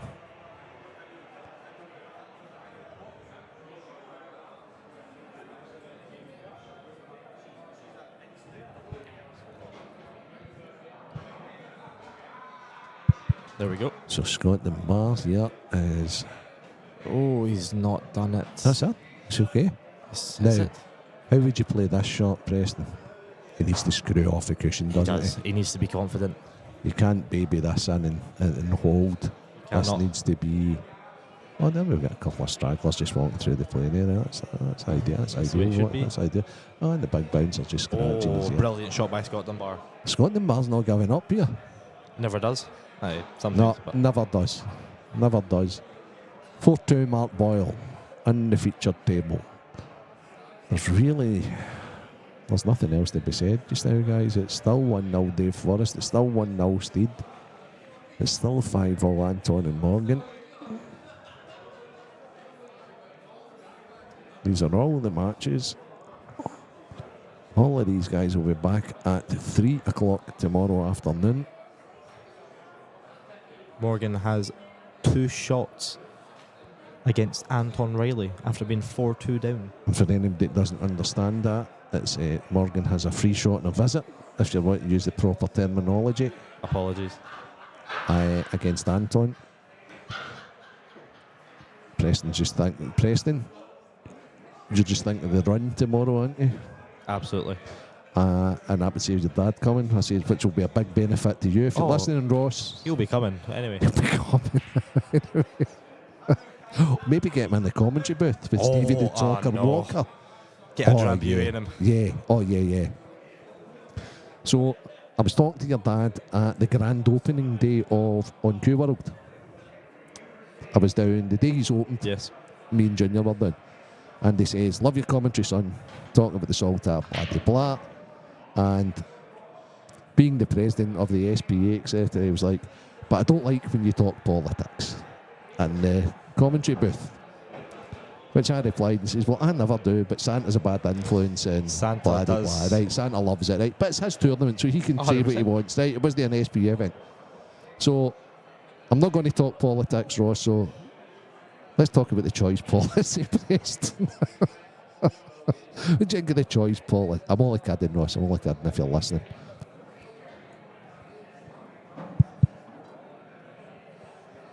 Who wins? Stevie, it's funnily enough, I was actually talking to a big fella earlier on who has seen. You okay now? My microphone is unplugging itself. Aye. It's all sorted. That's so hard because it's different rule sets. So Completely different game. playing black ball Boyle, playing old World rules. No, not even world rules, because none of them play world rules. Your dad is capable, right? But if they wanted there was to. a thing called old EPA rules, which was like 2 shots carry and Ross McInnes would win that. Ross, hands down, right? And playing the set in between, which was the breaker nominate set. Yeah, there was another rule set which was breaker nominates, but you don't have to hit a cushion. You could run in behind the ball. Ross McInnes. it would be very interesting because you still had to be aggressive. You wouldn't tap the pack. You were aggressive, right? Because if you were aggressive, you then nominated after you broke, Yes, it makes sense. right? So the bad set, you would, right? But Ross would have been much better, as I say, played the rules. The tactical player was much better than turning round the bad set, Yeah. right? Mhm. So that would then make Ross favourite there. So I hope that answers your question. But based on these rules, the rules that you're watching just now, probably Mark. It has to be Mark. It's hard to argue against him, against Yeah, but- anyone. A lot of people didn't see Ross when he was like, or your dad when he was like top draw, you know. Yeah. And then we were talking earlier on about. Aye, we were talking earlier on about how some of your dad's TV appearances, he was trying to play major aggressive and he didn't play particularly well. So anybody looking back would be like, but he was unreal against good opponents as well, you know. He never liked to tap break in on the stream table. No, and he didn't like. It's not just tap breaking. It's that he just didn't want to play tactics. When it was TV, it wasn't even stream. It was TV because him and Mick, God rest him, had the thing that they wanted to try and sell the game, and they wouldn't sell the game with pushing balls over bags. That would have to be like free flowing, aggressive pull, and at the professional body. The PPPO, you had to play aggressive. You had to play like attack and pull because you were basically entertaining the amateurs, and the amateurs wanted to become you. So it was it's different days though. Do you think we could get another association like?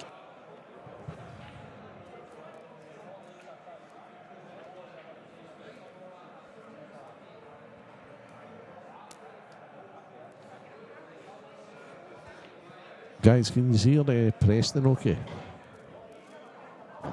No. It might be.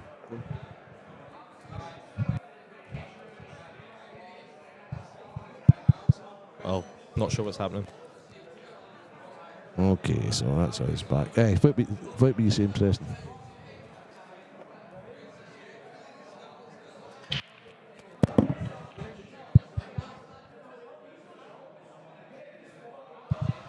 So Preston's going to try and get Craig to sort his microphone out. Mark Boyle has got to try and get this 8-ball into play. He's on reds. Morgan McInnes has 6-5 up on Anton Riley now. And Anton's went for a finish and he has snickered himself, I think. Morgan's now got a free shot and a visit. So it's looking like the Scottish champion only has to hold himself together on the finish. And he will progress through to play Gary Gracie in the last 8 at 3 o'clock tomorrow. As I speak, Mark Boyle's developed the 8-ball brilliantly. He's now played a thin snick in. He's pocketed it. We have Craig coming in to sort the microphone out. Tech man Craig.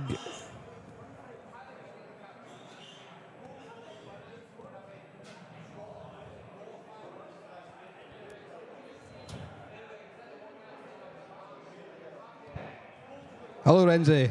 And Craig sorted the microphone out.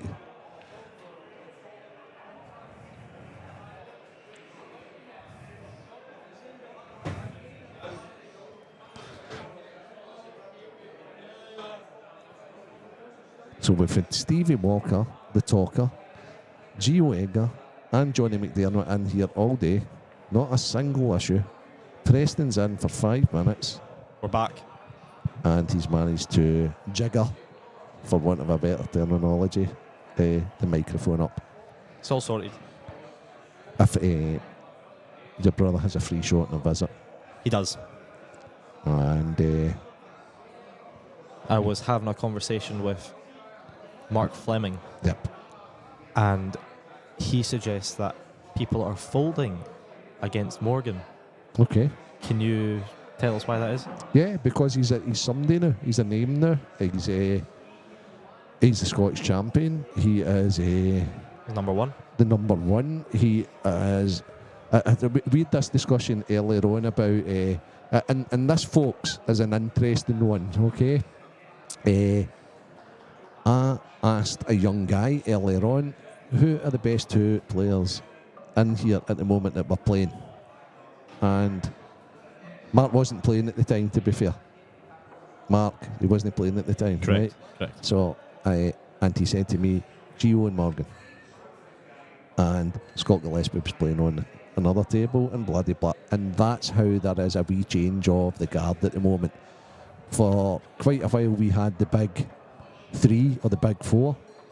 The big three were Mark Boyle, Scott Gillespie, Liam Dunster, and Fernie had played at a very good level for a while, and he became one of the big four. And now that's changing a little, because I definitely put Morgan within that now, and I definitely put young Gio in there as well. So it might be a big six we have now. Who is number one? Right here, right now. Right here, right Best now. player, most informed player. The most informed player, right now. now. Right now. It's Morgan or Gio. It's Gio. Gio's class. It's Gio. He's playing really, really high level, but that doesn't not always necessarily say you win. I mean, I watched I watched Gio's game against Chris Totten. It was unreal. It's phenomenal. So all of a sudden, the guy who's the most informed is away home, not making the next day. Chris Totten, to be fair to him, goes on and wins the tournament. But I think he was 5-1 up Gio, and he just it was just dish, dish, dish. The game's phenomenal now. Why do you believe that Gio is the most informed player right now? Not Morgan. For me, it's the amount of pool played. Yeah, well, there's that. Of course, Gio's playing a lot more because Morgan's playing Ultimate. And there was one stage, though, you know, I meet you guys up the ballroom. I play a wee bit of snooker up there and things like that. And I was talking to Morgan. He was like, "I've not got a tournament for 6 weeks." Gio's playing a tournament every second week. That's true, Mark. That's true. Is that Mark Gahuli? Yeah. Right. Mark's actually one of the guys who I would say, and there's not many people that. In fact, Ross probably. Mark's one of the guys that didn't fold against your dad, and he had a pretty good record against your dad, to be honest with you. He was world amateur champion at one point. He was just a really good player, and it was actually good to see him a month or so ago playing in the Masters, the Saltire Masters. I think he got to the final of that. Morgan McInnes on one last red. He doesn't like it. He doesn't like it because he can't. He needs to play it in the top left. He needs to play the snooker shot. Yes. The black on the spot. The black's not on the spot. You know what I mean? Yeah. Same as the Sorry, I know you can't see that, but Morgan's he's on the hill against Stanton, 6-5. He has a red that needs to go into the top left, but he needs to go off 2 cushions to get on the black, which is like 8 inches away. In fact, he's only went 1 cushion. And he's missed it. See, I think that's simply because he didn't let his cue at the ball. He should have went boom, 1-2 cushion and straight across again. So great chance for Morgan to progress there. Mr. Basher.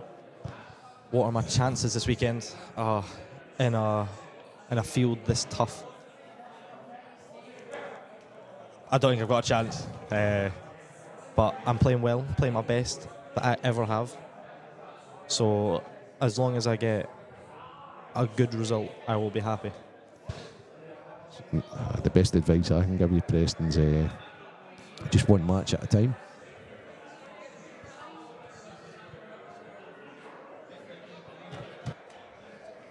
Referee table 9. Oh. Anton Riley. Oh, can't see it. Doesn't matter. Mark Boyle, currently on yellows. It's a difficult layout. Could play I suggest bottom left to screw onto the left cushion with side, then the bottom cushion through the gap and to the right cushion. How many hot dogs is your record on a Tuesday night? 8. 8 hot dogs in a single night.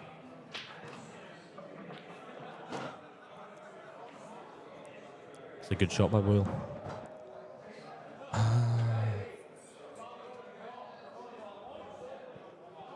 It's not perfect.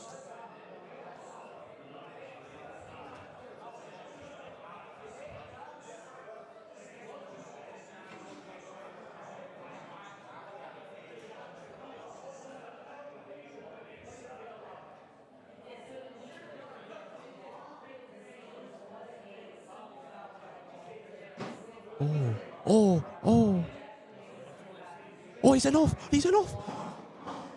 Anton Riley, 4-2 up.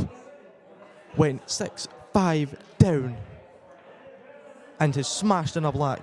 Went off the middle knuckle, the other middle knuckle, down to the bottom knuckles, and back, off a red and in off, to let Morgan win 7-5. Is that 8 hot dogs or 8 double hot dogs? It's 8 single hot dogs. Sorry to let you down. Just normal ones.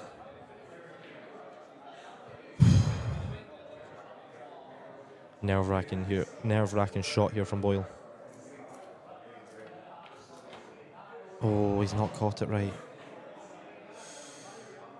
He has a nice snooker opportunity here to rest up behind the black and develop his yellow.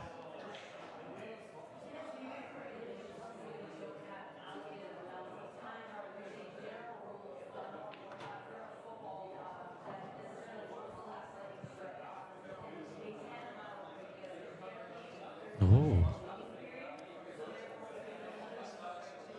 He is looking at the double. Lining it up.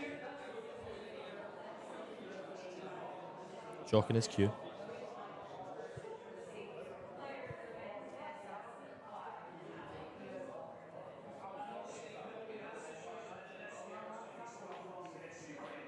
Oh. Dirty, dirty animal. Phenomenal shot.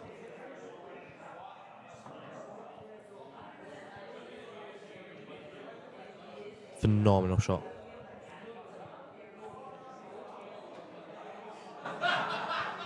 Ooh, he's back up. He's getting his glove. Not his glove. His towel. Can't argue with that, Mr. Basher.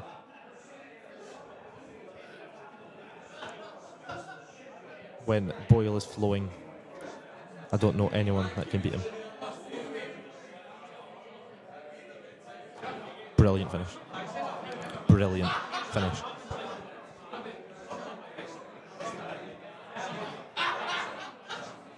There seems to be some controversy on table 9 with Scott Gillespie and Alan Reynolds.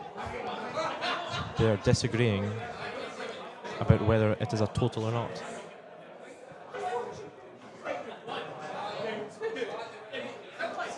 Gibbs is not a happy man, considering he is 1-0 down.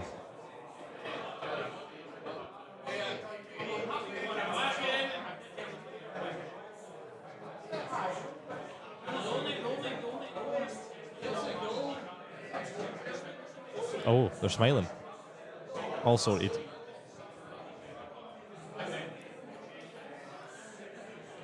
Somebody gag Windies. He does need to calm down a little bit. Might get him in here for some commentary.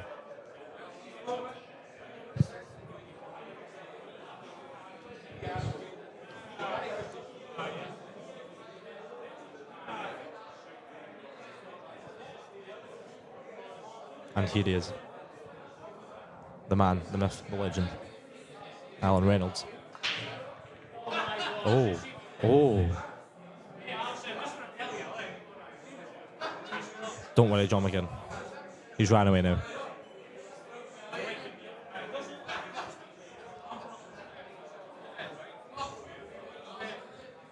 It's a nice layout for Scott Dunbar to claw a frame back. 6-2 down.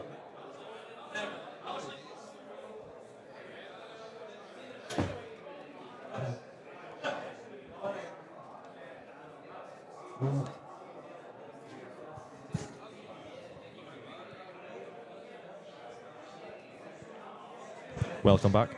I'm sorry about that, guys. I just had a tough decision to make here in the Steed Scott Gillespie game. I had to actually go and get a cue ball. Automatically, when Scott asked about whether it was a total snooker or not, I just thought it was nowhere near a total snooker. And it wasn't until I actually did the measure on it, and which even worse is, I actually says I think you can get both, where it was clearly a total snooker on the other one. Scott didn't see the funny side of it. And then says that's a shocking decision. Well, you what?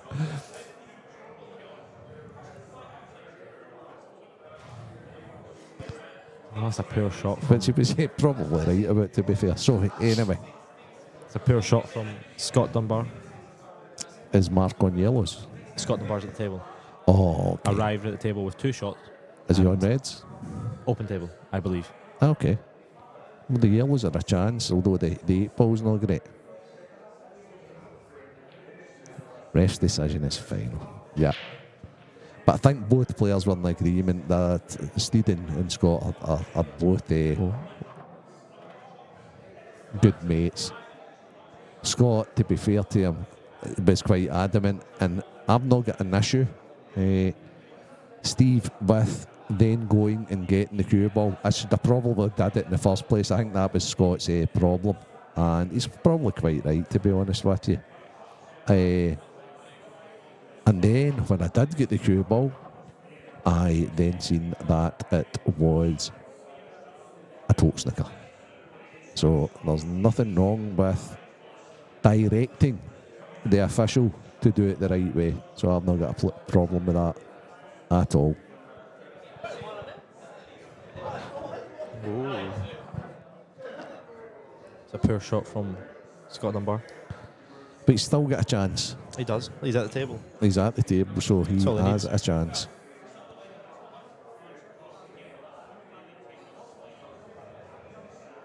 How would you go about it? This is a toughie because it's what you need. In fact, I'm not 100% sure. I think he can run through, and oh no, okay, he's played that just a bit.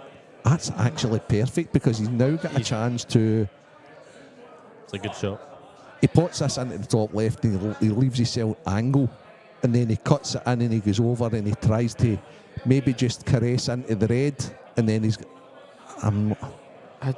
Has the 8 ball got a bag? Yeah. Bottom right. It looks like it goes in the bottom right. Okay, but it's such a tough, small window. It is difficult. I was...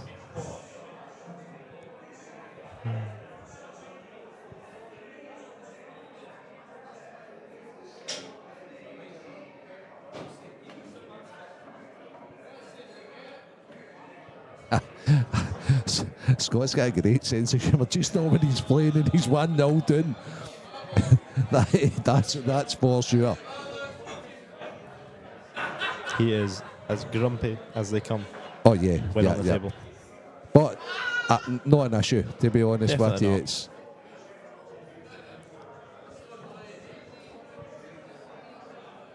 in fact, I think it's the way it should be. Yeah.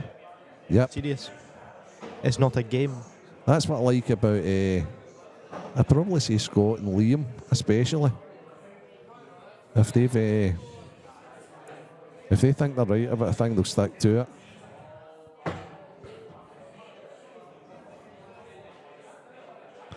So Scott's got the angle. He's going to have to then play. That is in trouble. So he's misjudged that by a good foot. Played the dislodge.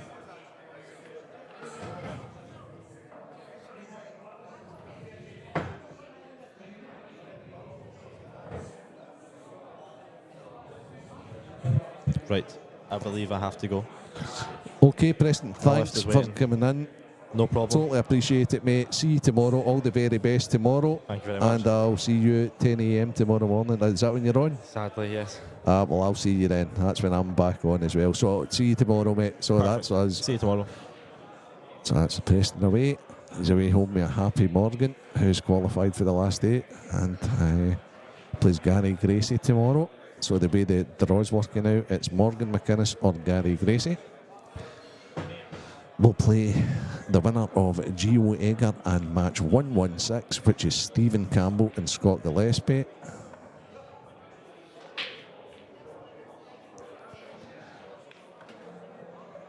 And Davy Forrest or Keith Robertson will play Scotland Bar or Mr. Magic Mark Boyle.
Okay, so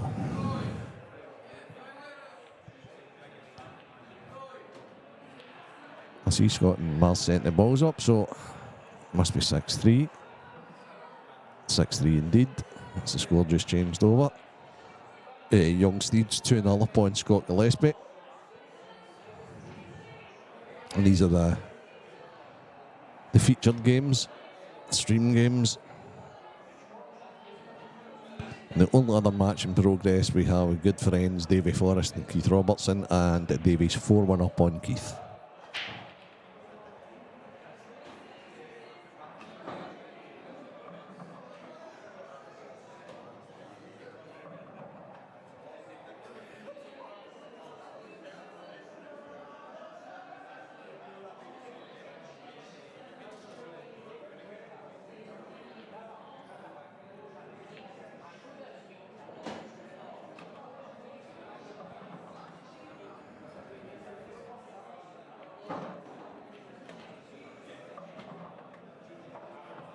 Well, Scott seems a bit more relaxed now. His back's against the wall and knows he must play no miss pull against Mark.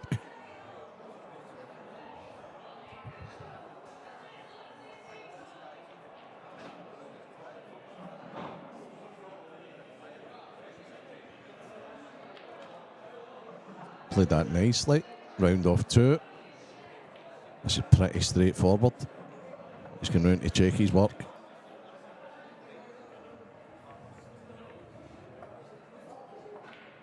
He wants to be either straight on this or with the wee angle to top through to be pretty much in top cush in between both yellows.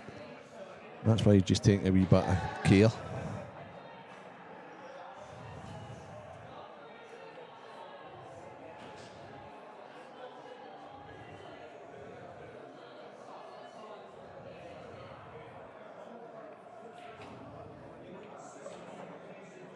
He's played that pretty good.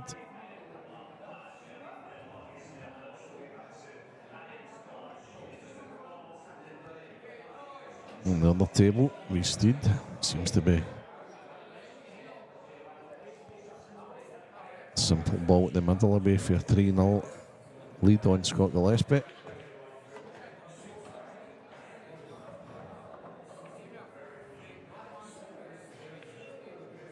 Yep. Easy 8 ball for B-Steed to go 3-0 up on Gibbsy.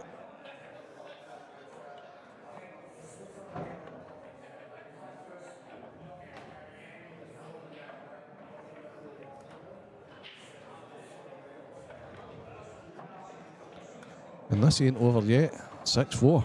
Scotland Bar breaks and dishes.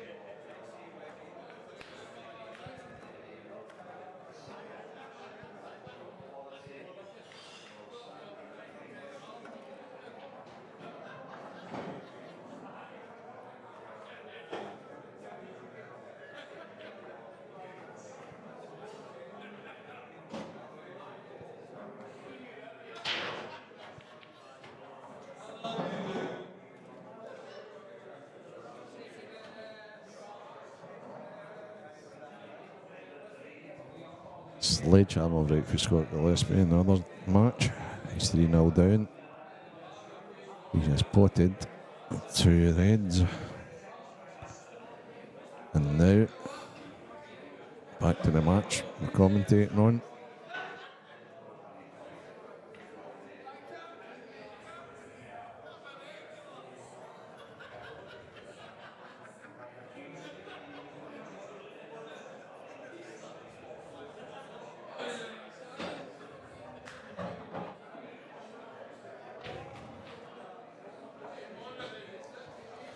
Now, all of a sudden here, Mark will be wanting to get this dusted as soon as possible. So he'll be wanting to break and finish here. And book his slot into the last 8 to await the winner of some break. But as yes, there is wins away. I'm not sure if Mark can pot a yellow. He may have to play the red he's closest to. He's not really got a lot of control from the cue ball. He can play the one at the right middle, but again, I don't think he can land on anything from it.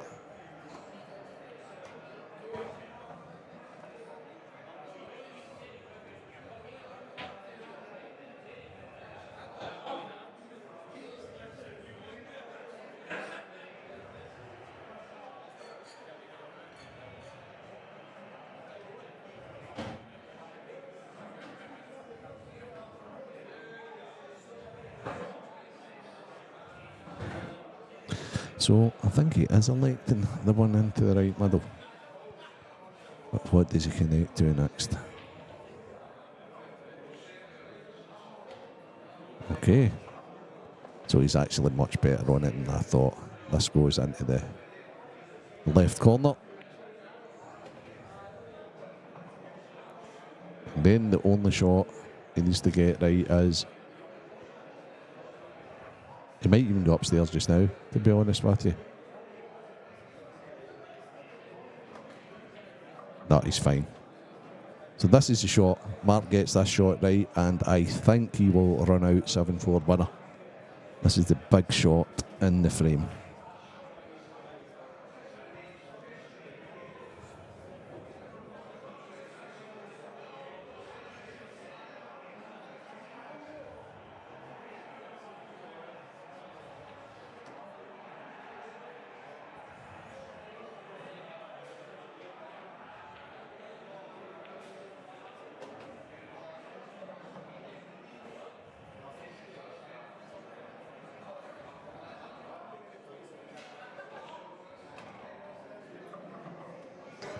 Yep, it looks pretty good. Now I think Mark may decide to pot this red and move it the yellow away from the red. I think he...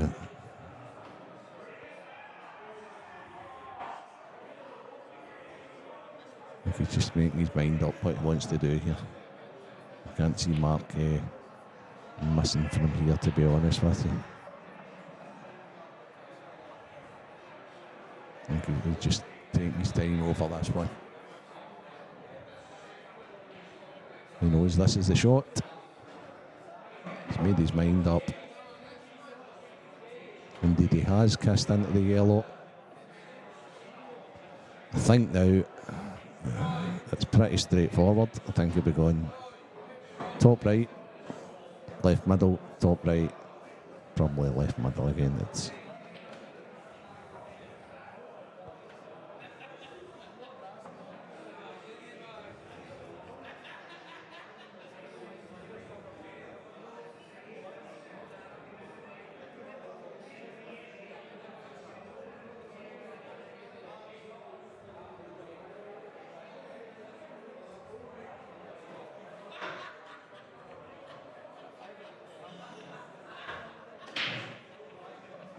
Scott Gillespie's the 8 ball away from getting himself in the match against Stephen Campbell, a young steed. It's now 3-1. It's actually a really good finish, if you're to be told. Keith Robertson's got one back, so it's now it's now 4-2. Davy Forrest against Keith Robertson. Stephen Campbell Jr. A young steed, 3, Scott Gillespie, 1, and Mark Boyle is 3 balls away from sealing his place in the quarterfinals.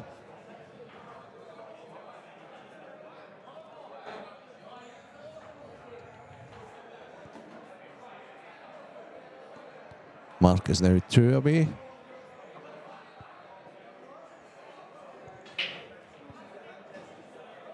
So, is Mark going to play this in the bottom, or is he going to drag it into the centre?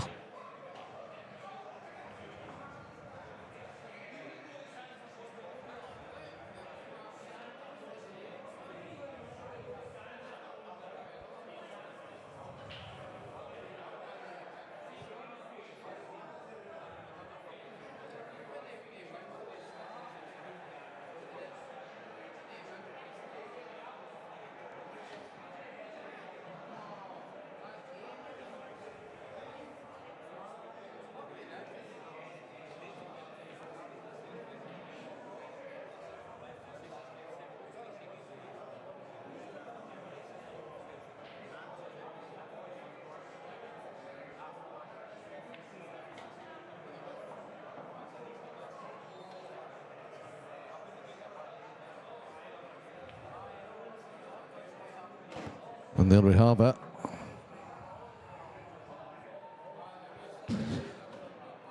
The long rend. And now Mark has this 8 ball to progress through to tomorrow's last 8 draw.